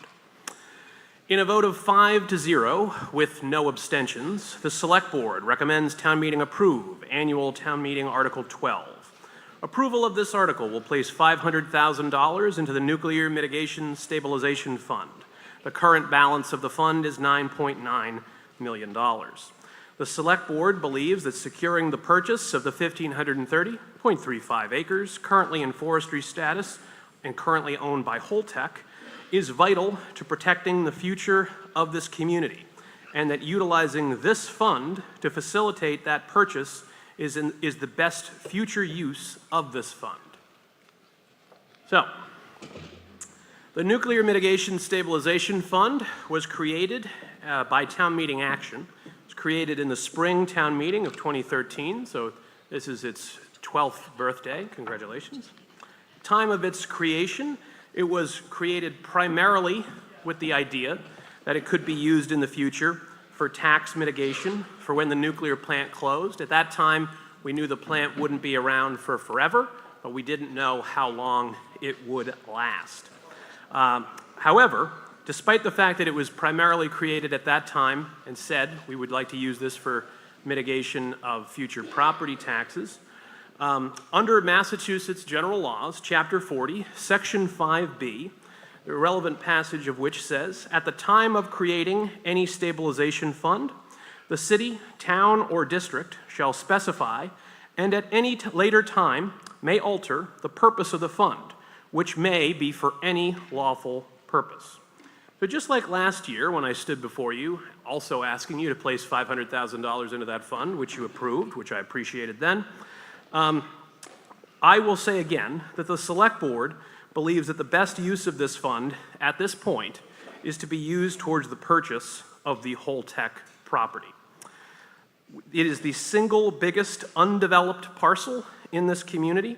If a private developer were to purchase this land and build residential properties upon it, it would be a drain on services in perpetuity, forever. And that would be a drain on services, police coverage, fire coverage, DPW, water, sewer, and of course, schools. We do not believe that if that were developed in a residential way and those services could be exponentially high, we believe that would seriously jeopardize the financial health of this community and our ability to deliver services to residents, both existing and new residents. So, this, as a refresher, is the parcel, again, the single largest undeveloped parcel. And you will recall that in October of 2023, the Select Board negotiated a new pilot agreement with Holtec. The relevant portions of that pilot agreement are bolded on the screen for you, but this particular slide is pulled from the presentation I made at that time. So the Holtec pilot agreement that we're currently under is an 8-year agreement. That was in October 2023, so we're 2 years in. We've got 6 years ahead of us. That pilot agreement we were able to strengthen the town's right of first refusal by extending the time frame and eliminating the ability of Holtec to pay back taxes to discharge it during the 8 years of the pilot. We extended it from what was statutorily guaranteed up to 270 days. It would have been 90 days under the statutory provisions there. So now we have 270 days, so nine months in which to act. The pilot also grants us access to the land for appraisal purposes annually for the period of 8 years. We want to always have a fresh appraisal on hand so that we can act within that 270 days quickly to move on some or all of the parcel. It also gave the town a $3 million account credit to be used for land acquisition of some or all of the parcel during those 8 years. That $3 million account credit is only good during the duration of the pilot. So right now, we have 9.9 in the fund. If we put this 500,000 in, we'd have 10.4, and then we have a $3 million account credit, so you're looking at 13.4 million towards the potential purchase. Now, if the pilot runs out and isn't renewed and this provision isn't extended into a new pilot or there is no pilot in the future, we would lose the $3 million account credit. But we think that buying the community 8 years in which to get its financial ducks in a row towards buying this parcel is worth that possibility. And it also, the pilot engaged the town in Holtec in a master planning process for the land to determine its future uses. We are currently engaged in that. I went to the Pilgrim 1600 event that was held at PCIS on February 13th. It was well attended. Many of you were probably there. And if you were, or you heard the presentation shortly thereafter at the Select Board, you heard that there's a lot of community interest in future uses of this land, and how it's going to be zoned, how it's going to be used. A lot of people want to see large portions. Some people want to see the entirety preserved. Some people are okay with some smart economic development around Powerhouse Road where there already is infrastructure. Me personally, I think there would be a benefit in having like some earth sciences types jobs there, which are good paying jobs that do good work to help the community and our world generally. And they also pay a wage that would allow more people to live and work within Plymouth, which, as we heard earlier during the planning board's speech towards the beginning, is a concern that in order to live here, many people have to work elsewhere, and people that work here often do not live here. But we are currently engaged in that master planning process right now, soliciting community impact. But it's not what Kevin Canty wants to do with this land or this select board or even town meeting. It's really something for the entire community to have a part in. And so we are actively engaging ourselves in that process right now. So we believe that putting this $500,000 into the fund, which is legal for us to do, is a good use of our time and effort and money. We can invest this money so that it works for us while we're waiting for some or all of the parcel to come online. We do not know when parts of the parcel will come online and come on the market. They could all come on at once. It could not go on at all during the 8 years, or individual pieces of it could come on at different times. But we believe that it is essential to the future of this community to secure the purchase of this land. Having this money on hand allows us to have money that would not have any strings attached to it. If we use CPC funds, state grants, private entities, federal funds to the extent that they're available, that's all going to come with strings. Restrictions are what we can and cannot do. And we believe that it is time that Plymouth take control of its own destiny and its own future. This is a great opportunity in which to do so. Again, the single largest undeveloped parcel in Plymouth. And we think that securing that for the uses that this community wants to see happen, rather than a private entity and a private developer making those decisions for us, is a better use. This is a lawful purpose of the Nuclear Mitigation Stabilization Fund. We believe it is the best purpose for this fund, and so that is why the Select Board is asking town meeting to place an additional $500,000 into the fund at this time. I am available for questions. Thank you, Kevin Canty, Vice Chair, Select Board. Stephen Neerman, Chair of the Advisory and Finance Committee. Thank you.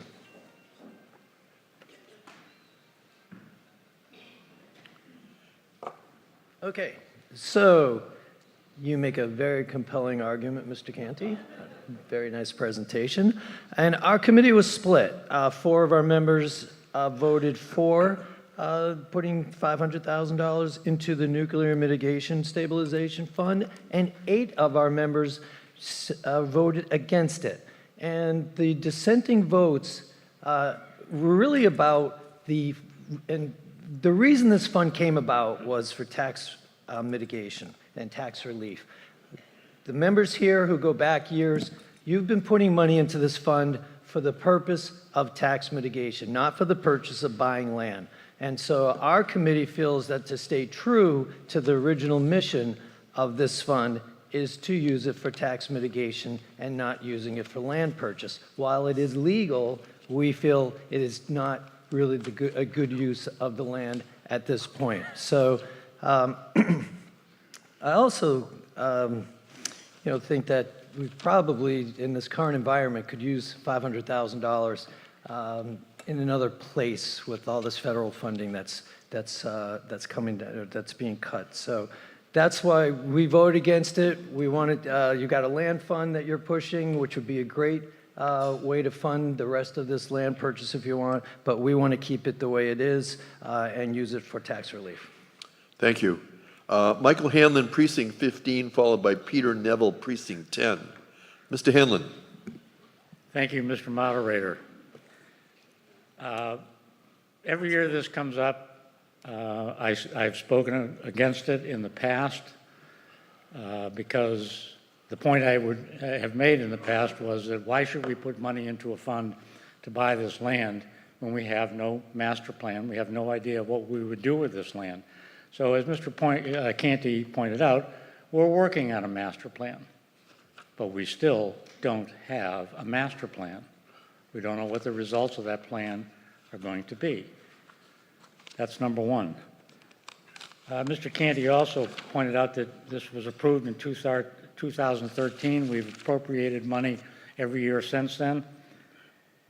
I would argue that we have never voted on changing the purpose of this fund. It was created, as Mr. Canty pointed out, to mitigate the loss of revenue from Entergy, Boston Edison before them, whoever it was, because we knew that the pilot payments were going to reduce every year down to nothing. So we put the plan in place, the fund in place, to mitigate that loss of revenue. We have never voted to change the purpose of the fund. We voted to put money into the fund, but I would argue we've never voted to actually change the purpose of the fund. That's number two. Number three, Mr. Canty also suggested that we're buying this property to prevent it from being developed for more housing.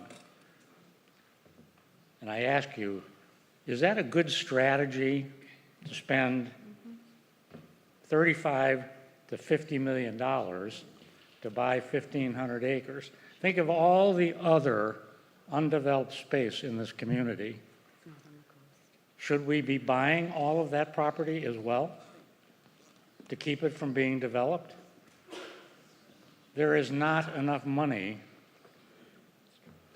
in the taxpayers in Plymouth to buy all this undeveloped property to keep it from being built on. So I would argue that that is not a good strategy. 30 seconds. Thank you, and I hope you will not support the article. Thank you. Peter Neville, Precinct 10. Is Mr. Neville brought in? Mr. Neville, good afternoon. Mr. Neville is participating remotely. If you can unmute yourself. I see your mouth moving. Peter? Well, there you go. everything is, because I'm... Go ahead, we can hear you. You can hear me now? Yes, go ahead. This looks like there's a delay. My point, I guess, will it be a town meeting vote that changes this new stabilization fund? Will be We're going to tell you to turn, Peter, turn your video off, and that might help with the connection on your audio. Go ahead. Peter, continue.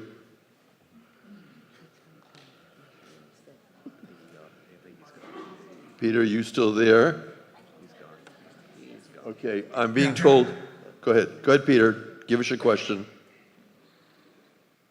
Will it require a town meeting vote to change the purpose of this fund? All right, Kevin Canty responding. So the fund can be used for any lawful purpose that the town can engage in. So trying to reduce taxes would be a lawful purpose. If you were to use all of it to reduce taxes in 1 year, it would only reduce the tax rate per thousand by 3 cents for every taxpayer, and then it would be gone for forever. If you use it to buy the land, which is a lawful purpose, you can do that with a town meeting vote in the future to take money out of the fund. So if and when the land becomes available, or some of the land becomes available, and we want to use the money in the fund towards the purchase of that land or for the purpose of that land, your town meeting vote at that time to use it for that purpose would be how you would change the use of the funds. Any further comments, Mr. Neville? No, good. Thank you. Thank you. We're going to continue with the gentleman behind Don Williams. If you could identify yourself for the record. Anthony Mayo, Precinct 6. Thank you, Anthony. I would like to just remind the people in this room that the definition of mitigation is to reduce your tax, and what this fund does is supports the ability to prevent further taxation. If you look at the budget back in 2000 compared to what it is today, most of that is probably half of it, and it's based on growth. So if you're worried about a $300 million budget today, I can't imagine what it's going to be in another 5 years. Thank you. Thank you. And Christopher Merrill, followed by Virginia Davis. Christopher Merrill, Precinct 11. Question for you, Kevin, or the Select Board. What's the likelihood of Holtec not moving forward with this, but actually having the plant recommissioned again, because they're doing it in Michigan with some of their other decommissioned plants throughout the country? Sure. So one of my Kevin. One of my select board assignments is serving on the Nuclear Decommissioning Citizens Advisory Panel. I'm now the chair of that. You can express your condolences later. But that is a panel that reviews the decommissioning process, as well as the uses of the fund, the deconstruction of the plant property. So the 1,530.35 acres is what was considered like a setback when the plant was originally opened. So there's been discussion about, in Michigan, I believe they're trying to put small modular reactors, which can take like a 30-acre, it can be on like a 30-acre site, one of them. So you could potentially fit a couple of them on their they have like a 130 or so acre campus property that's not part of this. Potential that they might seek to open nuclear there, but the problem that they're going to face is that my understanding is that it require a statewide vote in order to open that, and nuclear power is not popular, let's say. So I wouldn't, if I were a betting man, I wouldn't like their chances of winning that vote, at least in the current climate. But they wouldn't need this 1,530.35 acres to do that, because they didn't need the setback for the 1960s technology. They just thought they did, and they don't need it for the small modular reactors if they were to hook them up to that site in the future, or even just seek to hold that campus property until the climate had changed and they thought they could open it. So we do not believe that any future use of the actual campus footprint where the plant used to be that is desired by Holtec or a successor would impact the disposition of this 1,530.35 acres. Thank you. You're welcome. Thank you. Virginia Davis, followed by Patricia McCarthy. Virginia Davis. Hold it. Precinct 4. I think what this is looking to the future. When we had the nuclear plant here, we used to get millions of dollars, and guess what Plymouth did? We spent every cent of it, instead of, like, if you have investments, every one of us, if we have any investments, your investment person says, you can spend 4 to 5% of this, or maybe 3.5 this year, and the rest you keep there. Had we done this, we would not be where we are now. And I'm not blaming anyone, it's just we are now thinking to the future. And as Kevin's pointed out, houses will cost us already. Some people are complaining what it's costing us for our fire and for our police, and we aren't even to capacity. It's a huge town. So we have a master plan being worked on. We have a whole group of people working on this 1,500 acres. There's going to be a meeting. When's that meeting? April 10th. April 10th, right, at Plymouth South Middle School, just on this topic. So I would urge you to vote yes for this. This is for the future of Plymouth. Thank you. Patricia McCarthy, followed by Mark Pulsnelli. Pat McCarthy, Precinct 18, and as usual, Ginny said a lot of my thoughts. She must have been reading my mind. However, I urge all of you to try to go to the meeting. That was one of the things, to learn about the possibilities for the use of the land. $500,000 is, peanuts compared to everything else we're dealing with.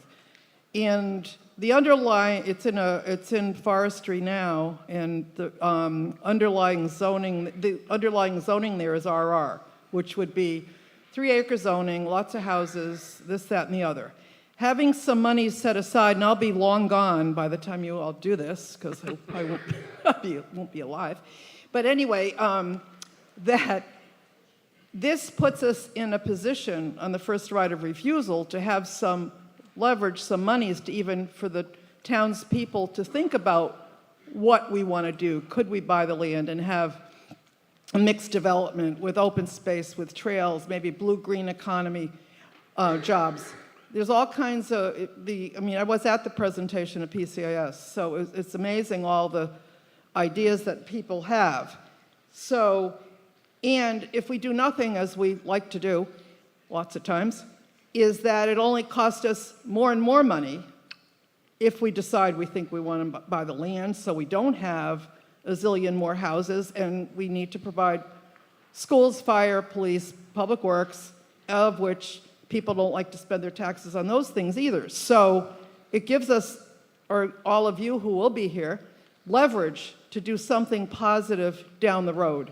So I urge you to vote for the $500,000 and trust that that's the right thing to do based on the presentation. Thank you very much. Yes, Mr. Talap. Mr. Moderator, Jeff Talap, Precinct 13. I move the question. Motion to close debate. We have nobody on a list other than the people that were standing up. So we're now going to vote to close debate. It is not debatable. When the light goes on, you can vote now. You're voting whether to close debate. It's a 2/3 vote. We're voting whether to close debate on Article 12 in the annual town meeting, which is the Nuclear Stabilization Fund. And we have a motion from Kevin Canty, Vice Chair of the Select Board, to appropriate $500,000 to the Nuclear Stabilization Fund. Town meeting members are engaged in their first vote in the afternoon session. Voting has concluded. 98 say yes, 43 say no, 0 abstentions. The motion carries. We are closing debate. And we are now voting on Article 12. We're voting on the main motion, and you can scroll. You can scroll. You're voting on the main motion under Article 12. It's a majority vote. And once we have completed through all the precincts, we will then take the main vote, which we'll do now. When the light goes on, you'll be voting on Article 12. You're voting now on Article 12. During the lunch recess, I did have the opportunity to speak with the moderator from the town of Weston. As I stated before, Plymouth and Lexington are the only 2 towns, and he wants to congratulate all of you for participating in a very good town meeting in a hybrid fashion, and he felt that there were a number of things that he could bring back to his town, and I'll be speaking before his committee at the Mass Moderate Association on this article. Yes, 121, no 19, 1 abstention. It carries. Thank you. Article 13. Article 13, we have motions. First, Mr. Neerman moves that the town vote to appropriate $16,766,216 to pay costs of various capital projects listed A1 through A43. Now, we have a number of votes here, including the motion to amend, but we'll first go with Mr. Neerman's main motion. Mr. Neerman. Thank you, Mr. Moderator. The Advisory and Finance Committee recommends town meeting approve Article 13 unanimously, all 13 votes in favor. The town manager recommended funding of $21,738,444 worth of capital items requested for fiscal year 2026. The Advisory and Finance Committee agrees with this recommendation. See pages 24 through 27 of the capital improvements, the CIC spreadsheet. The recommended capital items fall within the following two overarching categories. General fund items totaling $19,228,444 to be funded with $12,746,886 from free cash, $3,469,761 from borrowing, $2,650,000 from general fund revenues, $59,330 from transportation network fee fund, $100,000 from fire prevention revolving fund, and $202,467 from a police department grant that does not require town meeting appropriation. The second item is the enterprise fund items totaling $2,510,000 to be funded with $360,000 from the sewer enterprise fund retained earnings, $850,000 from the water enterprise fund retained earnings, and $1.3 million from borrowing. Back to you. Thank you. So we're going to take this with the A group separate from the B group since the quantum of vote changes, and we have a motion to amend. Jerry Williams, Precinct 8, moves to increase item A28 roadway improvement program preservation by $500,000 for a new total of $17,266,216 for capital project listed A1 through A43. And in Article 13 of the 225 annual town meeting warrant, and modify the funding sources by decreasing the amount transferred from free cash by $115,622.77 for a total of $12,631,263.23, decreasing the amount transferred from water retained earnings by $82,717.17 for a total of $767,282.25, and further transfer the sum of $698,340.52 from balances not needed in previous town meeting articles as indicated in the table below. Geraldine Williams, Precinct 8, to be followed by Mark Pulcinelli, Precinct 1. Geraldine Williams, Precinct 8. I'm proposing, that we add another $500,000 to the roadway improvement program and preservation from the free cash that can be recovered from some of the past articles listed in Burke's Law, which amounted to at least $615,000 that Lynn and I were able to identify. The pavement management summary findings from 2023 estimated that it would cost $135,521,997. So that's $135 million to bring our 302 miles of roads up to standard. Overall, our roads were listed in this report from 2023 as 67.9. It was projected in the report that it would cost $5.5 million in 2023 dollars to maintain our at their current rate. It would also cost $8.5 million each year for the next 5 years just to improve our roads to a rating of 6.9. The DPW department receives many complaints about our roads. Many people, of our residents complain about the quality of their roads. We need to allocate more than just $5 million for the roads in order to continue to improve more of our roads and just maintain what we have. So that's why I feel that we should add an extra $500,000 from free cash that was identified by from the unspent funds from previous town meeting articles. This does not affect the overall budget. It simply reallocates some more funds towards our roads. Thank you. Thank you, Geraldine Williams, Precinct 8. Mark Pulcinelli, Precinct 1. Mark Pulcinelli, Precinct 1. I have a question. This is on the main motion. Item A6, feasibility study for police headquarters. I was wondering if someone could answer whether that is looking at renovating the current property, buying and building a new property, or either or. Chief Dana Flynn, responding to a question from Mark Pulcinelli under Article 13, Annual Town Meeting. Welcome, Chief Flynn. Dana Flynn, Chief of Police. So one of my goals when I became Chief of Police was to expand our presence throughout the whole community. A year ago, I think this weekend, with the help of Chief Foley, we were able to open up a satellite office, if you will, down at the EOC at Cedarville Fire.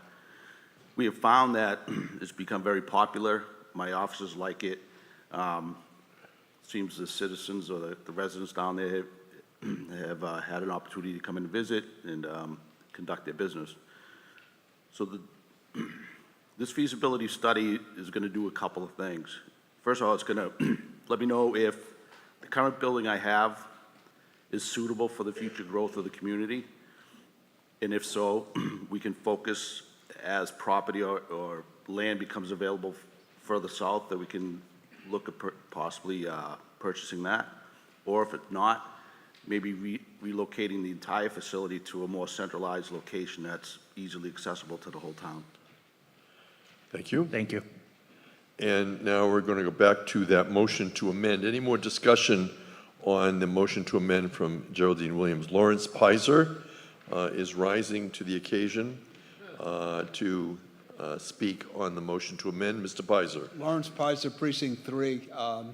I would ask Ms. Barrett if she could comment on whether we really do have $698,000 in Burke's Law available. Lynn Barrett is the Director of Finance. She's responding to a question from Town Meeting Member Lawrence Pizer. Welcome, Lynn Barrett. Good morning. So in your town meeting books, we always give the listing of the Burke's Law articles. And those are just previous articles that are voted at town meeting and what the status of those articles are. So there were some older articles on there that the town meeting member had inquired about. So we did an exhaustive inquiry to all departments, and they responded this past week on any projects that were complete, any projects that were abandoned or something like that. So we're able to come up with this list that was presented to you today. So those are legitimate balances that are left that can be used for other projects. Thank you. Any further discussion? If not, we're going to move to the motion to amend. So it will be a vote and a majority vote as to whether to amend Article 13 as presented by Geraldine Williams. When light goes on, you can vote now. You're voting on the motion to amend, and it's a majority vote. This is Plymouth's annual town meeting is coming to you live Saturday, April 5th. We are at Plymouth North High School in person. We also have remote participation. We are in the afternoon session in our annual town meeting warrant. We had Article 13. We're dealing with the A motions, and we have a motion to amend. We're currently voting on whether to amend Article 13A1 through A43. Town meeting members can vote in person with a handset, or they can vote remotely with a V-Voter platform and also participate with Zoom webinar. Voting has ended from the town meeting members, and 77 say yes, 60 say no, 3 abstentions. The motion carries, and therefore we will now be voting on the main motion as amended with the motion from Geraldine Williams that did pass. Further discussion on the main motion as amended? If not, we will go and vote on the main motion as amended, which includes now the increase on the amendment. So, Geraldine Williams. Point of order. I have a question about the Fire Station 1, the brick repointing for $161,000. We've been hearing at previous town meetings that the Fire Station 1 needs to be replaced, that the water problems are beyond repair, and that it is not possible to repair and there's no room to expand it. So I'm questioning why we should authorize spending $161,710 to repoint the exterior of a building that the interior is still in bad condition. Thank you. Neil Foley, who is the fire chief for the town of Plymouth, responding to a question from Geraldine Williams on Article 13. Chief Foley. Neil Foley, Fire Chief. So it's going to be some time before we're going to be able to bring a solution forward as far as Station 1 and what kind of renovation or replacement is going to be feasible and what's going to be best for the community. In the interim, we have to maintain the buildings that we have. Currently, we've tried a bunch of different measures that have been a lot cheaper to reduce the inundation of rainwater coming in from the outside into the building. And none of those seem to have worked, so the solution is to have the brick repointed, and at least we can stop the water from coming into the building, causing further damage, and maybe, you know, forcing our hand to escalate this to an even sooner resolution as far as what to do with headquarters. Thank you. Christopher Merrill. Yeah, question on A22 in regards to the turf replacement. What is the useful life of turf? Anyone care to respond to Christopher Merrill's question regarding the useful life of turf? And do we have someone coming forward to answer? It looks like we do.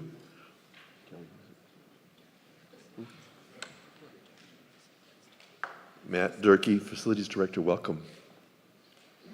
Thank you. Good afternoon. Matt Durkee, Director of Facilities for the schools. So the useful life of turf is at 12 years. Okay. And how old's the turf now? 12 years? The turf there was installed in 2012. Okay. And how many more fields do we anticipate to replace?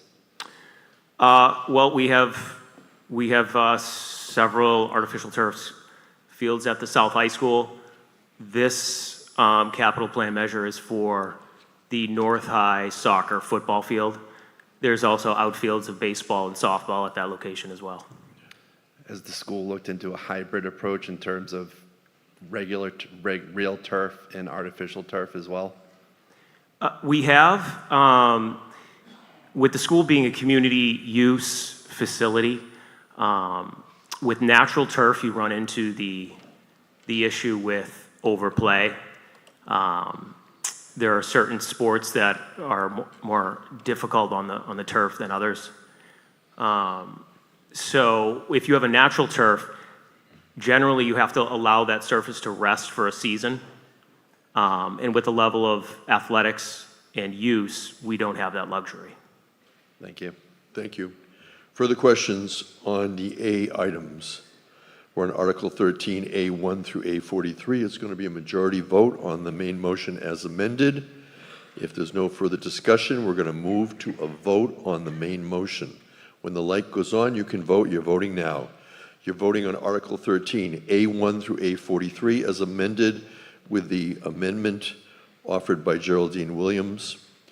This is a majority vote. Town meeting is here in the afternoon session on the spring annual town meeting. We are going through the warrant. We are on Article 13. We have 29 articles on the annual town meeting warrant, and we will continue chronologically absent a motion to change the order.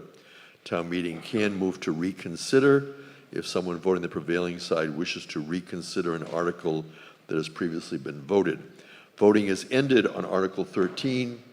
140 say yes, 3 no, 1 abstention. It carries.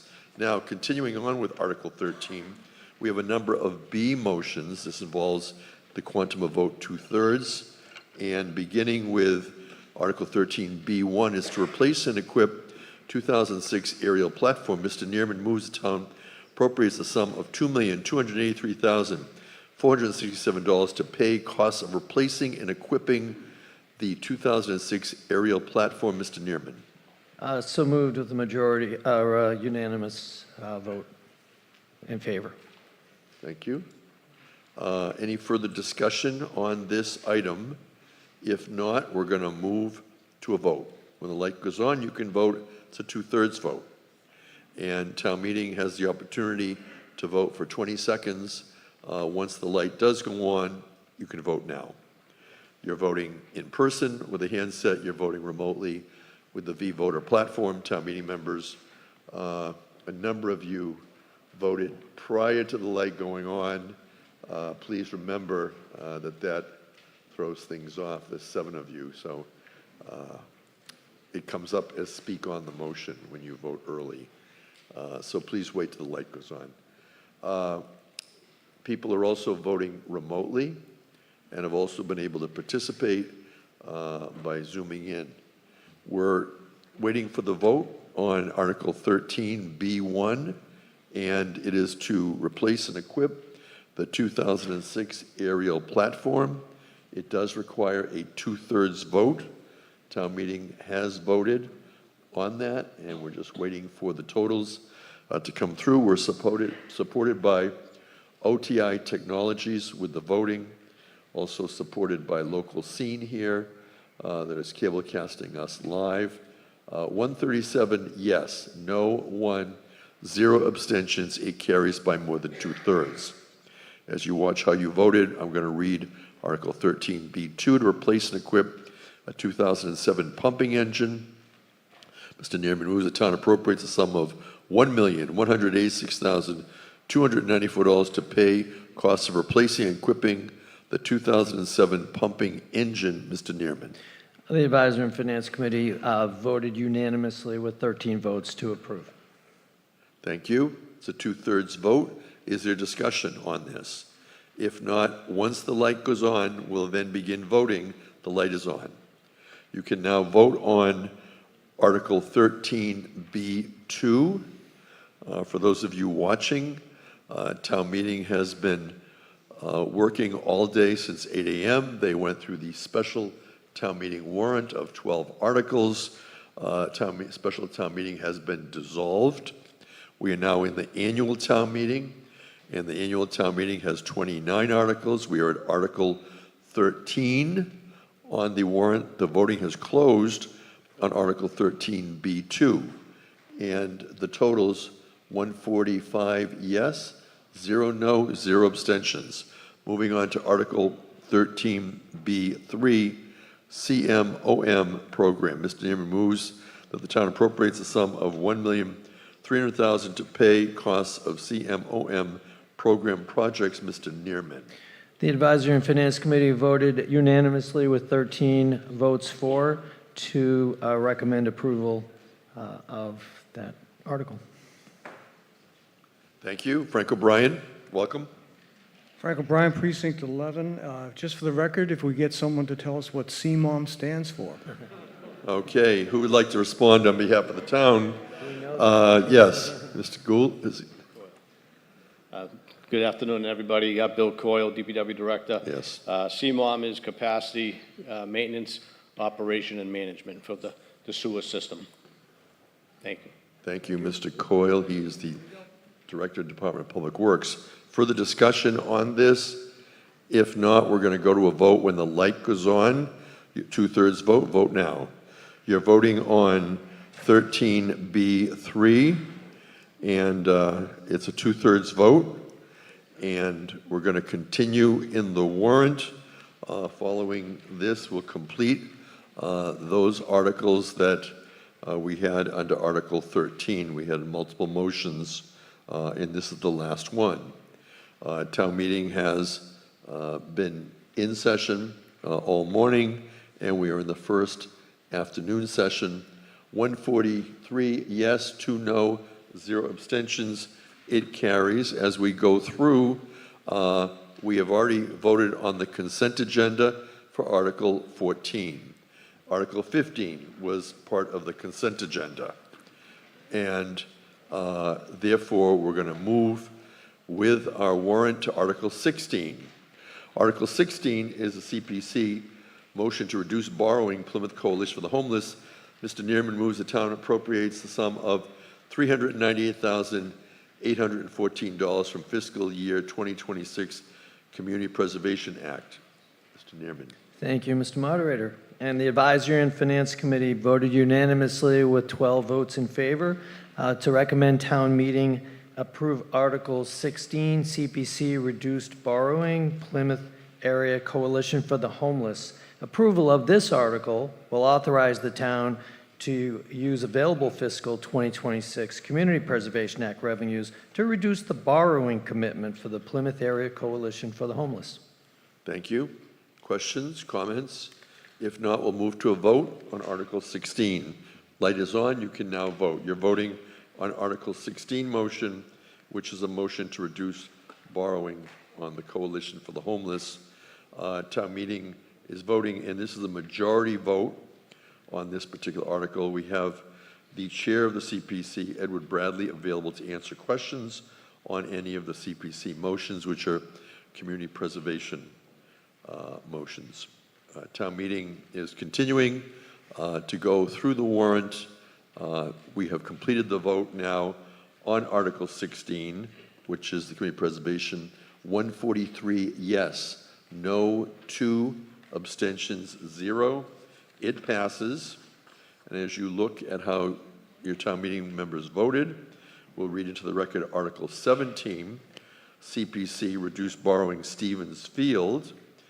Mr. Neerman moves the town appropriate sum of $1,692,000 from fiscal 2026. Mr. Neerman.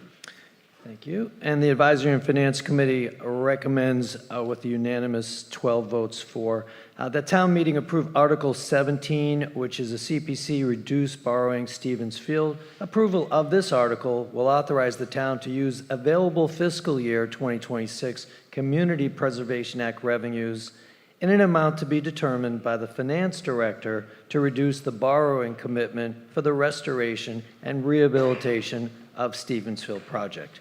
Further discussion? Hearing none, call for the vote. When the light goes on, you can vote now. One of the things I discussed with the moderator from Weston as asking for suggestions, he said they use the consent agenda much more than we do, and we will be looking at those articles where there was no discussion and unanimous votes to consider moving a few other things into the consent agenda in order to allow more time for those articles where you want to have lots of discussion. This is on Article 17. It's reducing borrowing for Stevens Field. The voting has ended, and 142 say yes, no 1, 0 abstentions.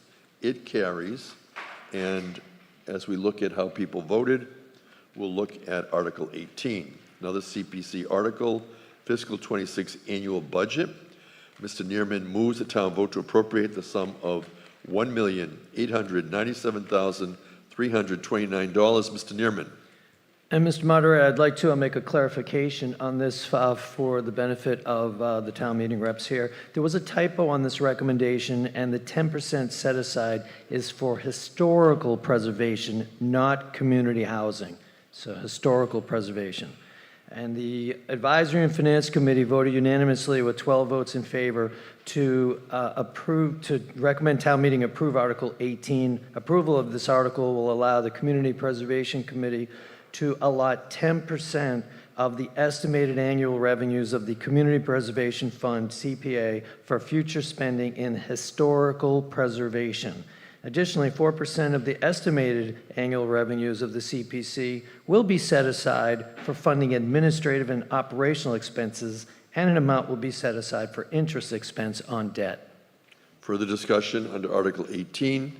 Hearing none, we'll move to the vote. When the light goes on, the light is on now, you can now vote. You're voting on Article 18. It's a majority vote. On matters such as this, questions can be directed to our Director of Finance, who is Lynn Barrett. For each of these articles, there are people available on staff to be answering questions, or people from the various committees. This is Plymouth's annual town meeting. It's coming to you live from Plymouth North High School. We are in the afternoon session. We are moving through the warrant. We are in Article 18. We have 29 articles.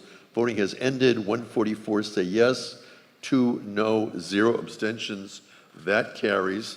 On Article 19, the motion is withdrawn. We then move to Article 20, no motion, no action. Under Article 21, we have a proposed bylaw for school facilities maintenance, and Mr. Neerman moves the town vote to amend the general bylaws, Chapter 177, to add Article 3, facilities maintenance, management, and oversight.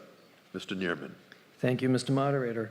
And the Advisory and Finance Committee recommends to town meeting with unanimous 13 votes in favor to approve Article 21, proposed bylaw, school facilities maintenance. The approval of this article will codify the current status quo of town and school operations into the general bylaws and will prevent any future proposed consolidation efforts from occurring without town meeting approval. But town meeting can change a general bylaw at any town meeting to reflect a desirable potential future consolidation agreement. Thank you, Stephen Neerman, Chair of the Advisory and Finance Committee, and welcome once again, Kevin Canty, Vice Chair of Select Board. Thank you, Mr. Moderator. Thank you, town meeting, once again. So that brings us to Article 21. So Article 21 seeks to codify the current status quo of town and school operations with no changes in the town's general bylaws rather than in the town charter.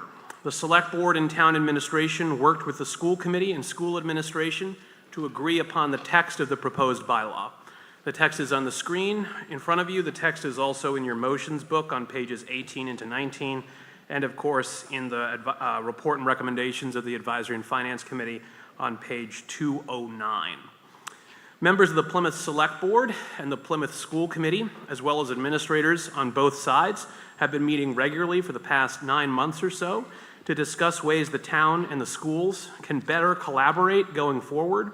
Part of that conversation has involved examining the potential value of consolidating certain services that both the town and the schools currently provide. However, there are no immediate plans for consolidation of specific services at this time.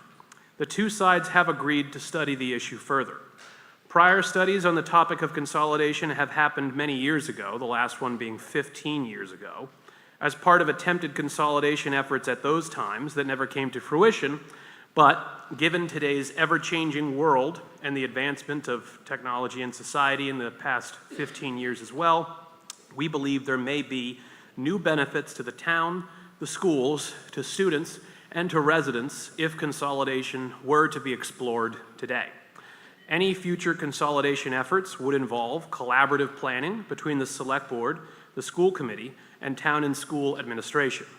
Any bargaining units that would be impacted by any proposed consolidation would also be involved in those negotiations, and it is not the intent of anyone that any employees would lose their jobs. Lastly, town meeting, and this is important, town meeting would have to approve any proposed consolidation were it to ever be proposed. All right, so that brings us to Article 21. Codifying the current status quo into the general bylaws will prevent any future proposed consolidation efforts from occurring without the approval of town meeting, but town meeting can change a general bylaw at any town meeting to reflect a desirable future consolidation agreement if one is ever proposed. Changing a general bylaw takes approximately 90 to 120 days to actually take effect after town meeting action, whereas changing the town charter takes 18 months to 2 years to take effect under the current climate up at Beacon Hill and the workload that the legislators up there have. It should be highlighted that this article is being presented to town meeting at the same time as Article 22. Article 22 would remove a specific clause in the town charter to allow for consolidation discussions to continue. If Article 21 and 22 are passed by town meeting, it is possible that no future agreement on consolidation is ever reached. If that is the case, the current status quo will be forever maintained in the town's general bylaws. Further, if a future consolidation agreement is reached between the town and the schools, but town meeting is not in favor of that agreement, then town meeting can refuse to alter the general bylaws to reflect such agreement, and the status quo would be forever maintained. Article 21, as the slide in front of you says, does the following. It codifies the current status quo of town and school operations in the general bylaws with language approved by the school committee and school administration. And it retains town meeting control over the division of responsibility between the town and the schools. Article 21 does not change any operations between the town and the schools today, and it does not commit the town, the schools, or town meeting to agree to any future consolidation efforts at any point, now or in the future. Passage of Article 21 and 22 will give town meeting the final say on the potential for future consolidation of town and school services, rather than leaving that decision up to the Massachusetts State Legislature. Lastly, the Select Board, Town Administration, School Committee, and School Administration are all in agreement on the passage of this general bylaw. I am available for questions. Thank you. Joseph Hutchinson, Precinct 17, followed by Dale Weber, Precinct 2. We're debating Article 21. Precinct 3, yes. Did I say the... You said 2. Oh, sorry. Precinct 3, of course. Joe, welcome. Thank you, Mr. Moderator. Chapter 70 was established after many years of attempting to protect school budgets from hard times, and that's what it's done successfully, at least in recent years. And we're facing hard times. So this is one of those conditions where the protections for the school's budget is more than ever important. We should, I think, leave these protections intact in the charter, where they're protected at a higher level than they would be in bylaws, to protect our kids' education. At a recent COPC meeting, we had the chair of the schools committee come and testify, or not testify, but make remarks. And this is what Mr. Paisano said. He said, taking this language out of the charter takes away a layer of protection that the schools have had. They get their budget approved by town meeting. They're accountable to the voters, and they know their own facilities. We're being told that this doesn't change anything right now, but it sets the table for a change later. And if we ever do consolidate, it's not clear that the schools won't lose priority. And that's what I'm concerned about, said Mr. Pisano. We're elected to think about precedent, not just process, and the precedent here is dangerous if it weakens the school's position. He also remarked that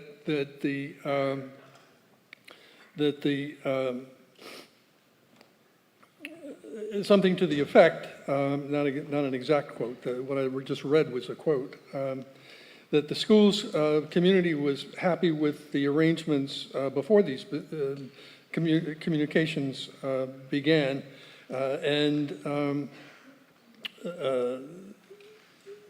so they were happy with the way things were. The other piece that I have of my the long-term goal of these discussions seems to be a consolidation study, and such a study requires scope, a budget, and independent analysis. And I had urged the administration 30 seconds to return to the drawing board and bring forward a proposal for consultants who understand the complexity of municipal and school-side operations, and ask for funding for town meeting to supply a study. Let's be deliberative and transparent about this and not legislate right now ourselves into a corner. So, thank you. Thank you, Joseph Hutchinson. Dale Weber, Precinct 3, followed by Patricia Edelman, Precinct 12.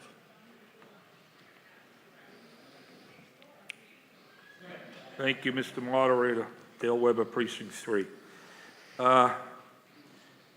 Canty, the town's spokesperson today, states that we need to do this as it's our obligation to exhaust efforts and the eventuality that the shrinking revenues we will face an override in order to fund future budgets. Yet he states the effort is not to save money, but to improve efficiencies. I find that statement to be somewhat salesman-like. The community has gone through this exercise to look at town and school consolidation at least twice before, and 2 results have come from it. The 2 previous committees formed have never after completing their arduous study of the issue, recommended any consolidation, as an unwritten effort and past practice already exist when mutual aid is needed. These were blue ribbon committees that were made up of well-schooled individuals very much involved in the governance and leadership of our community, with hired consultants with experience in consolidation. More on that in a moment. The facts here today are that just a few months ago, October 2024, this body voted on a new charter. As part of that charter, the proposal to remove the language relevant to school superintendents and jurisdiction of their buildings and grounds that is here before us today failed by a more than 2-to-1 margin. Now, with the ink not even dry on compilation of the votes taken at the October 24 town meeting and the language not yet codified into the home rule petition to move it to the State House for approval, we are attempting here today to alter it yet again by lessening the strength of our town charter and transferring the jurisdictional language out of the main document of our local governance and into a simple bylaw. Also, the ink is not even dry on the town and school employee contracts agreed to by both parties, establishing and continuing their terms and condition of employment running out to 2027. The time, effort, and expense to negotiate contracts, ratify contracts, print and distribute contracts, and to move existing charter language approved at our last town meeting into a new charter is going to have another layer of more time, more effort, and more expense 30 seconds. added to the mix due to this latest attempt to consolidate.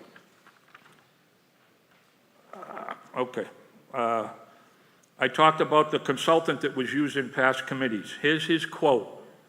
Large communities such as Plymouth should not consolidate school business functions with town finance functions. When questioned further on his opinion, he explained that his professional opinion was one that was shared by the Department of Revenue and the Mass Department of Education. I'm asking you to vote no on this article and ask also that Mr. Moderator checks his timer because it seems awful fast. You're the only one with a problem with it, Dale, so far. Patricia Adelman, Precinct 12, followed by Donna Curtin, Precinct 3. Pat Adelman, Precinct 12. I can't stress enough, as Joe Hutchinson stressed, the charter clause is to protect our children's education. And again, as Dale Weber pointed out, the permanency of the charter, and to take this out of the charter and put it into a temporary bylaw is just a great disservice to our charter-driven town meeting form of government. Please vote no on both these articles. Thank you, Donna Curtin, Precinct 3, followed by William Abbott. I'm happy to yield to Mr. Abbott if... That's okay, go ahead. Okay, thank you. Just 2 points. I appreciate Mr. Canty's forward thinking on these 2 articles, but I'm going to be voting no on both and urge you to do the same. And just want to share a couple of thoughts. One is this does seem a little cart before the horse, since we don't have any immediate plans for consolidation. We don't know what those look like. And I really think, you know, in town meeting, we need to have the horse come before the cart. We really do. I think it's just it just ends up in better decision-making for us all. So I do think this is premature. But I do have another thought, and I do think we're at a time when the embrace of efficiency should give us all reason for concern. It is unsettling what is happening in our country today, because people are wanting everyone to move too fast, and what we're seeing is the dissolution and tearing apart of things.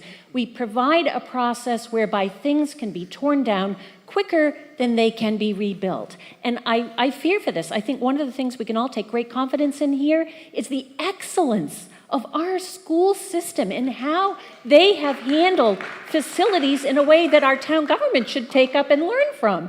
And so I do not want to see that touched. I want to see it preserved in our charter, and I urge you to vote no on both these articles. William Abbott is in precinct 16. Mr. Abbott. I've been following this dialogue more from the charter standpoint than from the school committee standpoint. And I've watched over the past several months as the promoters of this change have been muscling the school department and the school committee to go along with it. And that was disturbing. But speaking from the charter standpoint, this came up in the 1999 charter, of which I was the chairman. We listened to the same debate, and we decided to leave things as is for all the reasons that you've already heard. But what is disturbing is that this is an effort, I think, a dangerous effort, a deliberate process here to degrade and to minimize the charter, to hollow out the charter. The charter is our Constitution. It's much more permanent, and it is harder to change, but it is where things get stated that people can read and listen to. Bylaws are dangerous too. They're slippery. They disappear. They're too easily changed. And I think the whole idea, though, that time here is even relevant, if it is, there's no reason under the sun why a charter change can't get voted on and become effective within 60 to 90 days. This whole idea of the last two charters taking months and even years to get to the State House the problem is not at the State House, it's here in Plymouth. Charter changes should be moved to Boston immediately following town meeting and not held up. The 2018 charter we didn't get approved until June of 2020. But that was not the State House's fault. That was Plymouth's fault. I say leave this in the charter, which is the much more formidable constitution, and not move this over to where it can disappear in a bylaw. That's William Abbott, precinct 16. David Peck, precinct 4, followed by Alan Costello, precinct 10. Mr. Peck. Yeah, thank you, Mr. Moderator and town meeting members. Perhaps I'll be a voice crying in the wilderness, but I will say vote yes on this. Is being on the building committee, but also seeing facility maintenance across the years in this town. The schools have always done a far better job than the town. And Arthur Montrond, rest his soul for how long he was at the school thing, but when there's such actual and perceived differential between the schools doing a superb job in the town in catch-up mode, I think both 21 and 22 give us the opportunity to do that study. And I think I was on one of the charter committees. Other towns and cities, Watertown is one in particular I remember, have a combined facilities for all their facilities. I would like us to see ending up there. So I say vote yes, let's do that study, but it's an important objective and long-range goal. Doesn't have to be in the next couple of years, we heard from Dale, but I think it's worth doing. So I'm going to vote yes. Alan Costello, precinct 10. Lawrence Peiser, precinct 3. Yes, Alan Costello, precinct 10. I was before you, as Mr. Weber said, last October, and as part of the Charter Review Committee, we had this on the agenda to have this body look into it and give us a decision. At that time, we were told we weren't ready for prime time. We didn't have the supplemental bylaw language. Now, to the credit of the Select Board and the School Committee, they've been working on this long past the Charter Review Committee disbanding, and they've come before us today with the exact bylaw language that this body was crying for last October. Now, this article, if passed, doesn't change anything. And as a group, I would think that we would take the chance. We have the backup with the bylaw. We just want to have in the future the ability to talk about these issues. Consolidation. Consolidation could be as simple as snowplow, rubbish removal, IT. There's a host of things. Everyone's talking about the children's education. No one is trying to compete with the school or take any any revenues or services from the school. We just want to keep everything intact as it is today, maybe through some efficiency and some cost cutting, make it a little easier for the parents. This is only just an idea that a lot of people have spent a lot of time working on. It takes no responsibility away from us. We're the final word still. And that's very important to me. I'm a town meeting member. I would not want to give that up. But I think we're very short-sighted if we don't pass this today and at least let the conversation go forward and be acted on if it comes to be a positive thing. Thank you. Before we go to Mr. Pizer, I have a procedural motion. Let's bring in Brian Andrew Fitzgerald from Precinct 10. Ms. Fitzgerald wishes to make a motion. Welcome, Mr. Fitzgerald. He is participating remotely, and we're going to bring him in as a panelist to make his procedural motion. Mr. Fitzgerald. And while we're waiting for him, we will continue until approximately 2:43, at which time we'll take a recess if we have not finished, since that will be 2 hours. And then we'll continue until Article 29. Do we have Mr. Fitzgerald? He's declined. Okay. In that case, we're going to go to Lawrence Pizer, Precinct 3. Oh, he's back. Mr. Fitzgerald, do we have you? Procedural motions do take precedent over the substantive discussion. One of the challenges we have, of course, with remote participants is we don't always get them in quickly. Mr. Fitzgerald, are you there? We can hear you. Go ahead with your motion. Okay, sorry for the difficulty. Brian Fitzgerald, Precinct 10. I move to close debate. Moves to close debate. It's not debatable.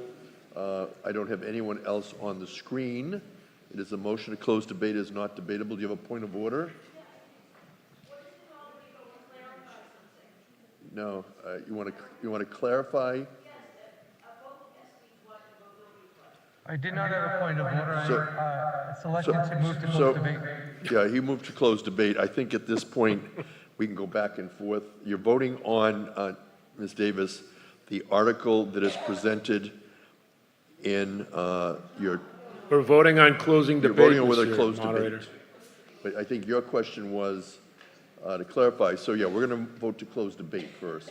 If you have a point of order after that, we'll take it up. So we're going to move now to close debate. When the light goes on, it's on. You vote yes or no as to whether to close debate.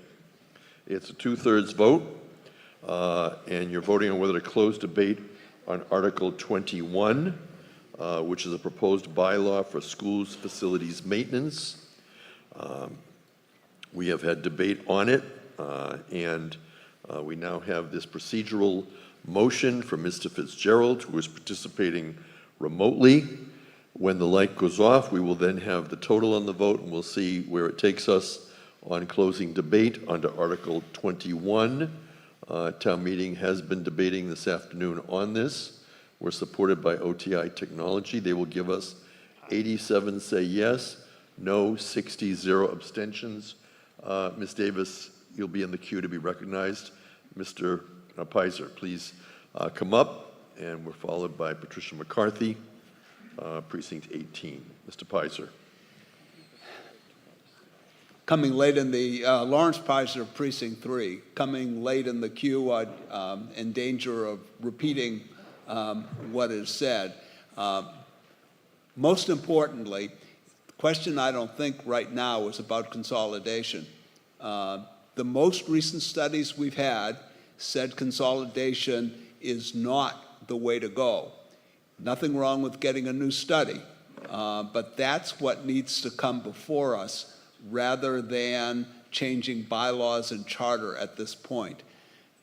Finally, there is a difference in presenting a bylaw change to the legislature between multiple complex changes which require a lot of staff time by the counsel's office in either the House or the Senate, and a single charter change. Mr. Canty and I have talked before and came to a disagreement, but I would say it's not 18 to 24 months if we have an effective delegation pushing this matter. And we do have an effective delegation. Representative Lenatra was here this morning, and I'm convinced that if we had a single change, it could be done expeditiously. Thank you. Thank you, Patricia McCarthy, 18. William Cohen, Precinct 3. And then I think Mr. LaFeary was up. Patricia McCarthy. Yes, I agree with Alan and David Peck on their comments, and I've talked to Kevin Canty in the school department side, and one of the studies that has been brought up, I think it was about 15 years ago, so I do think it's time to reevaluate, and I would like to ask someone from the school department, either Chris Campbell or chair of the school committee, to make comments, because I've talked to them about it also, and it seemed like the proper thing to do, that we could at least be ready if we needed or wanted to consolidate. Right now, we have no mechanism to do that. We kind of like talk about it, but I do think that we need to hear from the other side, not the other side, our colleagues here they've been meeting, and we have to respect the fact that they have been in dialogue and have been talking together and trying to come up with the ideas of how to move forward in a positive fashion. Thank you. Thank you, Luis Pisano, Chair, Plymouth School Committee. Welcome. All right, so I'm going to sound like I'm talking out of both sides here, so I'm going to be slightly neutral. The school committee is comfortable with the language. The key thing is that Articles 21 and 22 have to be looked at as a package deal. You're either yes on both of them or no on both of them. What we would absolutely fear is folks voting no on this and yes on 22, which is essentially where we were last year, which we were violently against and advocated against. Inherently, this, it's a yes on both of them, nothing changes. It's all the same responsibilities that the school committee has now and the administration has now, so nothing would change. I think everything that I've heard everyone say on both sides of this argument is accurate. There is nothing will change. It opens up the door to potential conversations, and it arguably is easier to amend a bylaw in the future. That said, obviously there's nothing preventing us from having conversations now. We're having them. We're open to them. The school committee is not opposed to the idea of consolidation. I think there's a million ways to do that, whether it's on a broad scale, tiny scale, whatever. So we're perfectly happy to have those conversations, and I'll agree with folks that said, hey, we don't need to have anything change here in order to have those conversations. So I'll agree there. On the other hand, if both of these pass, the school committee is going to sleep fine at night. What I can't predict is the future. I think right now with the current school administration, town administration, current select board, current school committee, we are comfortable that, nothing, the sky is not going to fall. This is not going to change. Things will proceed in a pretty orderly manner. And if there's somewhere where we can, find efficiencies, we're totally open to that. I would never want to stand in the way of some potential efficiency, but we are not, I'm not here saying, oh, please vote yes on this. I will not openly advocate for it, but I'm openly against it because I think inherently it does not change anything, and it does not prevent us or I think promote the ability for us to have nice conversations. So I know it probably isn't the answer everybody wants, but the important thing for me is that they're a package. It's either yes on both or no on both. William Cohen, Precinct 3, followed by Carmen LaFeary, Precinct 18. Bill Cohen, Precinct 3, town meeting member. I think it's very important that we stop and realize that what we're asking of town meeting is to remove something from the charter that does give a level of protection, and we don't know what is really going to be replaced with. There's conversations going on. They can continue having those conversations. They should come back to us with the results of those conversations. We shouldn't be going at our charter, removing this from the charter. It does, I come from an era growing up in Plymouth in the 70s and 80s and going to double sessions, and every time I come in this building, it is amazing to me to see how far we've come in a generation. And I want to protect that and that commitment that we have now to higher education in Plymouth, and I think we should keep it in the charter for now, and I would advise you to vote no on Article 21. Thank you. Carmen LaFeary, Precinct 18. Nancy Davis, Precinct 2. Does Mr. LaFeary want to be heard? I don't see him. If not, Nancy Davis, Precinct 2. Wrestling Brewster, Precinct 15. Nancy Davis. Mr. Carter, I just do you have a point of excuse me, order. Sorry. Excuse me, Mr. Carter, do you have a procedural motion? Mr. Andrew Carter moves to close debate. It is not debatable. I can't ask Requires my a question. 2/3 vote. And we will first act on the motion to close I debate. can't ask my question. It was to clarify it. We'll come back to that after. But it's for the vote. Like, it's to clarify. So right now, we're moving whether to close debate on Article 21 as proposed, a proposed bylaw change. And we're deciding whether to end the debate on that. When the light goes on, you can vote. You vote now on whether to close debate on Article 21. It's a 2/3 vote, and after we vote this, depending on the results, I will certainly take a point of order if debate is closed. The light is on. Town meeting members are voting on a procedural vote. They can decide when to limit the amount of debate. This is the second motion to close debate. The light is off. Town meeting votes 103 yes, 43 no. Debate is closed. Nancy Davis, do you have any further questions on?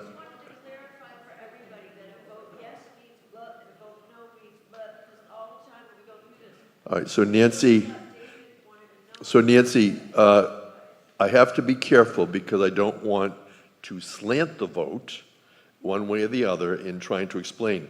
What I can do is refer you to the text in Article 21 as proposed. That is on which you're voting. So you need to look at your book. You need to look at the language here, and it is a vote to amend the general bylaws. And it is to add this Article 3 that is here, facilities, maintenance, management, and oversight, consistent with the proposed language. And the language is here. That's the explanation. We're not going to get into whether it's a good idea or not. That's already passed. So, in any event, Article 21, we have the bylaw proposed. When the light goes on, you'll vote it up or down. The light is on. And it is a majority vote.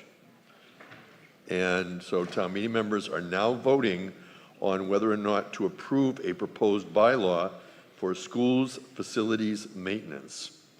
And they have the text in front of them in their motions book, and they have been debating this particular motion, which is a proposed bylaw. You've heard arguments in favor and arguments against. And now we're going to get the totals. 40 say yes, 106 say no, 1 abstentions. It does not, what? 104, yeah, 104 no, and 1 abstention. Thank you. It does not carry. And while you look to see how people voted, we will now read Article 22, which is a charter amendment for schools, facilities, maintenance. Mr. Neerman moves the town vote to authorize the Select Board to petition the General Court, the Commonwealth, to enact legislation pursuant to General Laws 43B, Section 10, to amend the town charter, Chapter 4, Section 3 of the Plymouth Town Charter, to delete Section 4-3-2D, to remove the requirement that schools have superintendents of their buildings and grounds from the town charter with underlined text to be inserted and strike-through text to be deleted as follows. Now, there is text here that is contained that has added amounts and strike-through. I'm not going to go through it because we're going to hear from Mr. Neerman and then we're going to hear from Mr. Canty. Stephen Neerman, Chair of the Advisory Finance Committee. Thank you, Mr. Moderator. The Advisory and Finance Committee recommends town meeting approve Article 22 by a vote of 12 in favor, 1 opposed, and 0 abstentions. The approval of this article will delete Section 4-3-2D to remove the requirement that the schools have superintendents of their buildings and grounds from the town charter. Thank you. Kevin Canty is Vice Chair of the Select Board. Mr. Canty. Given the vote on Article 21, I will withdraw my presentation on Article 22, consistent with the agreement we made with the school committee. Further discussion on Article 22. Does anyone care to be heard on Article 22? Donna Curtin. Just to clarify, for those town meeting members who want clarification, it would seem now we're in the position, having voted down 21, that it would be the desire of the school committee that we also vote no on 22 in order to preserve the ability of the school committee to have superintendency of its facilities. No on 22. Louis Pisano is chair of the Plymouth School Committee. Ms. Pisano. Yeah, so she said it perfectly. I will reverse my two now. I have extremely strong opinions now, which is this should absolutely be a hard no, because this is the nightmare scenario that the school committee did not want, which is where we were last year. So the charter is the only security we have now to provide the school committee and the administration with the superintendency of our buildings and facilities. So this, I plead to you to absolutely vote no. I know, in talking to all of our represented faculty and staff, in my duty to advocate for them, this is a hard no for the folks that, for instance, Mr. Weber and Mr. Pinto represent. So please vote no. Thank you, Nathan Siegel, Precinct 14. Yes? Brendan Brady, Precinct 10, move the question. Motion to close debate. It is not debatable. It requires a 2/3 vote. And at this time, when the light goes on, you can, okay, the light is on. You're voting whether to close debate on Article 22. It is a procedural motion available to town meeting members when they think they've heard enough. And so you're going to vote on whether or not to continue to debate or whether to move on to the next article. Town meeting members have that power to be able to do that. A moderator may limit the scope of the debate, but you limit the time of the debate. And that is part of our town meeting process. It's consistent with our parliamentary handbook, Town Meeting Time. We now have a 4th edition. The vote has ended, and 127 say yes, no, 17 to 1 abstention. And we're now going to proceed with the vote on Article 22 on the main motion, Charter Amendment for Schools Facilities Maintenance. When the light goes on, you can vote. You're voting now.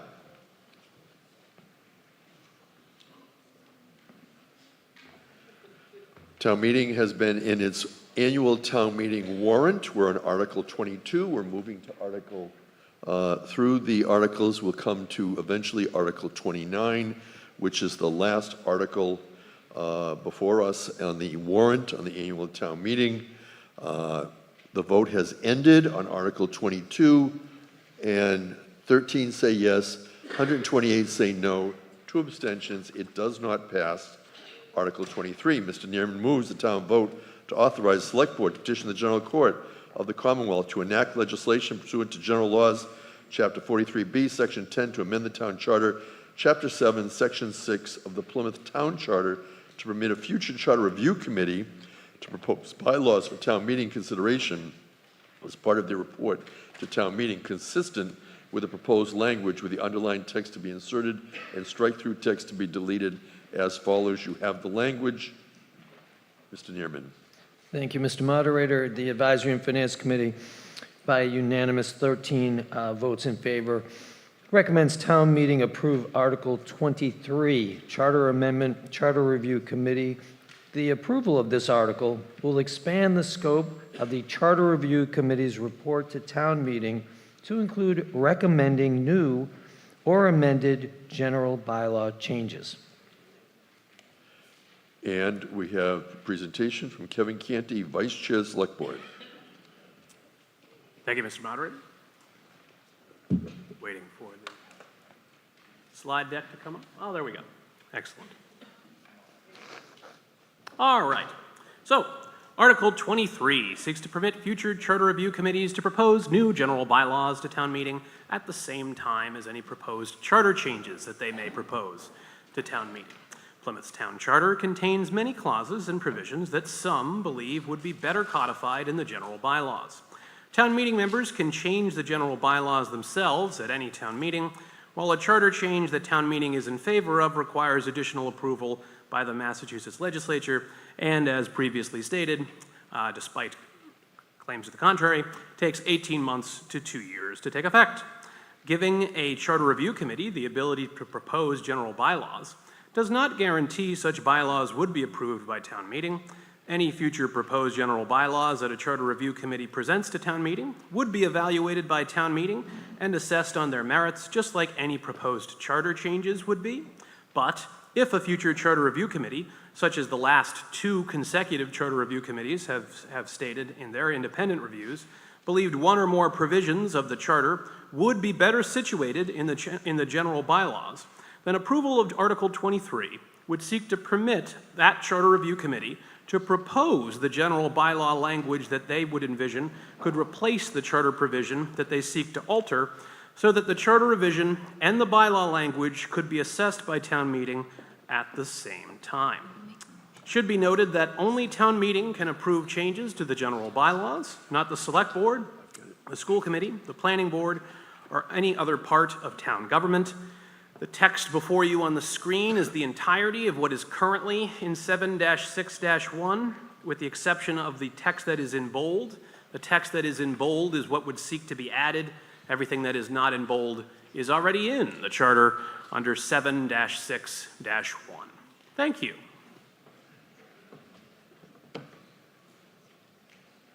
And that completes your presentation? It does. Thank you. Kevin Canty, Vice Chair, Select Board. Let's see here. Nathan Siegel, go ahead. Thank you, Mr. Moderator. Nate Siegel, Precinct 14. Anytime there's, original outside-the-box thinking, I really appreciate it when people bring these ideas to the table, which I think this is one of those instances. My concern is that it does, even the ability to bring bylaws to the floor of town meeting is a significant, power and responsibility. So I'm curious, currently, possibly Mr. Moderator could maybe give a summary of the vetting process that a bylaw has to go through in order to be put on the warrant in the first place under the normal circumstances, and would those protections and sort of being put through the ringer, if you will, would that be in place for bylaw recommendations brought through a charter committee in this example? So thank you for the question, except that the moderator does not establish the warrant. It is the Select Board, so I'm going to defer to Kevin Canty, Vice Chair of the Select Board. Sure. So it's a good question. So for anything outside of CPC articles or citizens petitioned articles, the Select Board has to vote in favor of it to have it be on the warrant. And then the Select Board can remove it if they reverse that decision prior to executing, meaning signing the warrant. So for a general bylaw that a charter review committee would propose, the Select Board would have to agree to put it on there. Currently, because you asked what currently happens with general bylaws, currently they're reviewed by town council to make sure that they're up to snuff, and they're also, for example, the one we just talked about, we reviewed with the schools to get their input because it affected them. If we were passing a general bylaw about, the DPW, we'd talk to the DPW, et cetera, et cetera. So we would, the Select Board would only put a general bylaw on the warrant if town council had reviewed it. So a charter review committee would have the ability to ask town council to review that language. And then just like town meeting could vote a general bylaw up or down, if the Select Board for some reason didn't like that particular general bylaw or didn't like that particular charter change, could keep that off the warrant and let the other proposals go through. So that process would stay in effect.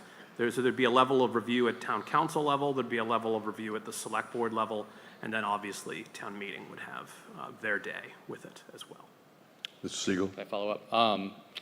So with the current charter committee, does the Select Board doesn't have to approve those recommendations, do they? The charter committee just brings those to town meeting. No. We have to still put them on the warrant. So if we didn't like, if the Select Board did not like the charter review proposal, or an individual proposal or any of it, 3 members of the Select Board could keep some or all of their recommendations off the warrant if they so chose. Okay, so the same would be true for any bylaw? Correct. Correct, because it's not proposals. a CPC article and it's not a citizen's petition. Okay. All right, Thank you. Mr. Siegel, I will now weigh in on your question, a little variation of it, and to further confuse everybody. This is the second time for this town meeting that a town meeting member asked me about this article and adding something. And I told the other town meeting member who wanted to bring something new up that it was outside the scope of the warning under the warrant, and I wouldn't therefore allow this town meeting member to bring it up, because you have to be within the scope of the warrant. Now, having said all of that, once the select board, because this is what gets confusing when people come to me thinking I do the warrant, and I don't. But what I do is I decide on motions, and I decide whether something is capable of even being a motion under the warrant. So you could have cases where the select board puts something on the warrant, and then when it comes to me, I say, no, I'm not going to allow any motion because it's outside the scope of authority. So a good example would be some of the motions we've had in the past about the nuclear power plant. And there were motions, there were warrant articles about doing something that was really within the scope of either the Nuclear Regulatory Commission or the select board, but it wasn't within the authority of the town meeting. So just kind of wanted to talk to all of you about that, since a number of those questions have come up in this. Select board does the warrant, the moderator decides on motions. I may or may not, usually we allow motions under the warrant, but not always. Next, we're going to hear from Joseph Hutchinson, had asked to be on a speaker's list. Mr. Hutchinson is from Precinct 17. Thank you again, Mr. Moderator. There is no language in our charter today, or in Mass General Law, Chapter 43B, Section 10 for that matter, that defines what a charter review committee actually is. There's no statement about a mission. There are no legal limits under Mass General Law 43B. There are no checks on scope, process, authority, or legal and technical support for any such committee. And yet this article grants the same undefined body the right to rewrite constitutional language and simultaneously insert new operational bylaws. And I'd emphasize the difference between the constitutional language and the protections that it provides versus the ability to change a bylaw by way of a simple town meeting vote. And if the Charter Review Committee were both a legislature and a constitutional convention, and this is structurally reckless. For the next fall's town meeting, though, I'd propose an article to define, as I discussed with you, Mr. Moderator. I'd propose an article to define the Charter Review Committee's structure and process to address these gaps directly. And until we pass such a reform, we shouldn't pass broad changes like Article 23. It sets a precedent for future charter review committees to act without rules, constraints, without respect to the form of government this body is meant to uphold. Please vote no on Article 23. And I actually had an article drawn up that was not allowed, and I can give that to the clerk if that's appropriate. No. For a future town meeting. After town meeting, you can present it presumably to the select board. Thank you. Who they handle the warrant. Wrestling Brewster, Precinct 15. Wrestling Brewster, Precinct 15, with all due respect to Mr. Hutchinson, he's wrong. He said that the charter review can change a bylaw. This article changes nothing with the authority of town meeting. I was in a charter commission, which has more scope than a charter review. We still have to go through the process. And it's frustrating when you're in the process of a charter review, 2 years, or a charter commission, when you say, gee, this would be a great bylaw, or this would be good in a bylaw but not in the charter. This gives that body the ability to broaden their scope and bring it to town meeting. The charter review has no authority to change anything. This body has the authority to change everything. You're still going through the same process. You bring it to the select board said, this is a great idea, let's bring it to town meeting. Town meeting still votes on it. You're not losing any authority with this.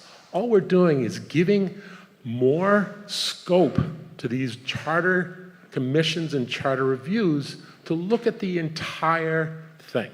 Thank you. Lawrence Delafield, Precinct 16, Donna Curtin, Precinct 3. Yes, this is Pompey Delafield, Precinct 16. I'm just a little confused about what we're really doing here, because it says the Charter Review Committee shall also have the ability to propose new or amended general bylaws for town meeting consideration. What their job is right now is to review and recommend. Whether they write it and present it to the select board, who has to approve it anyway, or whether they pass it over to the select board for them to amend, write the actual amendment, I don't understand the difference, except one is being very explicit that they can do it as opposed to recommend that the select board do it. Am I wrong in that? Kevin Canty responding. Not entirely sure what you're asking, Pompey. So are you asking? What I'm saying is there's a very minor difference between recommending to the select board or having the select board do it directly. Either way, the select board makes the decision. So why are we even worried about this? They can recommend that the select board do it. And they can recommend it in a written format which does exactly the same thing. The only thing is it's a recommendation as opposed to the ability to propose. They aren't proposing, they recommend that the select board propose. Further discussion? So I can answer the question to the extent that I understand it. But so this would allow a charter review committee that wants to make a proposed charter change that they think for some reason should be in a general bylaw to propose in their report both the charter change and the general bylaw. It would then, because it needs to go to a town meeting warrant, it would then be reviewed by the select board, as I said earlier in response to Mr. Siegel's question. Then it would go to town meeting. Only town meeting can enact a general bylaw, and only town meeting can approve a change to the charter made by a charter review committee. All the select board does is allow things to go on a warrant or not. So this is just allowing a charter review committee to make the proposed general bylaw themselves. Now, it's possible that Mr. Delafield's question was saying that the charter review committee could ask the select board to write a bylaw to replace something that they're taking from the charter, but that's 30 seconds. That's just extra steps, and there's no guarantee that they would do it in the time frame. So I think it makes more sense for if the charter review committee thinks X should not be in charter, X should be in bylaw, that same charter review committee can make that complete package to present to town meeting for you guys to either accept it or reject it on its merits. Mr. Delafield. Well, we're going to let Mr. Delafield, his time didn't end. Yeah, I'm just concerned, the only difference I see in this is It just ended now, Mr. Delafield, but go ahead. to propose. Go ahead. Okay, sorry. The only difference I'm trying to get across is the fact that one is a recommendation to propose and the other one is actually proposing. I'm not sure why it is necessary to give the committee it's really no difference. They can write it all up, they can have it explicit and recommend that the select board go forward with it. Thank you, Mr. Delafield. We have a motion to close debate from Andrew Carter. It is not debatable. It is to end the debate on Article 23. When the light goes on, you'll vote now. You're voting whether to close debate on Article 23, which is the charter amendment for the Charter Review Committee. Town meeting is continuing with the warrant, and at this time we have gone through and completed the special town meeting warrant. We are in the annual town meeting warrant, and we are at Article 23. We will be going until Article 29. Town meeting is voting in person with handsets, and they're voting remotely through the V-Voter platform supported by OTI Technologies.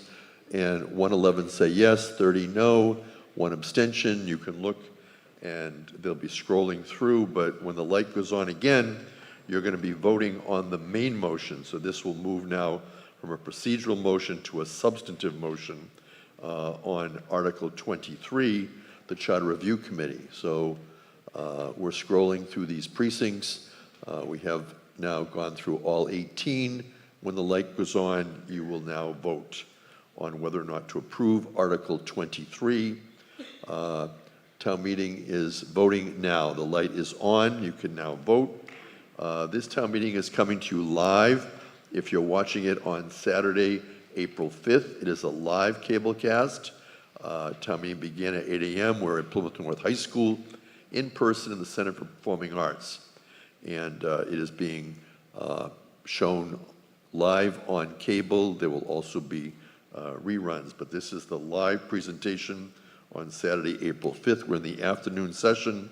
We'll be recessing shortly, very briefly, as we continue our annual town meeting, and we're on the warrant, and the voting has ended on this. 76 say yes, 63 no, 3 abstentions. It's a 2/3 vote. It does not carry. And we'll now move on to Article 24, which is a charter amendment for the Land Use Acquisition Committee. Mr. Neerman moves the town vote to authorize Select Board to petition the General Court of the Commonwealth to enact legislation pursuant to General Laws, Chapter 43D, Section 10, to amend the town charter regarding the role, scope, and appointing authority of the Land Use and Acquisition Committee. Mr. Neerman. Thank you, Mr. Moderator.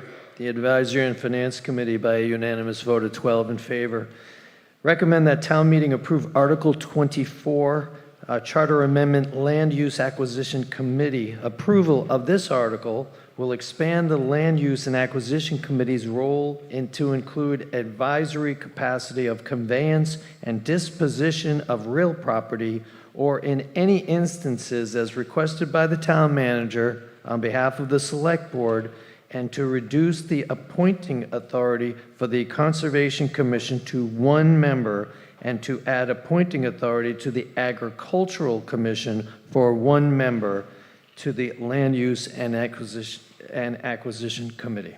Thank you. And Hampton Watkins is here as the chair of the Land Use and Acquisition Committee. It's a 2/3 vote. Any discussion on this motion?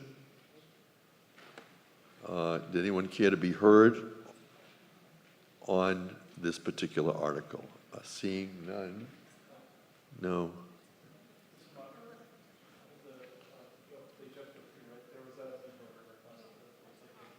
Oh, okay. I'm told Betsy Hall, who's not on the screen. Let's bring in Betsy Hall to speak on Article 24. Betsy, are you with us? Betsy Hall, we're debating Article 24, which is the Charter Amendment Land Use Acquisition Committee. Betsy, go ahead and speak if your audio is working. And I'm being told that she's being brought in. And so if we can hear from Betsy Hall, who's participating remotely. Again, one of the challenges. We can hear you. Go ahead. The timer has started.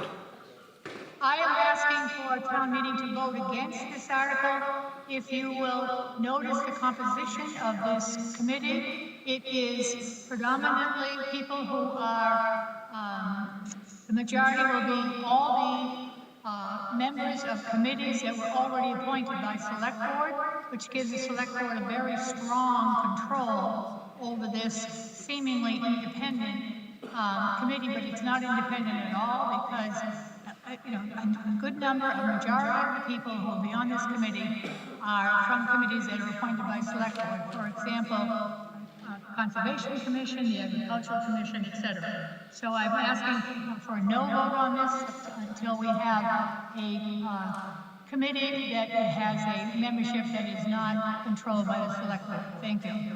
Thank you, Betsy Hall. Go ahead. Ethan Warren, Precinct 16, and I am a member of the Land Use and Acquisition Committee. I thought Mr. Watkins, our chair, would be here speaking on it. But we've asked for this charter amendment to expand what we do. We're currently just reviewing Chapter 61 properties as they come out. There are a lot more properties that we can lend our use to. And to address what Betsy Hall said and what I heard in another caucus meeting about the appointing authorities, that was a big issue with the land bank. You've got to remember, this committee, like almost all committees in town, are generally appointed by select boards or boards that have been by select boards. That's just the nature of town meeting government. And besides that, we're an advisory committee. We don't have any authority or any power to do anything. We hopefully look at something and give a good recommendation to the select board as to what to do. I've been appointed by the select board. I hope to be appointed again this summer. And I don't think we're looking to change anything radically. It's just to look at a few more different properties besides Chapter 61 properties that come before the town for either different uses, disposition, whatever. We're trying to do a good job, and it's just advisory. So pass that. This will be passed. Thank you. Ethan Warren, Precinct 16. Virginia Davis, Precinct 4. Hi, Ginny Davis, Precinct 4. I'm also on the land use and acquisition. I think people in this room know me pretty well, and I love this town. I grew up in it, lived here all but 10 years of my life, and I would never partake in a committee that didn't have the best interests of this town. And it's so true. The way we're appointed, I'm actually appointed by the planning board. There's 2 by the planning board, 2 by selectmen. It's the way committees are appointed. It's like everything in life. It's who you elect, it's who you appoint. And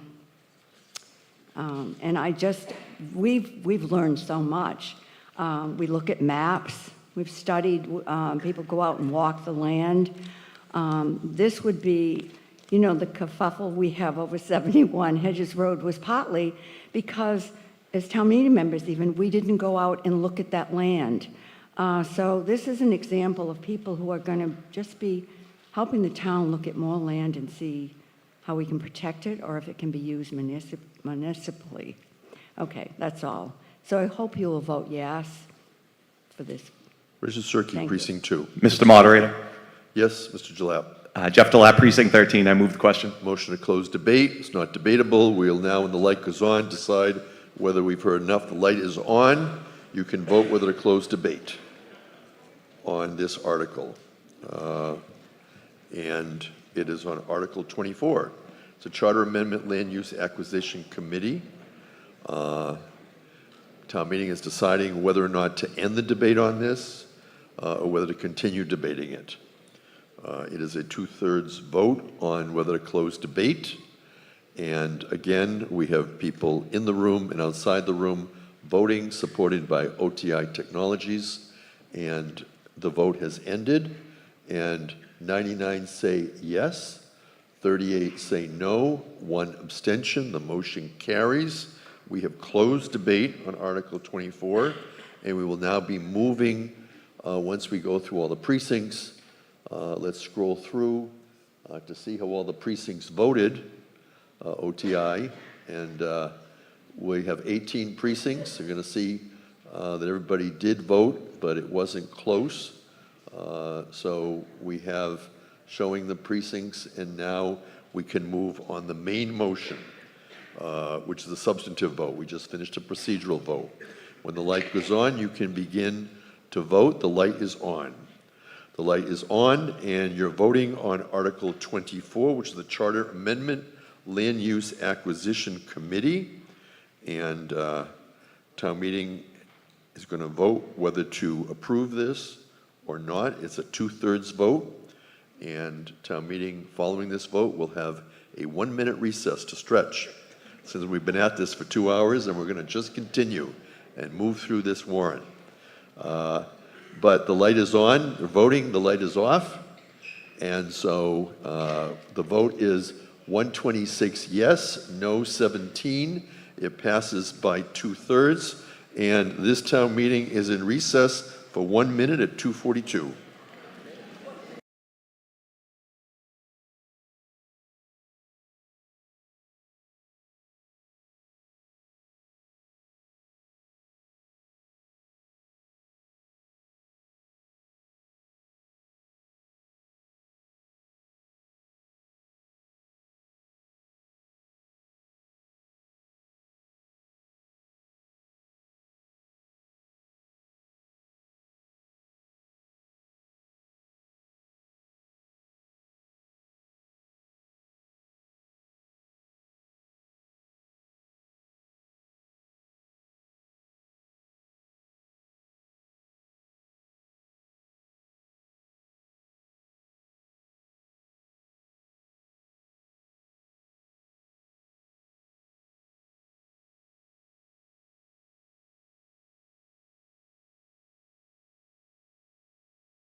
We're going to continue with Article 25. We have a motion on the Hearing Act, and it's a COLA increase. Mr. Neerman moves the town vote to accept the provisions of General Laws, Chapter 59, Section 5, 221, Clause 221, 222I, as added by Chapter 178 of the Acts of 2024, commonly referred to as the HERO Act, which will allow assessors to increase the real estate property tax exemptions for qualifying military service members, veterans, and their spouses annually by an amount equal to the increase in the cost of living as determined by the Consumer Price Index for such year, which additional exemption will begin in fiscal 2026. Mr. Neerman.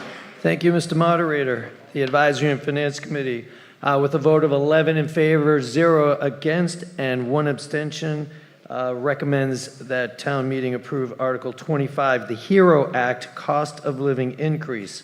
Approval of this article will allow the assessors to increase the real estate property tax exemptions for qualifying military service members, veterans, and their spouses annually by an amount equal to the increase in the cost of living as determined by the Consumer Price Index, the CPI, for such year. David Golden, Select Board Member. Thank you, Mr. Moderator, and thank you, town meeting members, for having me here today.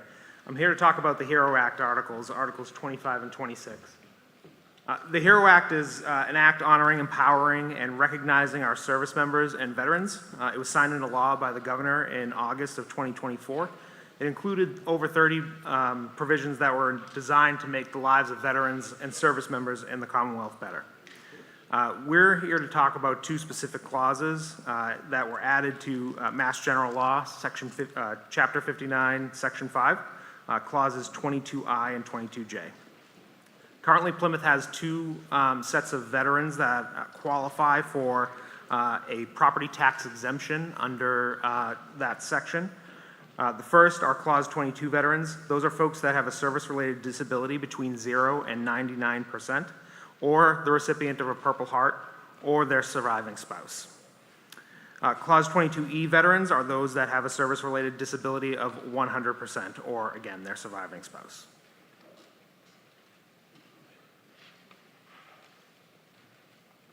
Clause 22I is the subject of Article 25. It provides for an annual cost of living increase consistent with the Consumer Price Index, or the CPI, as determined by the Massachusetts Department of Revenue through the Commissioner of Revenue. The cost of living increase will be reported to the town of Plymouth annually, and it will be added to the amount of the existing exemption should town meeting decide to accept it. Clause 22J, which will be the subject of Article 26, provides for the municipality to increase the base exemption amount by up to 100%.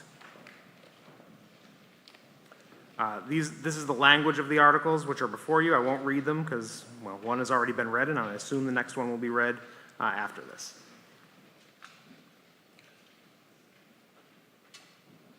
Don't know where to point this thing.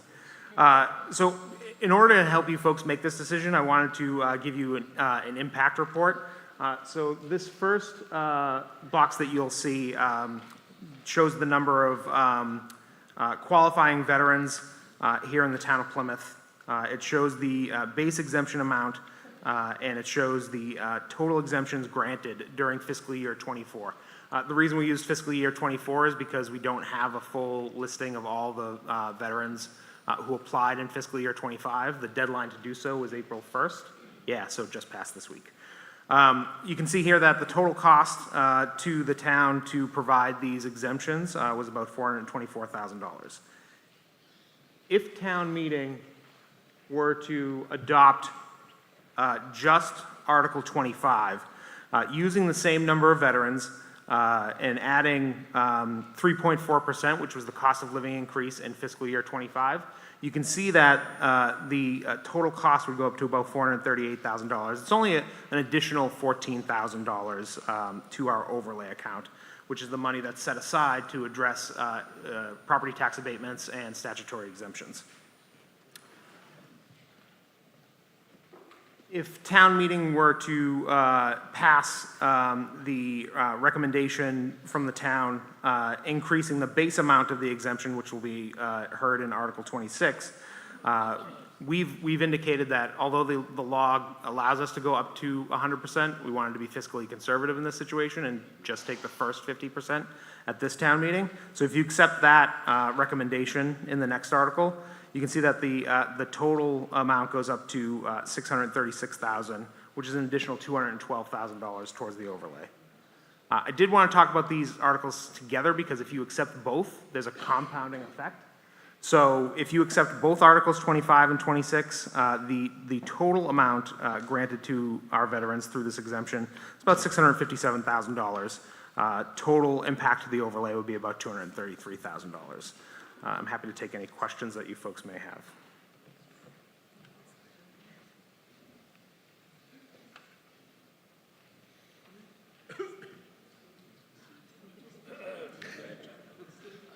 I defer to the moderator.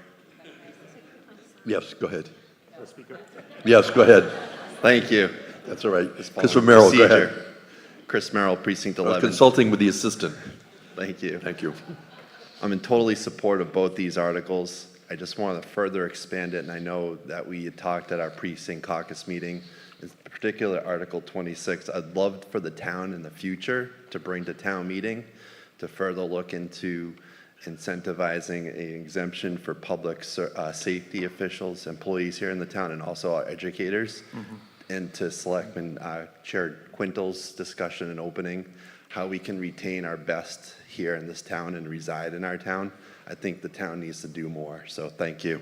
Thank you. Further discussion under Article 25? Hearing none, we're going to move to the vote. When the light goes on, you can vote now. You're voting on Article 25. It's a majority vote on the HERO Act and the cost of living increase on the exemption on Article 25. Town meeting is in the second afternoon session of the annual town meeting. We are proceeding in the warrant. We are on Article 25. We have 29 articles in order to complete the annual town meeting warrant. Town meeting is now voting, and the voting has concluded. We'll now wait for the vote. 141 yes, no 1, abstentions 2. It passes. We'll move on to Article 26 while you look to see how your town meeting members voted. It's a HERO Act exemption amount increase. Mr. Neerman moves the town vote to accept the provisions of the general laws, Chapter 59, Section 5, Clause 22J, as added by Chapter 170 of the Acts of 2024. Mr. Neerman. Thank you, Mr. Moderator. The Advisory and Finance Committee recommends by a vote of 11 in favor, 0 opposed, and 1 abstention to recommend to town meeting to approve Article 26, the HERO Act exemption amount increase. Approval of this article will allow the assessors to grant an additional real estate property exemption for qualifying military service members, veterans, and their spouses in an amount equal to 50% of the amount of the exemption for which the taxpayer qualifies for. Thank you, Mr. Neerman. Mr. Golden, did you want to be heard on this one? Yes, Mr. Moderator, thank you. I just want to thank the folks in Health and Human Services, the Assessor's Office, the Finance Department, and the Veterans Agent and her team for helping to bring these articles forward. And most importantly, thank you to our veterans for your service to our country. Thank you. Anything else?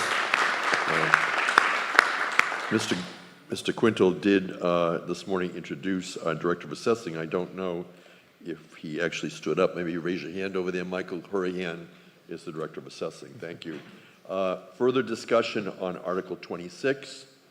If not, we'll move on the vote when the light goes on. The light is on. It's a majority vote. And town meeting members are now voting on Article 26, the HERO Act exemption amount increase. And so town meeting has now moved to vote on Article 26, and we have some remaining articles after this that we will continue to meet and deliberate on the remaining articles on the town meeting warrant. This is our fourth session today. We've completed the voting, and it's 135 yes, 1 no, 3 abstentions. It carries. We'll look at how people voted while we read Article 27 into the record, which is a citizen's petition, zoning land light industrial to mixed. Mr. Neerman moves the town vote to amend its zoning bylaws as it relates the petitioned article to change the designation of lots 11B, 26A, and 27 Assessors Map 102, located off Commerce Way and Cherry Street, from light industrial district to mixed commerce in accordance with the final report of the Planning Board on the proposed amendment to the zoning bylaw. And these words are added from what you have in the motion book, comma, as on file with the town clerk, period. That is the full motion. Mr. Neerman. Thank you, Mr. Moderator.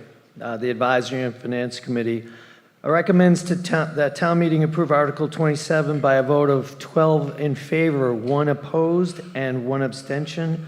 Article 27 approval will amend the zoning bylaw, official zoning map of the town of Plymouth by changing the designation of lots 11B, 26A, and 27 on the Assessor's Map 102, located off Commerce Way and Cherry Street, from light industrial district to mixed commerce district, as well as to amend associated sections, provisions, definitions, table, charts, and procedures pertaining thereto.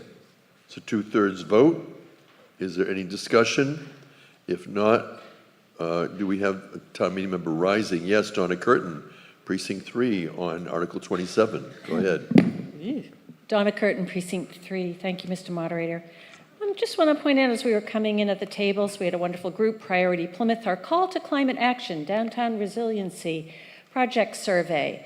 And I think this is something that really needs to be in all of our minds as our world around us is changing. How are we going to protect our natural resources, in particular our water? So my question, and I'm not sure who would best answer it, is, in changing our zoning bylaw, which I think is a big decision we should give very deep thought to, from light industrial to mixed commercial, it sounds, for those of us who don't work with zoning things every day, like going from industrial to commercial, that should be less impactful on our environment. That might be a better way to protect our water resources. But I don't believe that's the case. As I understand it from others, including at our precinct caucuses, light industrial actually sometimes has less impact on our environment. I am planning on voting no on this article unless someone can clarify this for me more strongly, which has the greater impact environmentally, particular with regard to our water resources, light industrial or mixed commercial. Lee Hartman is the Director of Planning and Development, responding to Donna Curtin. Welcome, Lee Hartman. Thank you. I'd also point out, in addition to the Advisory and Finance Committee, Planning Board, and Select Board supported this article. So I think the first thing when we think about impacts on the aquifer protection or our aquifer, this is all on town sewer, town water. So the biggest issue and the biggest concern you'd have is properties that aren't necessarily on town water and town wastewater, and this is. Right now, this is that 54-acre gravel processing facility that is at one of the gateways to our town, Route 44. So I would argue that no matter what we do, if we can eliminate that use, those heavy trucks, that gravel processing facility, it's far better than what's there now. The big difference between mixed commerce and light industrial is only that it allows for retail. Almost, if you look and there's a use table in your packet, most of the uses are identical in both districts. It's really just that retail piece. The applicant's attorney is here. He can speak if he'd like. But what we are looking at here, in my opinion, is one of three things. Either we let the gravel processing facility remain and continue to operate, we don't do a zoning change, and in my opinion, as we've seen so much of this land, it will go to yet another 40B, or we take this zoning change and allow for retail, which still will require a review through the Zoning Board of Appeals, traffic studies, all the other studies we do, water, wastewater, water review by the town. So again, I think the change is pretty minimal when you look at the two districts. Thank you. Thank you. Go ahead. Sybil Holland, Precinct 8. So I've had a few constituents get to me about this. I think the concern is that that area with the gravel is kind of an environmental disaster now. And that what people are wondering is there going to be any kind of remediation, environmental remediation, before it would be sold to a Costco or a Big Lots store, something like that? Because the concern is that at the moment, it's environmentally hazardous. Thank you. Sybil Holland, Precinct 8. Anyone care to further respond? Are we going to hear from William Sims, attorney for the petitioner? Mr. Sims is a Plymouth resident. Good afternoon, Mr. Sims. Good afternoon, Mr. Trifletti. Thank you for having me, members. To address the question as best I can, if and when this property does get transferred, to be part of any due diligence required in that process. So, this is the kind of project where you're taking a use right now where there's approximately 100 truckloads a day coming in and out, and if town meeting approves this article, we'll go to a mixed commerce project on that site, which will be very, very different than what's going on right now. So I'm happy to answer any additional questions, if anybody has any. Thank you. Any further discussion under Article 27, which is a citizen petition? Nathan Siegel, good afternoon. Thanks, Mr. Moderator. Nate Siegel, Precinct 14. I'm actually just following up on Ms. Curtin's question. I'm not sure if it was fully answered in terms of water usage. I think intuitively we'd probably all think that something like what is currently there with the gravel facility would be more intensive in its use of water and other resources, but maybe Mr. Hartman could confirm. I know it's hypothetical, but if it were to be something along the lines of a Costco or a retail development, is that assumption correct, that it would be less intensive usage of water and those types of resources? Lee Hartman, Director of Planning Development. The water usage would come from the town's water supply system. The town right now has a net zero requirement, so any project that would come through would have to meet the requirements of the DPW to have zero impact on additional water withdrawal from the town. Thank you. Any further discussion? Donna Curtin, do you have more you would like to say? Yeah, Precinct just 3. to clarify this, I guess my concern about the water isn't necessarily usage. It is the fact that we live in a wonderful place that naturally had hills of sand that helps filter and protect our water. And we're seeing in a lot of projects that extraction of that material. And as I understand it right now, the use of the gravel lot is more, they're processing, but they're not actually extracting from that exact location. So I'm just wondering if this moves to the mixed commercial use, how much extraction of soil and sand might happen at that site that could impact the filtration of our water that helps protect our aquifer. So it's not just having more usage of the town water and sewer, but actually the protection of the soil that filters our water. Lee Hartman, Director of Planning Development. So if you look at aerial photographs, it's not just simply extraction. There are settling ponds that are on that site too. With or without this zoning change, extraction can happen either way. So this change would not impact any of that. Further discussion under Article 27? If not, we're going to move to the vote. When the light goes on, you'll be voting on Article 27. The light is on. It is a 2/3 vote in order to make the zoning amendment change. Town meeting members are voting on Article 27. We will then proceed to Articles 28, followed by Article 29. So town meeting has been in session since 8 a.m. this morning. We had 2 morning sessions, an earlier afternoon session, and we are now in our 4th session. We completed the vote. It is 129 yes, 13 no, 1 abstention. The motion carries by more than 2/3. We will now move to Article 28. Article 28 is a citizen's petition, a bylaw amendment regarding public comment. Mr. Neerman moves town vote to approve the bylaw amended language as follows, and you have the text, Mr. Neerman. I do indeed. The Advisory and Finance Committee recommends to town meeting by an unanimous vote of 13 in favor, recommends town meeting approve Article 28, a citizen's petition, bylaw amendment, public comment. Our recommendation is that each precinct caucus shall have provision in its agenda for public comment. At the discretion of the chair, public comment may be made at one time or interspersed with presentations at the meeting. A minimum of 2 minutes should be allowed for each public comment speaker, but may be allowed a longer period at the discretion of the chair. Thank you. And a petition of presentation from George McKay. Welcome, George McKay. Yeah, hi, George McKay from Precinct 8, but I'm here to talk about citizens petition. On the screen here is the article as it wound up on the floor. The article that was originally put on as a citizens petition was not exactly as worded in the final warrant. So what I wanted to do is, most of you have seen this, but this was the original citizens petition. We took it before the select board. The select board had a number of comments.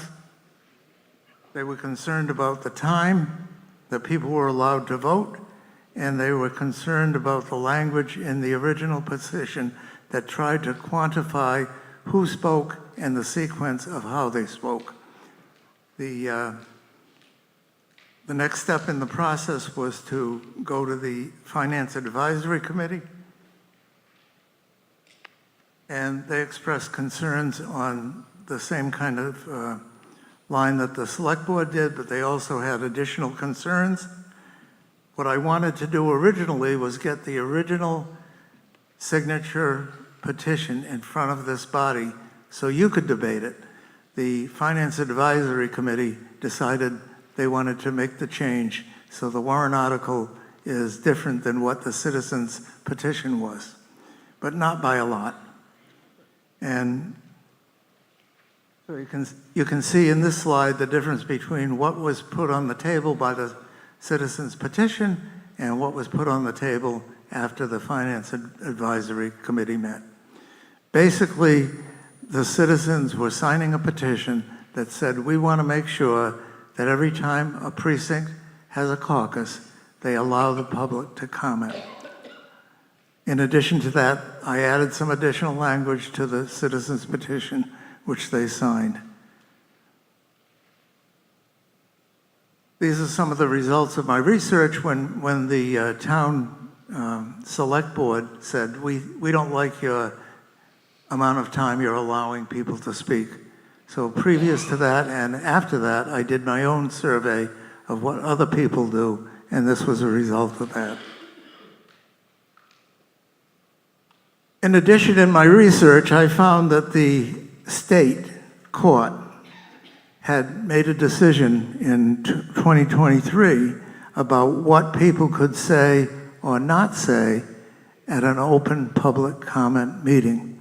And so I put that in my backup information, and then in addition to that, I put it in my amendment. I felt strongly that we should leave the statement in the bylaw that says public comments cannot be censored. And the reason I wanted it in there is I wanted everybody in this room who's either an appointed or an elected official to understand if they allow public comment, what they're allowing the public to say to them, both personally and about the items that they're talking about. So in any event, we have two amendments coming up. One which wants to expand some of the wording on this in general, and then one after that myself, because I feel very strongly that we should put in the sentence that says, public comment cannot be censored. And that's not only to advise everybody in this room, the town meeting members, the people that are elected officials, and the people that are appointed on committee, but I wanted it in the bylaws to make sure that next week, if somebody says, I want to be on a committee, they know what they're getting into.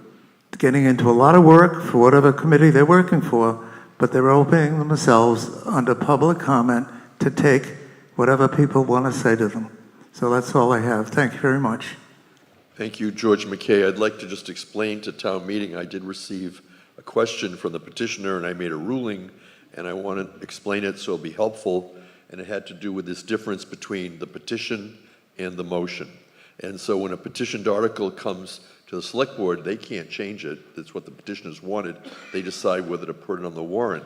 But Advisory and Finance Committee or you can change the motion, and you can do what's called lesser included or within the scope of the article. Now, an easy example would be if there were a motion to appropriate $100,000 and Finance Committee only wants to appropriate $10,000. It's pretty obvious that they can do that. So too with something like this. If it's determined that it's within the scope and less than what was petitioned, that's going to be allowed. So that's what we have here.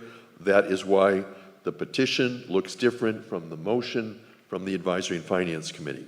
So we're going to move now on the debate. The first thing we have is a motion to amend. Kenneth Stone, Precinct 16, moves to amend the motion by adding the following sentence after the last sentence. The chair, after consultation with the precinct's town meeting members present, may set a limit to or extend the length of time for any public comment. The caucus members, by motion and a majority vote, may extend the time allowed for public comment if the chair chooses not to do so. Kenneth Stone, on your motion. Ken Stone, Precinct 16. I've had the experience as a resident of a precinct to not be allowed to speak, so I support the intent of the article. However, requiring that each speaker be given a minimum of 2 minutes to address a meeting without providing some mechanism for limiting discussion could ultimately allow for repetitive comments and dialogue going on well past what is useful. Putting a time frame on the length of time allowed for comment would address that. In our precinct, we generally don't have that many residents. It's a problem. That's probably true in most. But over the last 2 years in 16, we've had 2 caucuses in the past couple of years affecting our precincts, where at times we had over 100 residents in attendance, standing room only in one auditorium. Timeframes for discussions were essential in managing those meetings. In town meeting, we have a mechanism to end discussion when this occurs, which you've seen demonstrated a remarkable number of times tonight. But I believe if we're going to codify a time frame for the public's right to comment, having the ability to set some parameters at caucus meetings makes similar good sense. As this bylaw is written, there's no provision for that. Requiring the chair to consult with the rest of the precinct's town meeting members should assuage anyone's concerns that the chair might act unilaterally to limit speech, which has been stated as the primary motivating factor driving this petition. If this amendment passes, I want to point out that the chairs are not required to set timeframes. It says may. If there aren't that many people in the room, they can just let it flow. But it will allow the chair to be able to fulfill their primary responsibility to structure and facilitate caucus meetings by setting a limit when the situation seems to call for it. But such a time limit will be subject to the will of their town meeting peers. If the members of the caucus believe the chair has not chosen to allow sufficient time for comments, the chair will have to yield to an override of their decision by a majority vote. So I believe this amendment would improve Article 28 by requiring public comment, while at the same time providing a mechanism for ending discussion on those rare occasions when town meeting members might deem it appropriate, or to act as a check against any perceived premature termination of public comment. So it just adds this tool to the box, and I hope you'll support it. Thank you, Kenneth Stone. For the sake of clarity, we're now going to just debate his motion to amend. Anyone want to be heard on that? It's a majority vote to add this sentence. If not, we're going to go ahead and vote on the motion to amend from Kenneth Stone. It's in your package. When the light goes on, you can vote. You're voting now. You're voting on motion to amend and whether to add one additional sentence that has been provided in your packet. Is a motion from Kenneth Stone on Article 28, which is a bylaw amendment. This is coming to you live on Saturday, April 5th from Plymouth North High School. We are in the Center of Performing Arts. Town meeting is in its 4th session in the afternoon, moving through the annual town meeting warrant. We are in Article 28. We have 29 articles in the warrant. It is ended, and yes, 119, no 17, 2 abstentions. The motion carries. The main motion is now amended by adding this additional sentence. George McKay, Precinct 8, moves to amend the motion by adding an additional sentence after the last sentence, which would now be after Kenneth Stone's amendment sentence, and it is as follows. Public comments cannot be censored. George McKay, Precinct 8. Go ahead. Go ahead. George McKay, I believe, has a second presentation that he wishes to do. Thank you. Go ahead. I'm going to repeat myself. I feel very strongly about the phrase, public comments cannot be censored. And I wanted to again repeat what I said earlier. The state has passed a law that says you cannot censor public comment. And I was very shocked when I found this, but it is the law. So I wanted to put it as a sentence in the new bylaw to let everybody in this room know, and every future town meeting member, elected and appointed committee people, to know that this is a fact. Whether you agree with this as adding a sentence, you can't change the fact. That's the state law. Anyway, thank you very much. Thank you, George McKay. Precinct 8, any discussion? Catherine Holmes, Precinct 9. Welcome. Hi, everyone. I have a lot of questions about this, and probably many of you do as well. Speak in the mic. I'm just trying to get, you going to go? All right, good, George. So, as a person that has chaired the COPC for many years, we've had public comment. We always have public comment. So, in principle, go ahead, George. Sorry. In principle, I don't see a situation where we wouldn't allow public comment. We want our residents to come before us. We are a town meeting form of government. It's really important that the residents are involved in this. So for me as the chair, when I was in my Precinct 9, as well as in the COPC, this was something that's a no-brainer.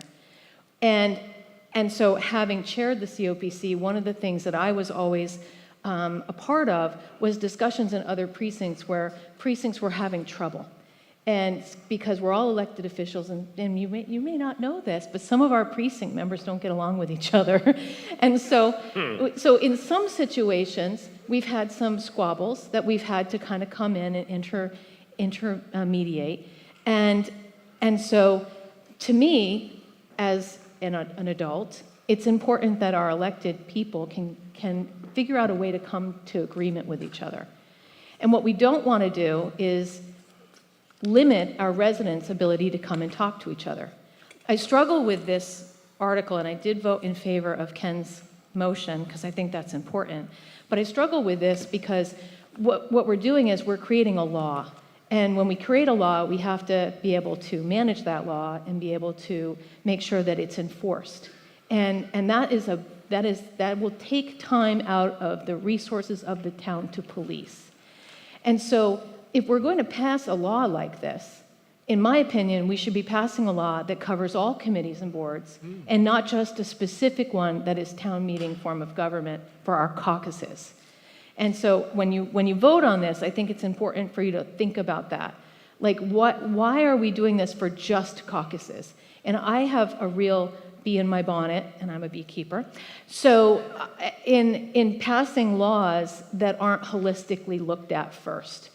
And I think that you all should take a step back and think about that before we pass it. And then secondly, when it comes to this specific piece of the motion, I would like maybe legal counsel to be able to clarify this for us, because really what does that mean? Because as a person that has chaired these types of committees, I've certainly been in front of residents or people that were very hostile and almost threatening to our people on boards. And so what does that truly mean that we're not allowed to restrict it? And so if someone could comment on that so we can all be educated before we vote on it, I'd appreciate it. Thank you. I think we could ask Mr. McKay the intent of his motion, but the motion really is, as you see it here, cannot be censored. So part of that is just going to be what we determine. There's plenty of ways to define it, but I think without cases being brought to complain about something if something should be censored and it wasn't or it was. But I don't know that we can get into, it's kind of one of those things where you know it when you see it. But does anyone care to further respond to Catherine Holmes? If not, I'm going to move on to Wrestling Brewster, Precinct 15. Wrestling Brewster, Precinct 15. I'm going to continue the conversation that Catherine started. And let's keep it to the motion to amend on George McKay. That's what we're talking about right now. Motion to amend We'll come back to the main motion. Go ahead. Okay. So public comments cannot be take me out of censored. That's what we're debating right now. Anyone care to speak on public's comments cannot be censored? Yes, Michelle Christensen, Precinct Michelle. 9. So this is a law, and we're now adding our own law on top of law? I guess that's what I'm trying to get clarification on, because I don't want to do that. I want to rely on this. We should know about this, is my thought. So could we get McKay to petition? Just as a clarification, there's a bylaw for the town of Plymouth being presented to us today. Correct. And there's language for the bylaw, and Mr. McKay is proposing that we add an additional 5 words. Correct, I which would be understand that. public comments cannot be censored. Yes, and my point is, he said it himself and had it on a slide. This is already a law, pointing to this slide behind you. Yeah. And so we're putting something on top of this. Is that correct? Mr. McKay, do you wish to clarify that to which you were pointing on your slide? For Ms. Christensen, I think. 2023, this up here on the board. You Mr. just want to McKay. make sure we understand that this exists. I understood that he was referencing the petition and the petitioned article. Mr. McKay, do you care to respond? All I was trying to do is reinforce the law. I was not trying to make a different law or anything else. I was just trying to point out to everybody in this room what the law is. And I wanted precinct caucuses and other committees that meet to understand what the law is. And without putting this whole law in there, or a whole sentence pointing to this law, I just used the 5 words. Public comment cannot be censored. So you're putting yours on top of this already? No, I'm just saying, go look at what the definition is. This is how the state defines it. Correct. That's all I'm saying. Not putting anything new on, I'm just saying, look at the law. All right, thank you. Thank you. Charles Votrain. Okay, I have a question. Looking at the law, it talks about government meetings. So caucuses, since we're representing the town folk, that would be a government meeting, I would think. But also, like planning board, the zoning ZBA, all those are all government meetings, correct? And I can tell you right now, we don't adhere to it because I've been at That's my more. understanding of the law, but maybe we need to have the town council comment on how to answer your question. Well, I don't know. Do you have a question, Mr. Votrain? Yeah. My Okay. question is what he's proposing, it should be what it says up there, because it's government meetings. The matter before us specifically refers to a precinct caucus. I understand. Okay, it doesn't refer to other bodies. Okay. So we're adding sentences to the original bylaw proposal, which does not talk about other boards and committees. It talks about precinct caucus. Okay, well. So you're deciding whether or not to add these 5 words to the bylaw proposal relating to precinct caucus, not to any other board or committee. Okay, well, all right, but then I think for future, we should add this and include what I mentioned. That's not before us today. I know, I said future. Thank you. Virginia Davis, Precinct 4. Ginny Davis, Precinct 4. I think this is common sense. I was kind of startled that all caucuses don't have open comment. I mean, everyone that I've been to, and it's done very respectfully. There are some chairs that allow, like Precinct 3, they actually allow people to kind of ask questions as they're going through the articles or whatever, and other have public comment posted, allow it, and then if there's more people at the end, we have public comment. So I think it's a matter of making sure that everyone respects both the public and the part of the caucus. So I don't see any problem here. And it would be a great thing because I have been at meetings. I think when it says must allow public comment without restrictions, whatever. I have been at meetings where the dialogue among the committee people was just insulting to each other. And I think the public can stand up in public comment and say, you know, you should show a little bit of respect to each other. It doesn't go on that often, but I've seen that. So sometimes it's the public saying to the committee, hey, treat each other with respect, you know. So I'm going to vote yes on this. Nathan Siegel. Thank you, Mr. Moderator. Yeah, it's not a point of order. You could just move the motion. So we have a motion to close debate from Andrew Carter. It is not debatable. We're deciding whether to close debate on Mr. McKay's motion to amend. That is the motion to close debate. You're voting now. The light is on. Whether to close debate on Mr. McKay's motion to amend Article 28. That is the vote. And town meeting members have 20 seconds in which to vote. They have the right to end the debate when they think they've heard enough. It requires 2/3 of the town meeting body to decide that.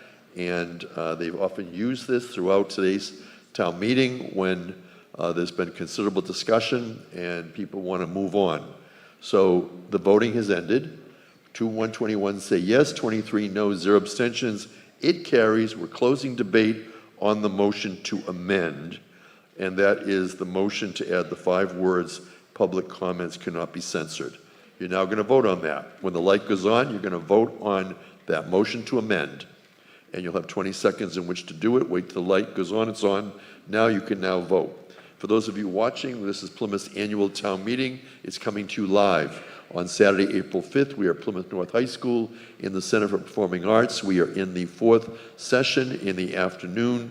Town meeting began at 8 a.m. We're going through the annual town meeting warrant. We are at Article 28. We're voting on a motion to amend offered by town meeting member George McKay. He's from Precinct 8. Town meeting is now deciding whether to amend the main motion, which has already been amended, and we're now going to see how town meeting members voted on that motion to amend.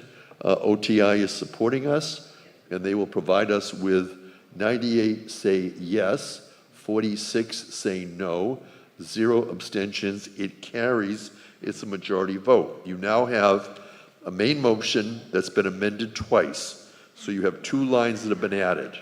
And now at this time, Mark Pulcinelli, well, first of all, do we have any procedural motions before we go on for people to speak? Is it possible, Alexis Kuhn, Precinct 17, is it possible to make a motion to amend on the floor to change a word in It is possible, but it's not desirable because we're talking about a bylaw. So I'm sorry, can you repeat yourself? I said it's possible but not desirable because we're amending a bylaw, and generally speaking, we don't amend bylaws on town meeting floor because it means we have to research it, maybe put it off and Sure. come back to it. I think Usually we'd like it in writing. Yes. So could you come down and present your written motion to amend while we hear from Mark Pulcinelli? Thank you. Mark Pulcinelli, Precinct 1. I've really struggled and gone back and forth with this article and which way to come down to it. But I think after hearing Ms. Holmes speak, I'm coming down on that side. I support this concept 100%, but to me it makes absolutely no sense to do this for just precinct caucuses and not boards and committees at large. I think we should have a uniform policy on this. I'd be happy to work on a bylaw like that if anyone's interested in helping. Maybe we can do a citizen's petition for the fall for a more comprehensive bylaw that covers all boards and committees. But thank you. We're going to bring in Peter Neville, Precinct 10. Peter Neville wants to speak on the motion. Mr. Neville, can you hear us? And are you with us? Peter Neville, go ahead, start. I can hear you, and I can see you, and nice job. Thank you and good I'd be in night. support of changing the language on this bylaw to include all meetings, one, and two, if possible, I think that the minimum of 2 minutes should be extended to 3 minutes. Based on the research that Mr. McKay offered, 3 minutes seems to be the standard among other towns. So, I don't think those are substantive changes, and they may speak more to the more practical extent of this bylaw, which would include all meetings. And that's it for me.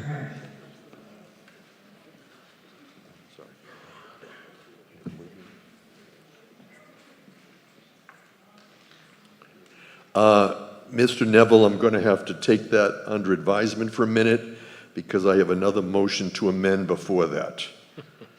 So let's hold off. We haven't heard from Mr. Withington. Mr. Withington, good afternoon, and Good go ahead. afternoon, honorable boards and selectmen and Finance Committee. Probably a good thing you haven't heard from me. Not much to say. So, actually, I was going to come in remotely, and I was going to, but then I couldn't figure out what to say. So, I'm not in favor of this, not because I'm not in favor of public comment, but I'm not in favor of a bylaw that targets one committee or one caucus or a group. If you're going to have a bylaw, have it apply to everybody so you can do public comment. And as they say when you're running for office, which I am, I'll be brief. So thank you very much.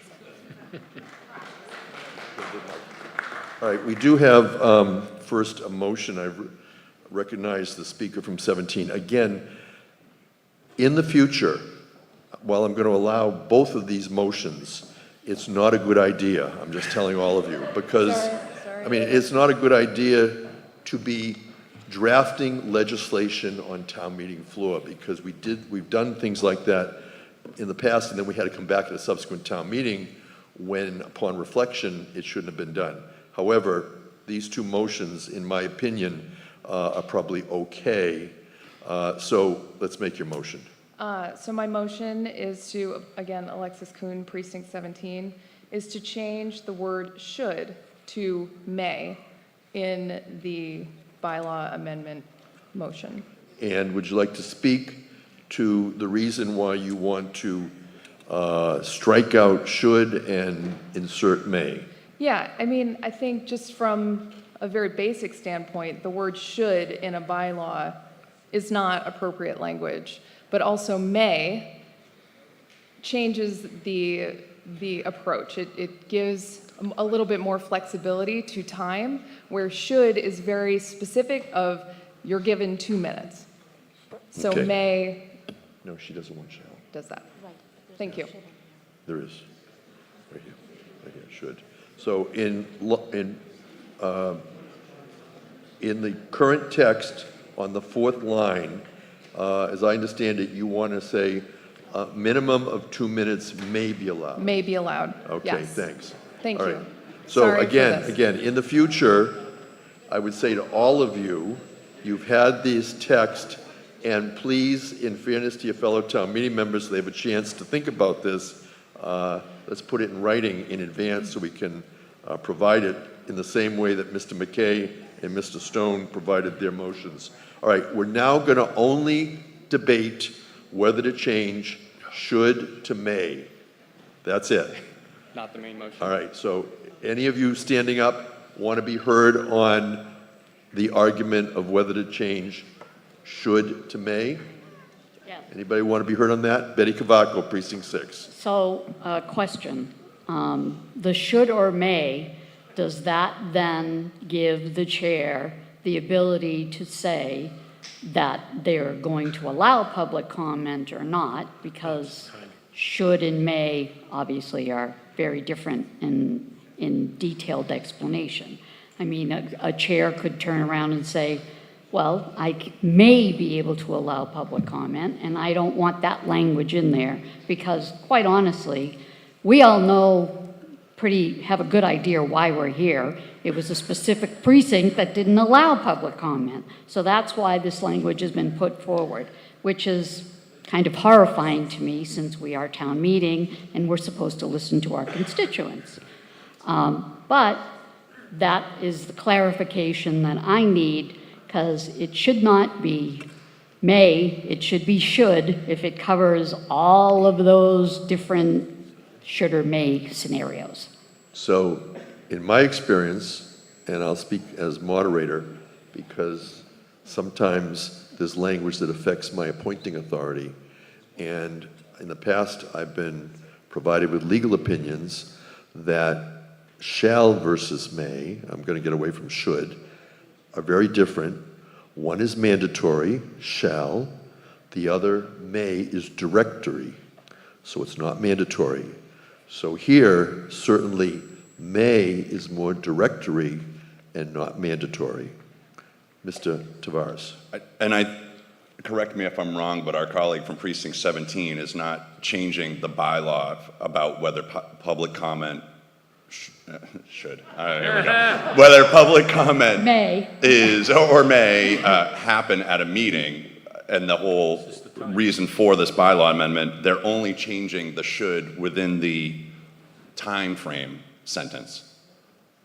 So you'd be having, if you voted for this, you would be having public comment, but then the should or may is referring to the 2-minute time frame. Is that? I'm getting the thumbs up. Okay, all right. So again, we're debating this motion to amend to change the word should to may. Any for Betty Cavaco? Regarding the time frame. Again, it says a minimum of 2 minutes, should or may. Okay. Yes, let's come to the, excuse me? Move to end debate. Okay, we're moving to close debate on the motion to amend. And so when the light goes on, you'll decide whether you want to end debate on this motion to amend. Okay. And town meeting members are now voting on that. After that, we'll come to Mr. Neville's motion to amend, and we'll limit the debate on that. Let's bring back in Mr. Neville so that he can speak on his motion to amend. And town meeting members are now voting. It's a majority vote. And again, a reminder, please, in the future, when you see bylaw articles, prepare ahead of time, think about it ahead of time, and give it to us ahead of time.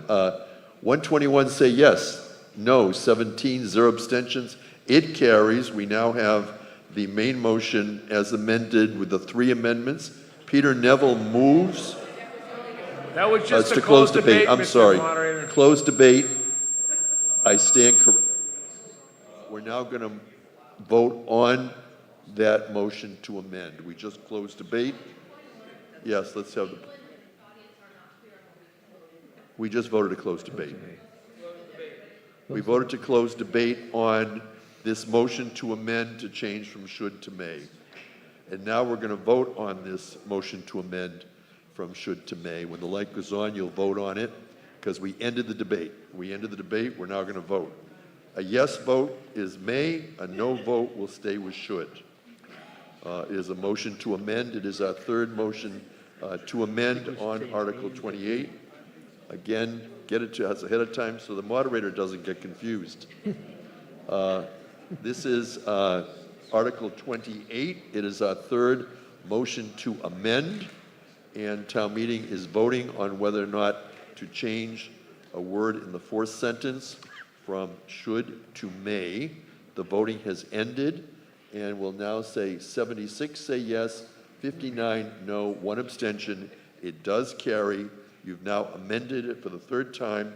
Peter Neville moves, as I understand it, to change in the fourth sentence 2 to 3. So instead of 2 minutes, 3 minutes. Mr. Neville, on your motion to amend, would you like to be heard? Peter Neville is participating remotely. He's okay. I understand that he's not in, and we're going to bring him back in. And we have a number of other people who are remote. Is Mr. Neville with us? Peter Neville, go ahead and speak. Peter Neville, on your motion to amend Article 28. Peter Neville, go ahead. Can you hear me now? Yes, go ahead. Can you hear me now? Yes. I think the 2 minutes is just not enough time for anybody to make a point. But I'm happy to withdraw my motion in the interest of time and maybe revisit this with better language in the future per your advice. It's up to you. I'm not going to decide for you. Do you want your motion to amend or not? Yeah. No. No, thank you. We're going to move on. Albert DiNardo, Precinct 17, followed by Jeanette McKay, Precinct 8. Neither one of them has spoken before at this town meeting, and they are participating remotely. Mr. DiNardo, welcome. Did he bump out? All right. We're promoting people remotely from their status to the panelist status so they can be heard. And Albert DiNardo is with Precinct 17. Mr. DiNardo. Is he with us? Yes, Mr. Moderator. Go ahead. So to get Alvarado Precinct 17. So to get this right, we are back to may have public comment. That is correct, Mr. DiNardo. So okay. So briefly, the problem with this is, and as you know, this AG's office requires public comment, public notice to everyone. Public comment allows a little freedom for folks to come in and speak about something that is not on the agenda. You know, the stop sign, we can discuss it. They can bring it up, it can't be discussed until it's on the agenda because the public deserves notice. We have all this authority. They need to know what we're doing. The problem with the May now is it puts it back in control of the chair. I said before, chairs are not speakers of the House. So a chair could cut off debate. This is the genesis of this, and this is the problem we had in 3617. I don't want to get into that. I wrote a letter to the editor. I'm not going to get into that part. Anyway, in closing, the May now gives chairs the authority. If the chair is Mother Teresa, we're fine. If the chair is more of a Stalinistic chair, then we have a problem. So thank you, Mr. Moderator. Thank you, Albert DiNardo. So again, Mr. Neville withdrew his motion to amend. We are now debating the main motion as amended with the 3 amendments. Brendan Brady. Thank you, Mr. Moderator. Brendan Brady, Who's moving the question? Stephen Lyden. That takes precedence. Sorry, Mr. Brady. We're going to move. We have a motion to close debate on the main motion as amended. And which part are we actually voting on? you're voting to close debate on the main motion as amended. The light is on. You can go ahead and vote. All that's before us is the main motion, and it was amended 3 times. And you're now deciding whether to close debate. And town meeting, it's a 2/3 vote on whether to close debate on the main motion as amended. The light is on. Town meeting members are voting. And the vote has ended. We're now determining 97 say yes, 35 no, 2 abstentions. We've closed debate. So to clarify, you have in front of you the text for the citizens petition bylaw. It has been amended by sentence number 4. You should change should to may. In addition, add the sentence proposed by Kenneth Stone, add the sentence proposed by George McKay. That is the main motion as amended with the 3 amendments. Are there any questions on that? Come to the microphone, please. Betty Cavaco, Precinct 6, has a question. We're not going to be debating, but this is really a point of order. Betty Cavaco. Okay, so I just want to be clear that with all the mays and shoulds and everything, we are still voting on the motion to have public comment in all our caucuses. Yeah, we're not going to get into the debate anymore. I'm going to tell you. I'm just asking to clarify. I'm going to tell you that as the motion reads, it says a minimum of 2 minutes may be allowed for each public comment speaker. That's what we have voted. We're not going to debate it anymore. So that's what it says. Okay, are there any other points of order Yes. Ms. Curtin. Donna Curtin, Precinct 3. Just a question. What happens if there is a sentence that has been created on town meeting floor that is not grammatically correct? That's why we shouldn't do it on town meeting floor. But we've done it. So we're voting at this on- point, we voted this. We've closed debate on the main motion as amended. That's it. Would you be able to read the actual full motion, or is that too? I could read that. It is citizen petition, bylaw amendment, public comment. Mr. Neerman moves the town vote to approve bylaw amended language as follows, colon. Add paragraph 173-13 of the town bylaw, colon. Each precinct caucus shall have provision in its agenda for public comment. At the discretion of the chair, public comment may be made at one time or interspersed with presentations at the meeting. A minimum of 2 minutes may be allowed for each public comment speaker, but may be allowed for a longer period at the discretion of the chair. The chair, after consultation with the precinct's town meeting members present, may set a limit to or extend the length of time for any public comment. The caucus members, by motion and a majority vote, may extend the time allowed for public comment. If the chair chooses not to do so, public comments cannot be censored. That is the bylaw on which you are voting. We've closed debate, so unless you have a question, we're not going to discuss it. Yes. Not a discussion. You added a word, Mr. Moderator, that is not here in my language. You added the word for. Where? A minimum of 2 minutes may be allowed for each public comment speaker, but may be allowed a longer period at the discretion of the chair. And you correctly added, to make it grammatically correct, the word ignore for. what I said if I said it, because we have to go with what it says here. But thank you, Donna Curtin. But it's allowed, may be allowed a longer period at the discretion of the chair. Yeah. We have to go with what is voted and maybe not what is the King's English. All right, any other questions? If not, is it, again, this is only point of order. Yes, Mr. Mayo. Precinct 6, just for clarification, if this gets passed, and can the procedure... No. It's got to be a question about that on which we're voting. We're not going to debate it. We're not going to talk about what ifs happens when things get passed.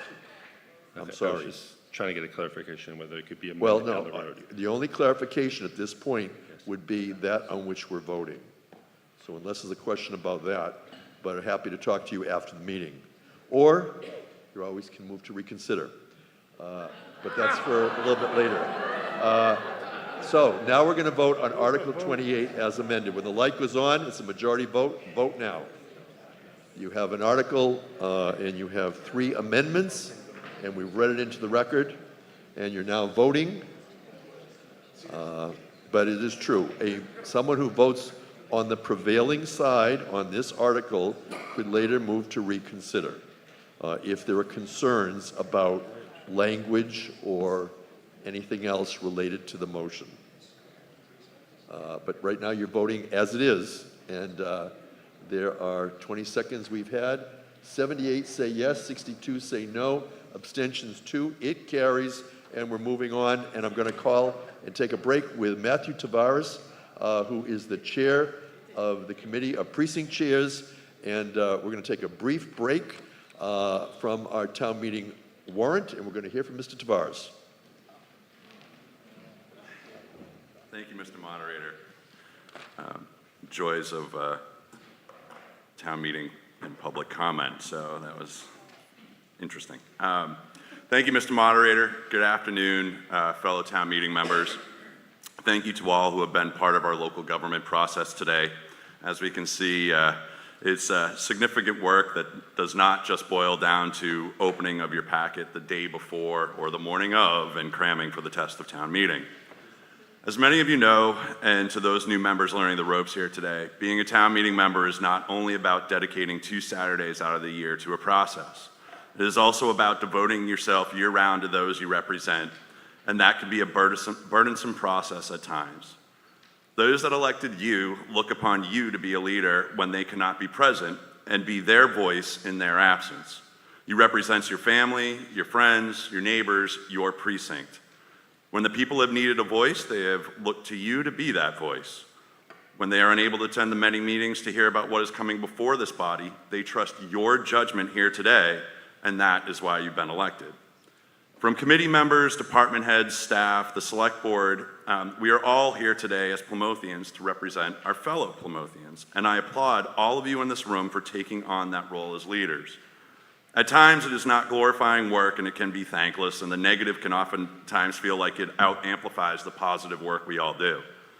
Believe me, as a son who has witnessed a father on the executive side and a mother on the legislative side, and now myself, I get it. Many times those two sides are not on the same side of an issue and are at odds. But I do believe this: both of those sides have always been in agreement on one thing, that we all need to be on the path towards the greater good of Plymouth and its residents through common ground. Through the common ground, we should strive to always be one Plymouth, one team. So today, with a thankful and a slightly heavy heart, we are bidding farewell within this body to several members who have exemplified the sentiment of doing all of that, doing the work for the greater good of a unified town.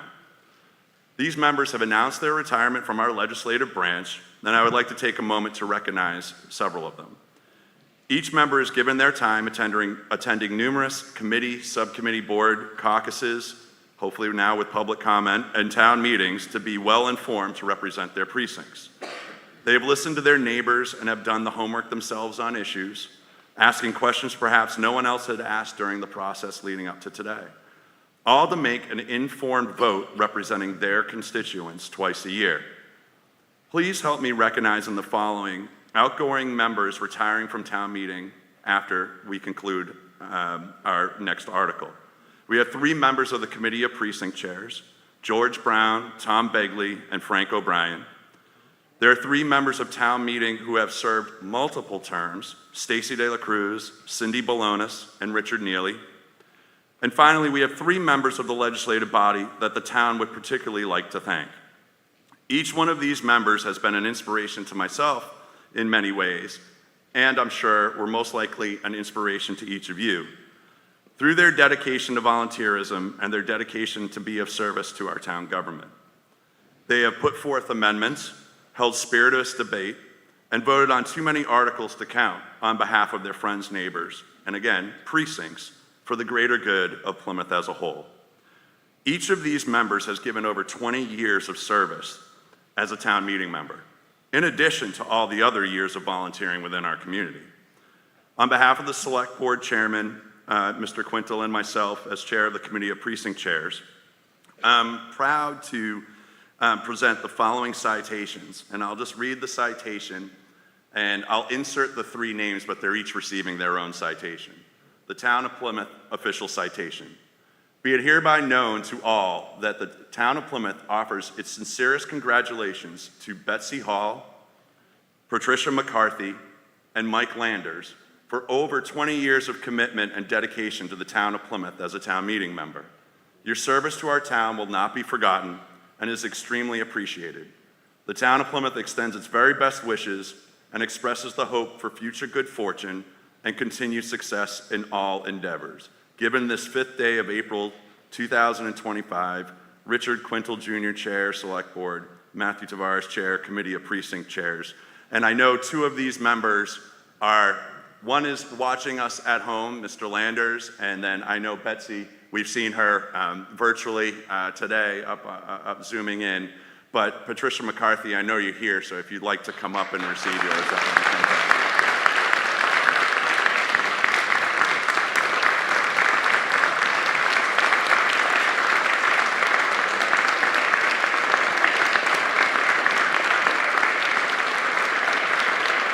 Pat, don't go back yet. I want to ask you a question. I want to ask you a question, and I'm going to ask the same to Betsy, because I've served as moderator for the entire time you've been a town meeting member, and there are a number of new town meeting members, and for those of you that are new, Pat, what would you like them to hear from you as a very seasoned town meeting member? What would you like a new town meeting member to be thinking about? Just to be proud of who we are, our town, of all the things that we have accomplished, and all the good people that we know in Plymouth, and to just try to pay attention to what's going on. Back in the old days, over 30 years ago, you didn't know what was going on. You had to go to the meeting at Town Hall, you had to read the Old Colony, but now it's easy. And my recommendation is just to try to pay attention, to watch the meetings, and to work with each other. A lot of us, and I can say Alan Costello and I very rarely agree, but we respect each other. He sent me a very nice email saying that, so I'm repeating his email to me.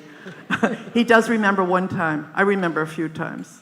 But anyway, but we can agree to disagree, but we all want to work for the good of the town. And thank you, Steve, for all you do. And nobody, unless you really pay attention, you don't know all the work that all these committees do. And thank you very much. Thank you, Patricia McCarthy. And we're also bringing in Betsy Hall. Betsy Hall is with us remotely. And Betsy, what would you like to add to what Pat just said?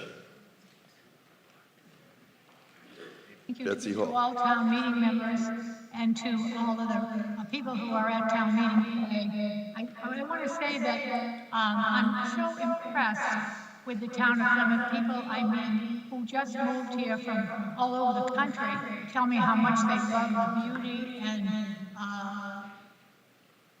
offer everything that the town of Plymouth offers culturally. So we can be really proud of our town. Many, many people have worked for many, many years to protect our open space, to protect our water and so forth. And the reason we have such a beautiful town is the huge number of hours that so many people have volunteered, and it's up to the people going forward who live here now to protect the town as well. It's a democracy, and as they say, democracy is not a spectator sport. So getting as involved as you can is very, very rewarding and very helpful. And I'm sorry not to be there today, and I'm sad in a way not to be with you in the fall, but I'm thrilled that we have two wonderful people from Precinct 16 who are going to step in and fill the two openings in Precinct 16, and I'm hopeful that throughout the town, people will step up and take town meeting very seriously because it's a very, very important position. So thank you. Thank you, Betsy Hall. Matthew Tavares. Thank you, Betsy and Pat. I'm sure those words would be echoed by Mr. Landers if he was in the room today. I can see him with his backwards hat walking down the aisle to come speak in his soft but firm way. I'd like to thank you all for your past service, and I want to thank all of you here today for your current the current body for your work. I look forward to seeing you all at the meetings that they were all talking about leading up to our October town meeting. Thank you all. Have a great day. Thank you, Matthew Tavares, Chair of the Committee of Precinct Chairs.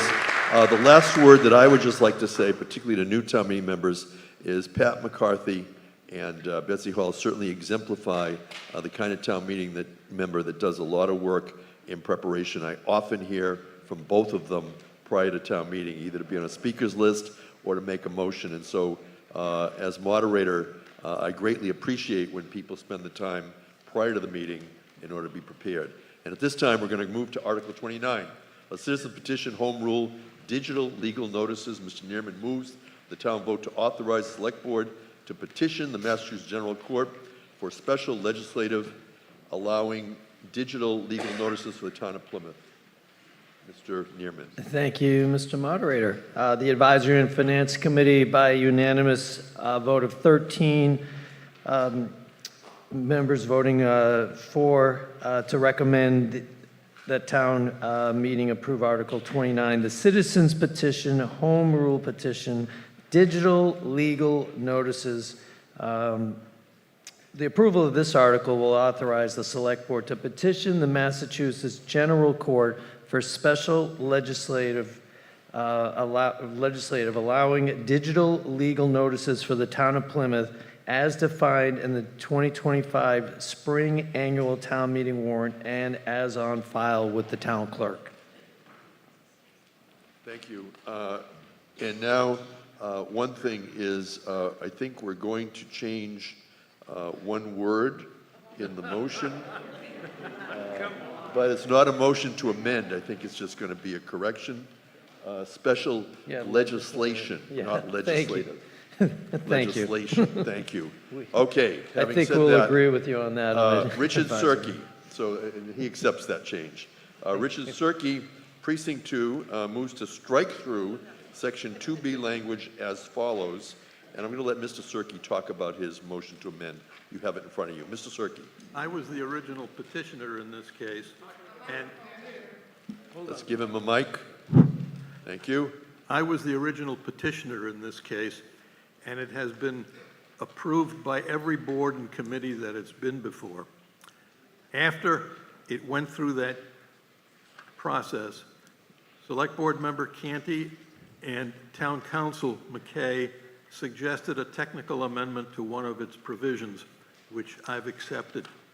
And I modeled my petition on similar bylaws that had been passed in other towns, but they convinced me that technically this change needed to be made. It pertains only to a procedural technical matter and not a substantive matter. So I urge you to approve the amendment, and then, although I've watched with interest Cory Booker on the Senate floor, I do not have any ambition of replicating his service on the municipal level. Nor would we allow it. Thank you, Mr. Cirque. Further discussion on the motion to amend? If not, we're going to vote when the light goes on Mr. Cirque's motion to amend a majority vote. You can now vote on whether to amend the main motion with the motion to amend. Again, it's very helpful to receive these in advance. Mr. Cirque and I and Town Council and others were going back and forth on the language in order to get it right, and thank you for that. So the light is on, you're voting, 20 seconds. Following the main motion, Article 29, there'll be a motion to dissolve. Yes, 133, no, 2, 0 abstentions. Motion carries. So we now have the main motion as amended. Yes, Mr. Babini, come forward to the mic. You voted yes. Thank you. Michael Babini voted yes. Further discussion on the main motion as amended. It's going to be a majority vote. We will now go to the vote when the light goes on. The light is on. I'd like to take this opportunity to thank everyone, particularly the Advisory and Finance Committee. As Chair Stephen Nerman, special thanks to Jeanette. She prompts me on a lot of things that I would otherwise maybe get wrong. So thank you, Jeanette. Thanks to the town clerk. Thanks to the assistant moderator, Nicole. It's become very complicated, and I don't know I could do it without her. Thanks to the Select Board, to Town Council, to all the boards and committees, and certainly to all of you town meeting members. That completes this vote. Yes, 137, no, 1, abstentions 0. Is there anything else to come before this town meeting before we take Mr. Neerman's motion? Mr. Neerman moves to dissolve the annual town meeting. Any discussion? Hearing none. Let's go for the vote on the motion to dissolve the annual town meeting. It is a motion that will end town meeting. Town meeting members, you have the opportunity to now dissolve your town meeting, and that will conclude it. And we're now going to take the vote. 120 say yes, 0 abstentions, 0 no. We are now dissolved the annual town meeting at 4:02 p.m. Thank you.